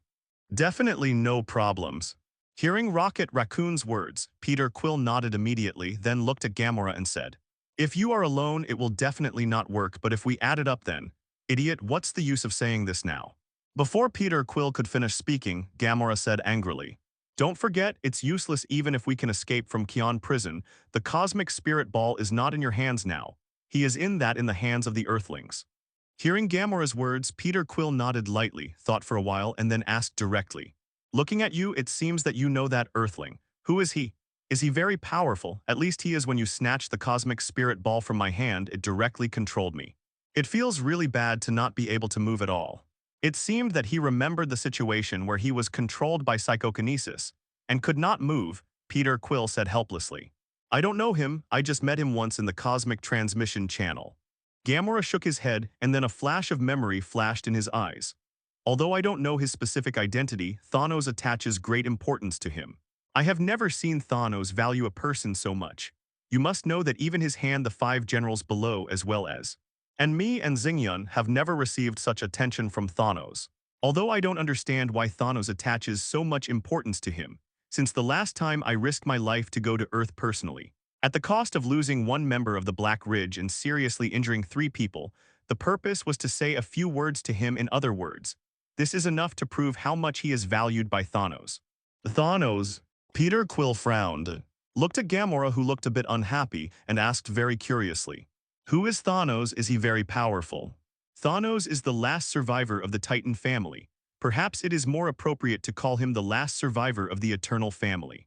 After all, the Titan family originated from the Eternal family, and only went to Titan later." Gamora thought about Thanos, then lowered his head and said softly, "You can't imagine how powerful he is. It can be said that his strength is more than enough to become the overlord of a planet. I don't know if he does so. How long has it been, but since I followed him, he and his people have slaughtered the lives of thousands of planets. No one can resist him, and no one can resist him. He seems to know everything. He said that the reason for doing this is for the so-called benevolence. Only by ending half of the life of the universe can the universe continue to operate. Otherwise, once the resources in the universe are exhausted, then this universe will soon fall into destruction." As if recalling Thanos' strength, Gamora trembled a little. "His Hearing Gamora's words from 5.5, and thinking that Thanos in her mouth has slaughtered the lives of thousands of planets, Peter Quill unconsciously fought a cold war. The rocket raccoon on the side also fell silent, and after a while he opened his mouth and said, "Then you said Thanos, the last survivor of the Titan family, is more terrifying than Ronan." Zah. Hearing what Rocket Raccoon said, Gamora sneered. If Ronan was not useful, Thanos would have eliminated Ronan long ago. After all, Ronan, who is powerful in your eyes, is in Thanos' eyes it's just a stronger ant. Even a person as powerful as Thanos attaches so much importance to that Earthling. It's hard to imagine what kind of person he is. A fourth-order annihilation power.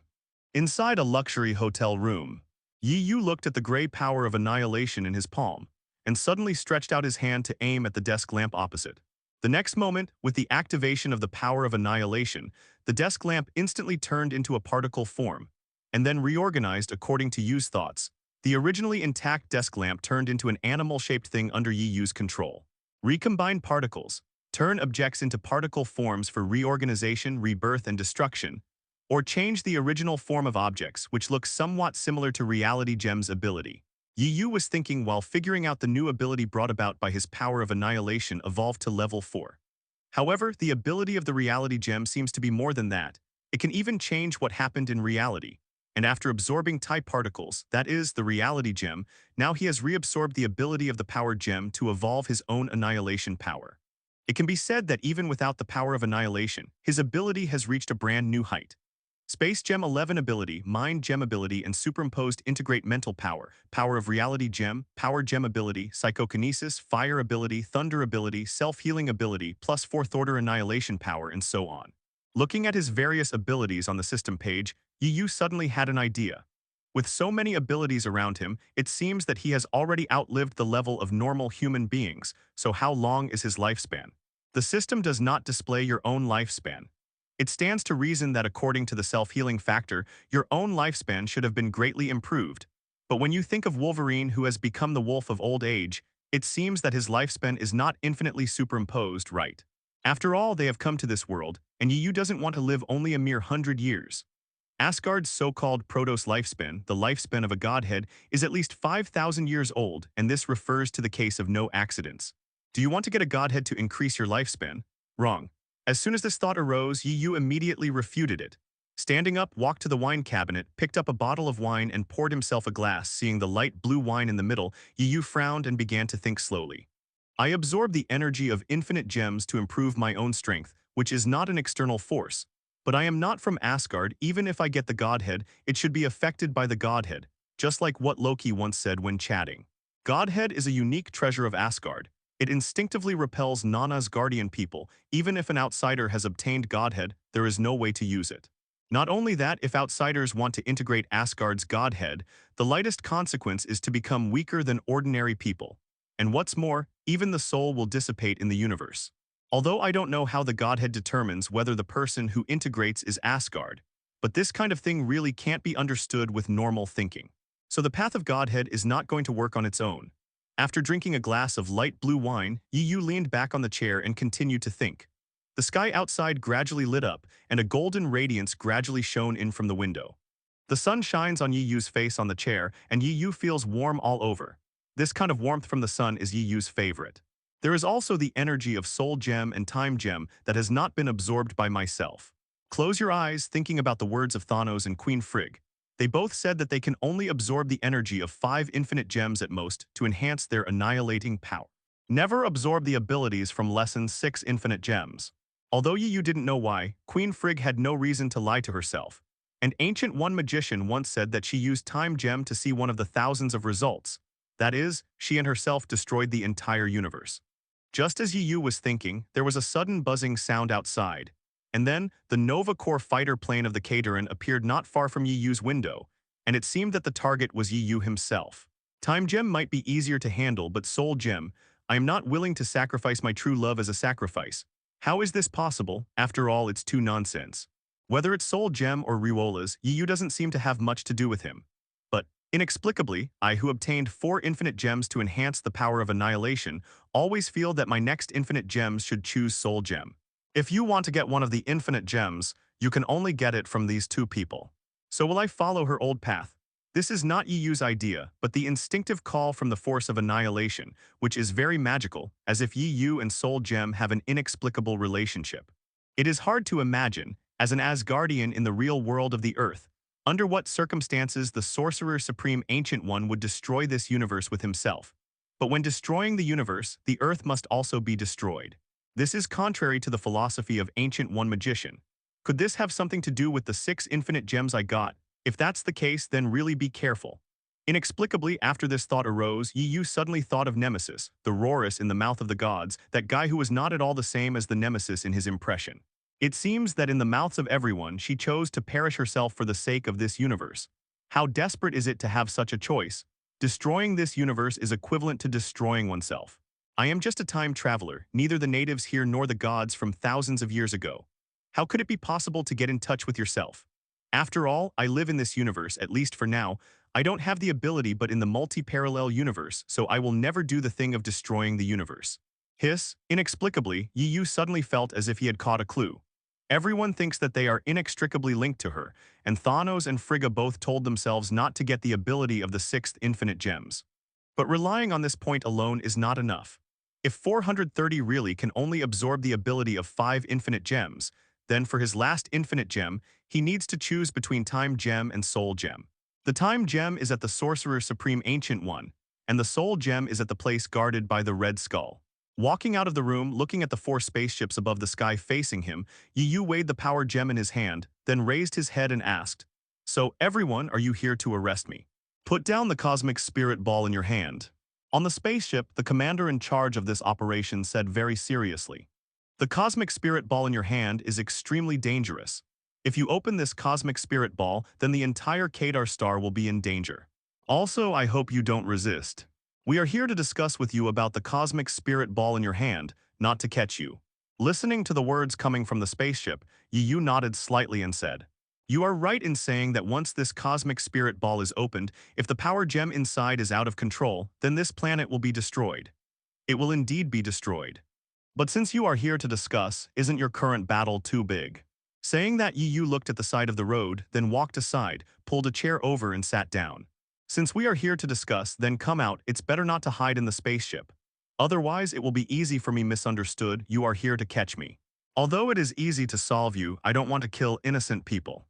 Hearing Yu's words, the people in the spaceship look at me and I look at you, and then a guy with a blue head whispered, "I just said, Commander, since we want to have a good discussion, then it is very polite to come to visit. It's easy to be misunderstood if we drive the spaceship directly like this. If we really fight, it will be bad for everyone." Hearing what his companion said, the commander thought for a while, then nodded thoughtfully. "Etiquette, I seem to understand." Looking at Yu below, he said, "Please stay here and don't move, although this task is very urgent and important, but I didn't think it through carefully. We will be right back." As he said that, the commander drove the spaceship and directly issued an order to the other 3 spaceships. "Retreat. Snapped." The blue-headed companion sitting behind the commander immediately covered his forehead helplessly after hearing the commander's order. He seemed to know what the commander in front of him, who only knew about fighting, was thinking. Sure enough, a few minutes after the spaceship evacuated, the commander stopped directly at the top of the bustling street and then jumped off the spaceship. 10 minutes later, the commander was seen flying back again under the gravity of the spaceship. "Into the spaceship, this is the highest courtesy." The commander looked at the blue-headed partner and then asked very seriously.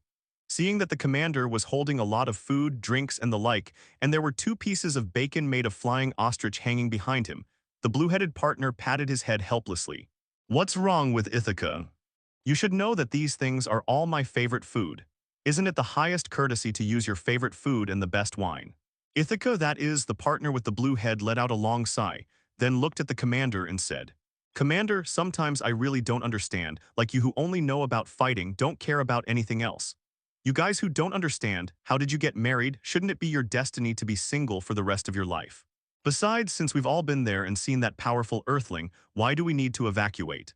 Isn't there a store under him? Besides, we want to ask him to go back and the commander-in-chief wants to get rid of him a little bit. Business, not for coming to eat and drink with you." While talking, Ithaca sighed speechlessly while covering his blue head. "Perhaps the Lord Commander should send me this time. It's over. I seem to be able to imagine that the strength of that. What kind of idiots will the powerful earthlings look at us? What are you talking about? Down below, Yu watched the four spaceships leave suddenly and asked himself to wait for them here for a while, and suddenly he was a little confused. Didn't they say that they came to discuss with me? Then it's fine to just come down. Why do you have to leave directly? And what to drive after leaving? Ha ha. On his left is a guy with a blue head and a helpless expression. 10 years, I have been with this guy for 10 years. I have lived and died together for 10 years. And I can be regarded as the person who knows what this guy is thinking best. Walking all the way in front of Yu, the commander put a lot of food and drinks in front of Yu with a loud and silly smile, and then said very seriously, "Well, please forgive me for not being polite just now. Look, this time I'm coming to visit you again." Well, hearing what Ithaca said, the commander smiled and put the gift on the spaceship, then walked back to the driving position, and while driving the spaceship towards the place where Yu was just now, he said with a smile, "My wife said now, as long as you treat others with sincerity, then you will be able to receive sincere love from others. Now I have bought so many of my favorite things to give as gifts, so wouldn't it be the best way to prove my sincerity? This is the highest visiting etiquette. But because of what, want to use these foods to buy yourself? Not really. The Keda people on this planet don't seem to be that kind. Simple is right." Seeing the heroic smile of the commander, Ithaca silently walked to the co-pilot seat. Although the Keda people like myself love peace, but that guy Ronan, only hope, that powerful adult from Earth, just don't blame him. After all this time, it's about whether Kadar can continue to survive.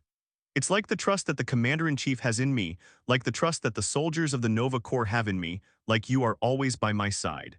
Just when Yu was a little puzzled, the four spaceships flew back again, and his colleagues were under the tractor beam of the spaceship.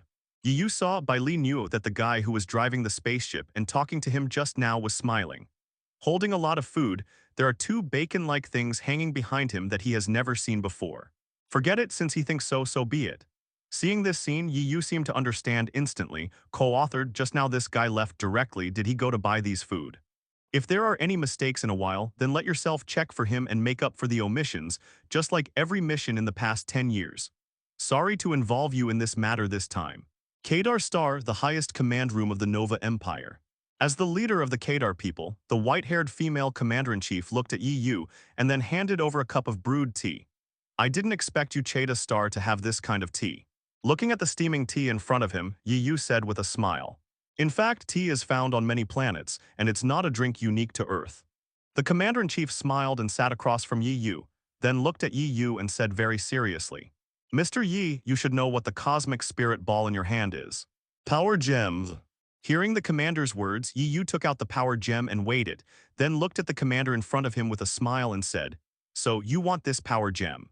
No, please don't misunderstand." The commander-in-chief shook his head and said very seriously, "The power gem is one of the treasures in the universe.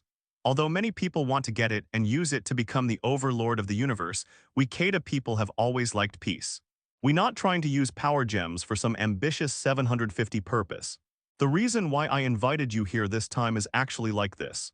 Brushing his white hair, the commander-in-chief looked at Yu and said very seriously, 1,000 years ago, people from the Kree Empire wanted to invade our Kadar star, and they wanted to make us Kadar people become part of the Kree Empire. Slave. Although we don't like war, in order to protect our Kadar people, a huge amount of battle broke out between the two sides. The war lasted for nearly 100 years. Later, we finally won and finally signed a peace protocol. But even with this agreement, the people of the Kree Empire still hate us very much. They think that the weakening of the Kree Empire and the gradual decline of the population are caused by us Keda people. For this reason, there are often small-scale conflicts between the two sides. Fight. But now it's different.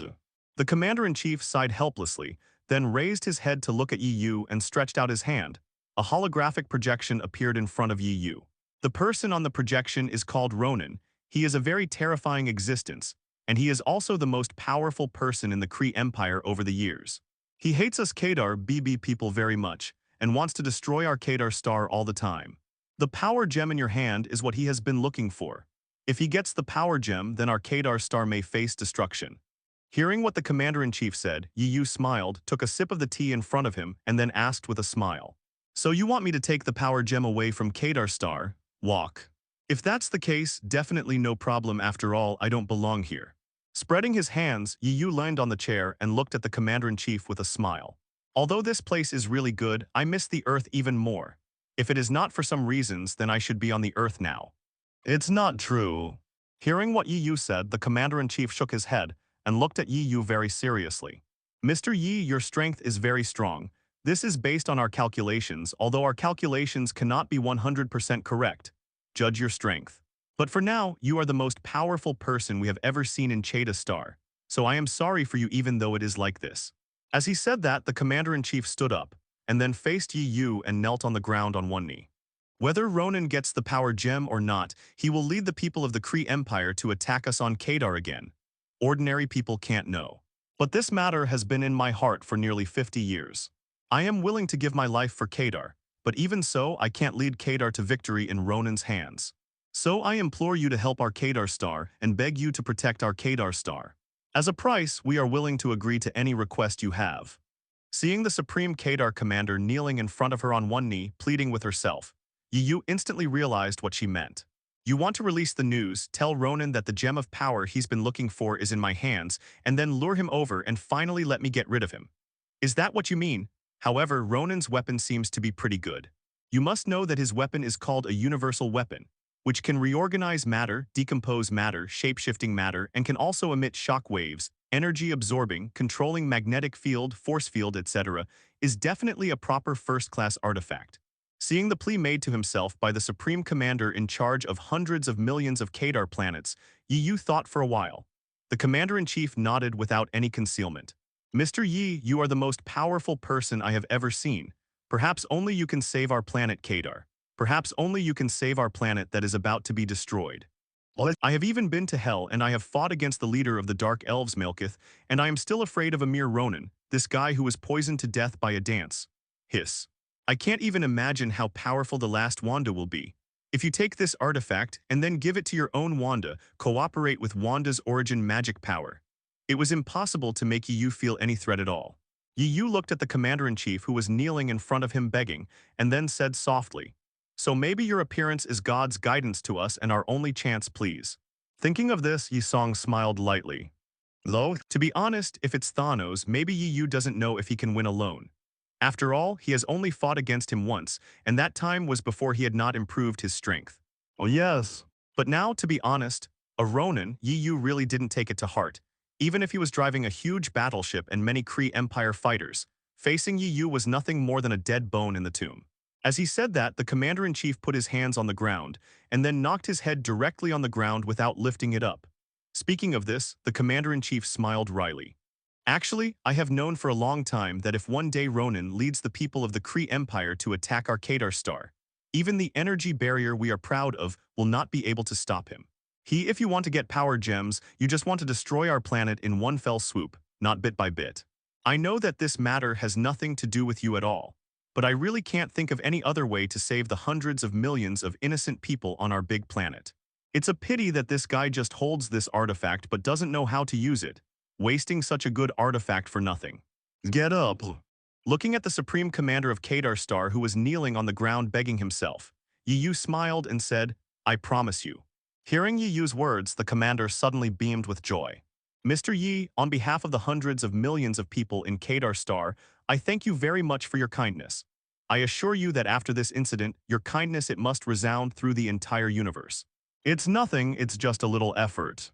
Yi Yu smiled and waved his hands, then looked at the Supreme Commander of Kadar Star who stood up from the ground and said with a smile, "To be honest, I never thought that you, the Supreme Commander of Kadar Star, would actually do this for your people. Kneel down and beg me. It may be the luck of the Kada people to have you here." "That's nothing."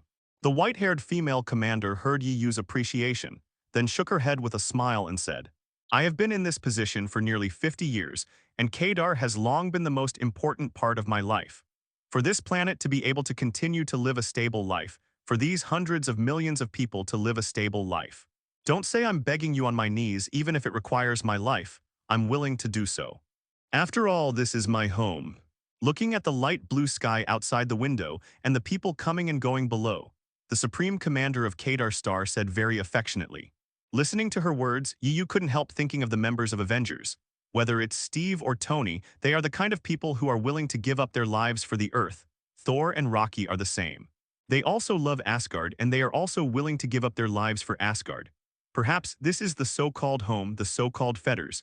Thinking of this, you couldn't help laughing. It seems that in the entire universe, only he is an outsider, but if it is for Wanda and the others, maybe the day when I face a choice, I will do the same. Thinking of this, Yu sighed, it is precisely because of this kind of emotion that people can be called human beings. Even Thanos loves this universe deeply. Otherwise, he would not be willing to bear the title of butcher for that illusory goal.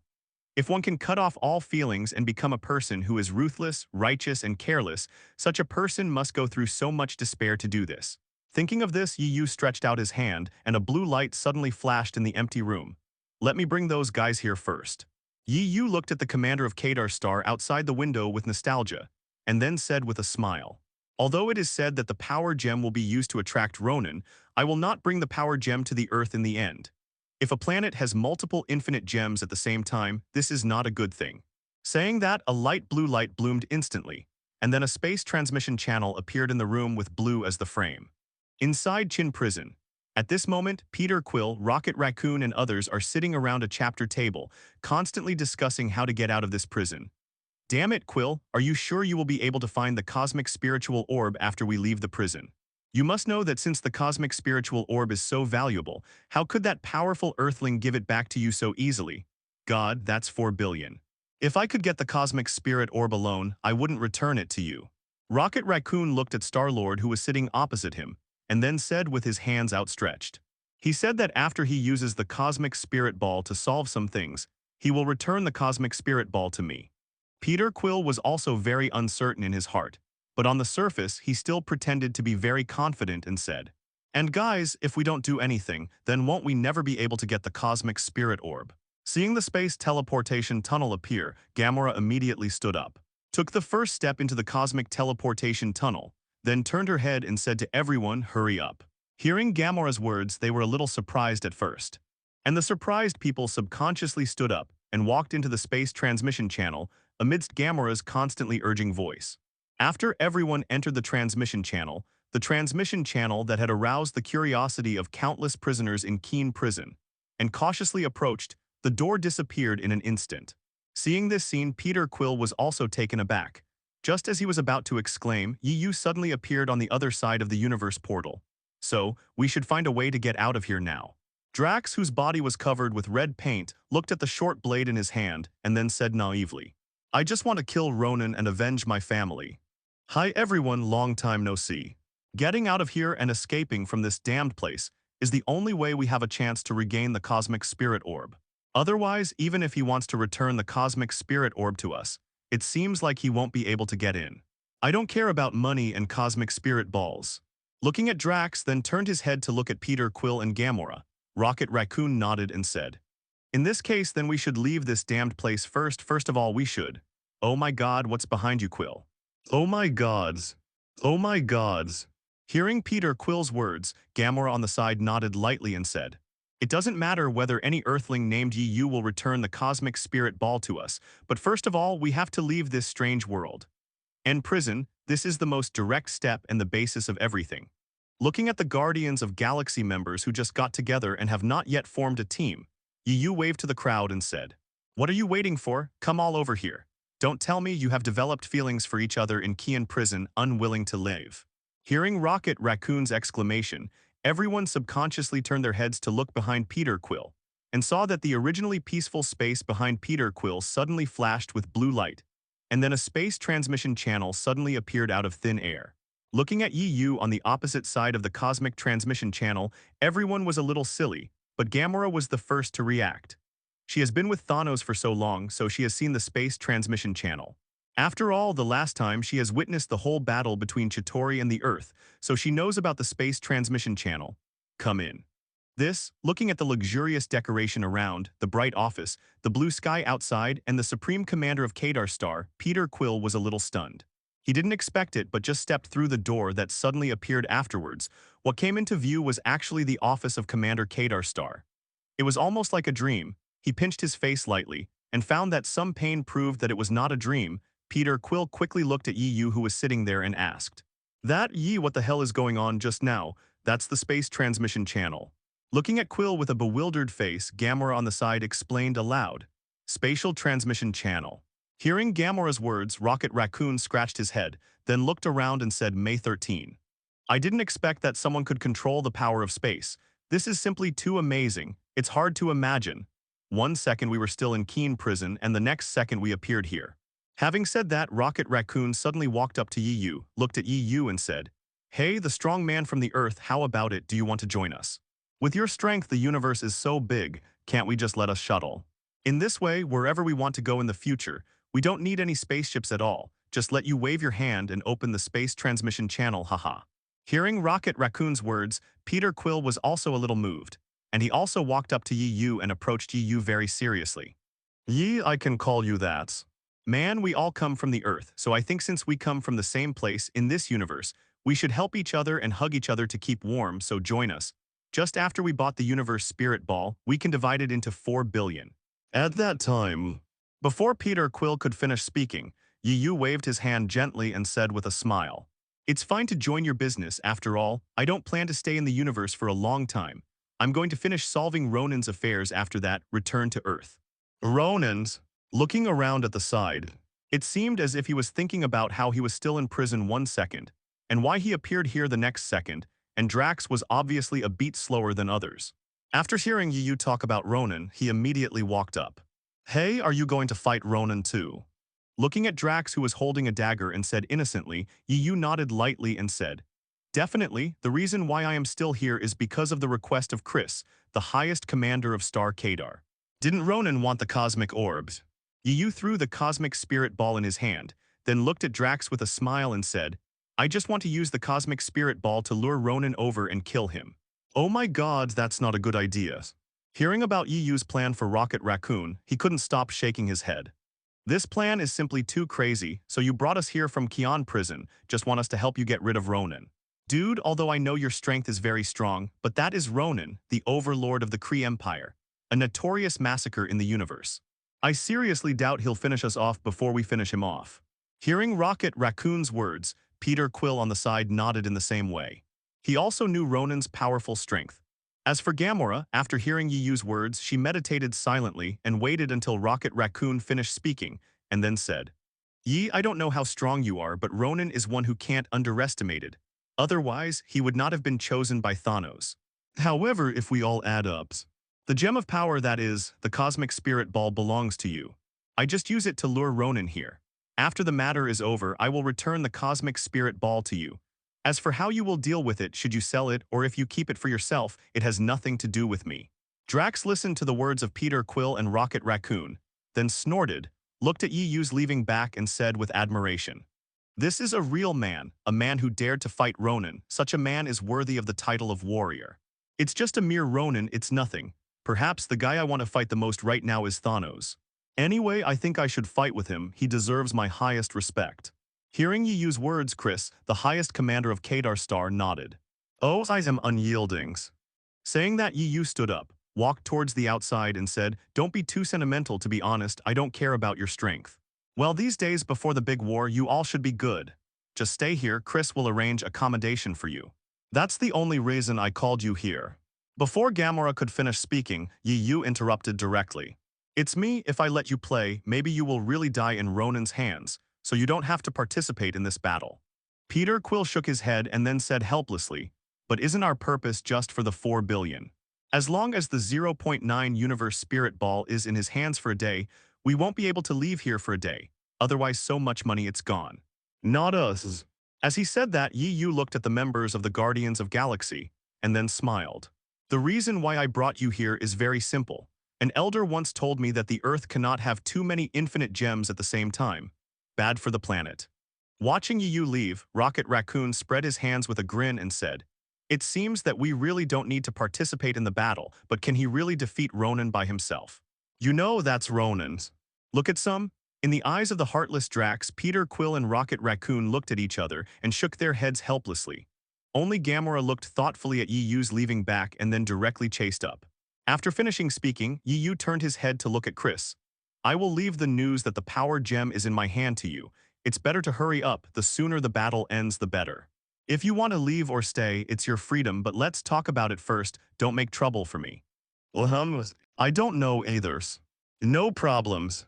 Wait a minute. In the corridor, watching Yuyu's back, Gamora hurriedly followed. What's up? Turning his head, looking at Gamora, whose face was constantly changing, Yuyu asked with a smile. I want to fight with you. Looking at Yuyu in front of him, Gamora seemed to muster up his courage and slowly said, When I was 4 years old, the planet I was on was slaughtered by Thanos in the name of mercy, and my family members died too. Served as a minister in that massacre. Although since then I have been adopted by Thanos and taught various fighting skills carefully. But I hate him very much. Speaking of this, Gamora looked up at Yu and said very seriously, He is a murderer, I want to get rid of him and kill him all the time. Ronan is the person he likes or someone worthy of his use. So he sent me and Xingyun to follow Ronan to find the power gem and complete his so-called great plan. I don't want to work for him anymore. So this time is my first step to get rid of him and take revenge on him. Seeing the very serious Gamora, Yu suddenly smiled 11 times. Turning around and walking towards his own room, he said as he walked, The matter between you and Thanos is always your family matter. Maybe you don't know who is the most important and beloved person in his heart, but it doesn't matter anymore. Whether you want to get rid of Thanos or take revenge on Thanos, it has nothing to do with me. If you want to get involved, I don't care about you, but... Having said that, Yu stopped in his tracks, turned his head slightly, and said to Gamora behind him, Since you want revenge and get rid of Ronan, then lead him here first. I will wait here, he. After speaking, Yu left directly. Seeing the back of Yu leaving, Gamora breathed a sigh of relief and then leaned against the wall, looking at the sky outside, and became silent. No one knew what she was thinking, but her tightly clenched fists all proved how much she had in her heart at this moment. Complex, after a long time. Bring Ronan here. Good. Having made up his mind, Gamora directly picked up his communication device and then pressed a button. In space, a huge space battleship E-Boss. Until now, we still have no news about Gamora, so I think it should be Gamora who betrayed us. Ronan's subordinates looked at Ronan, who was standing in the middle of the battleship holding the Kree hammer, known as the omnipotent weapon, and then said softly, Betrayals, he. Hearing what his subordinate said, Ronan sneered, then turned his head to look at Xingyun not far away and said, Aren't you all the daughters of Thanos? Why did you choose to betray me? Don't you think that there is Thanos? Do I not dare to kill you for the existence of this overlord level? Her business has nothing to do with me. Hearing Ronan's cold words, Xingyun said indifferently, She is her, I am me, what she wants to do is her choice, as for Thanos. As he spoke, Nebula looked at his mechanical arm, then sneered at Ronan, Don't you want to get the power gem? If you got the power gems, what would you do? I'll take out the Kadar first, then Thanos. Ronan said to Xingyun without hesitation.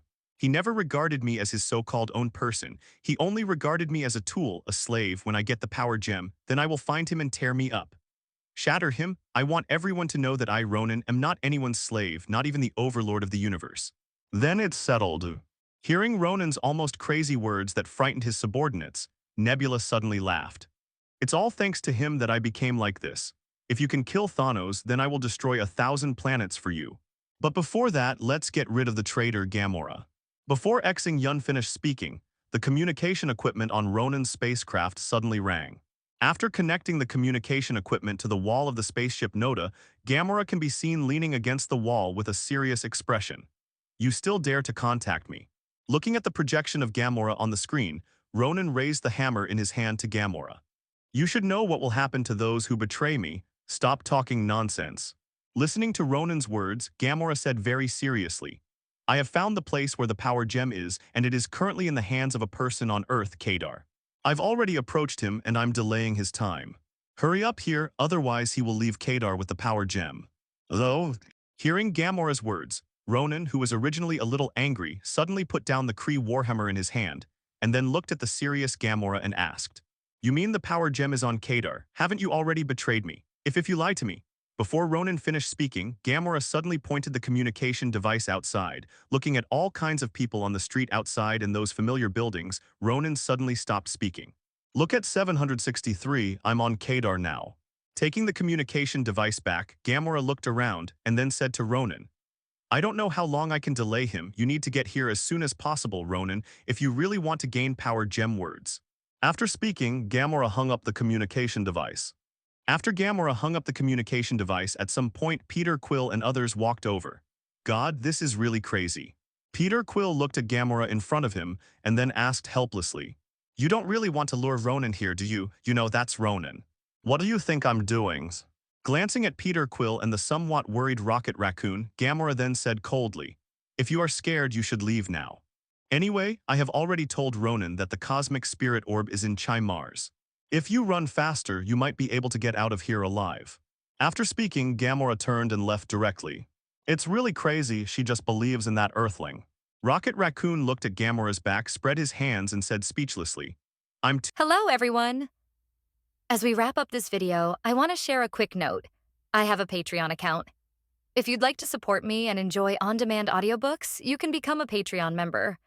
Alternatively, you can check out my Google Drive link, which has 500-plus novel audiobooks available through my Ko-fi or Patreon shop. I appreciate your support.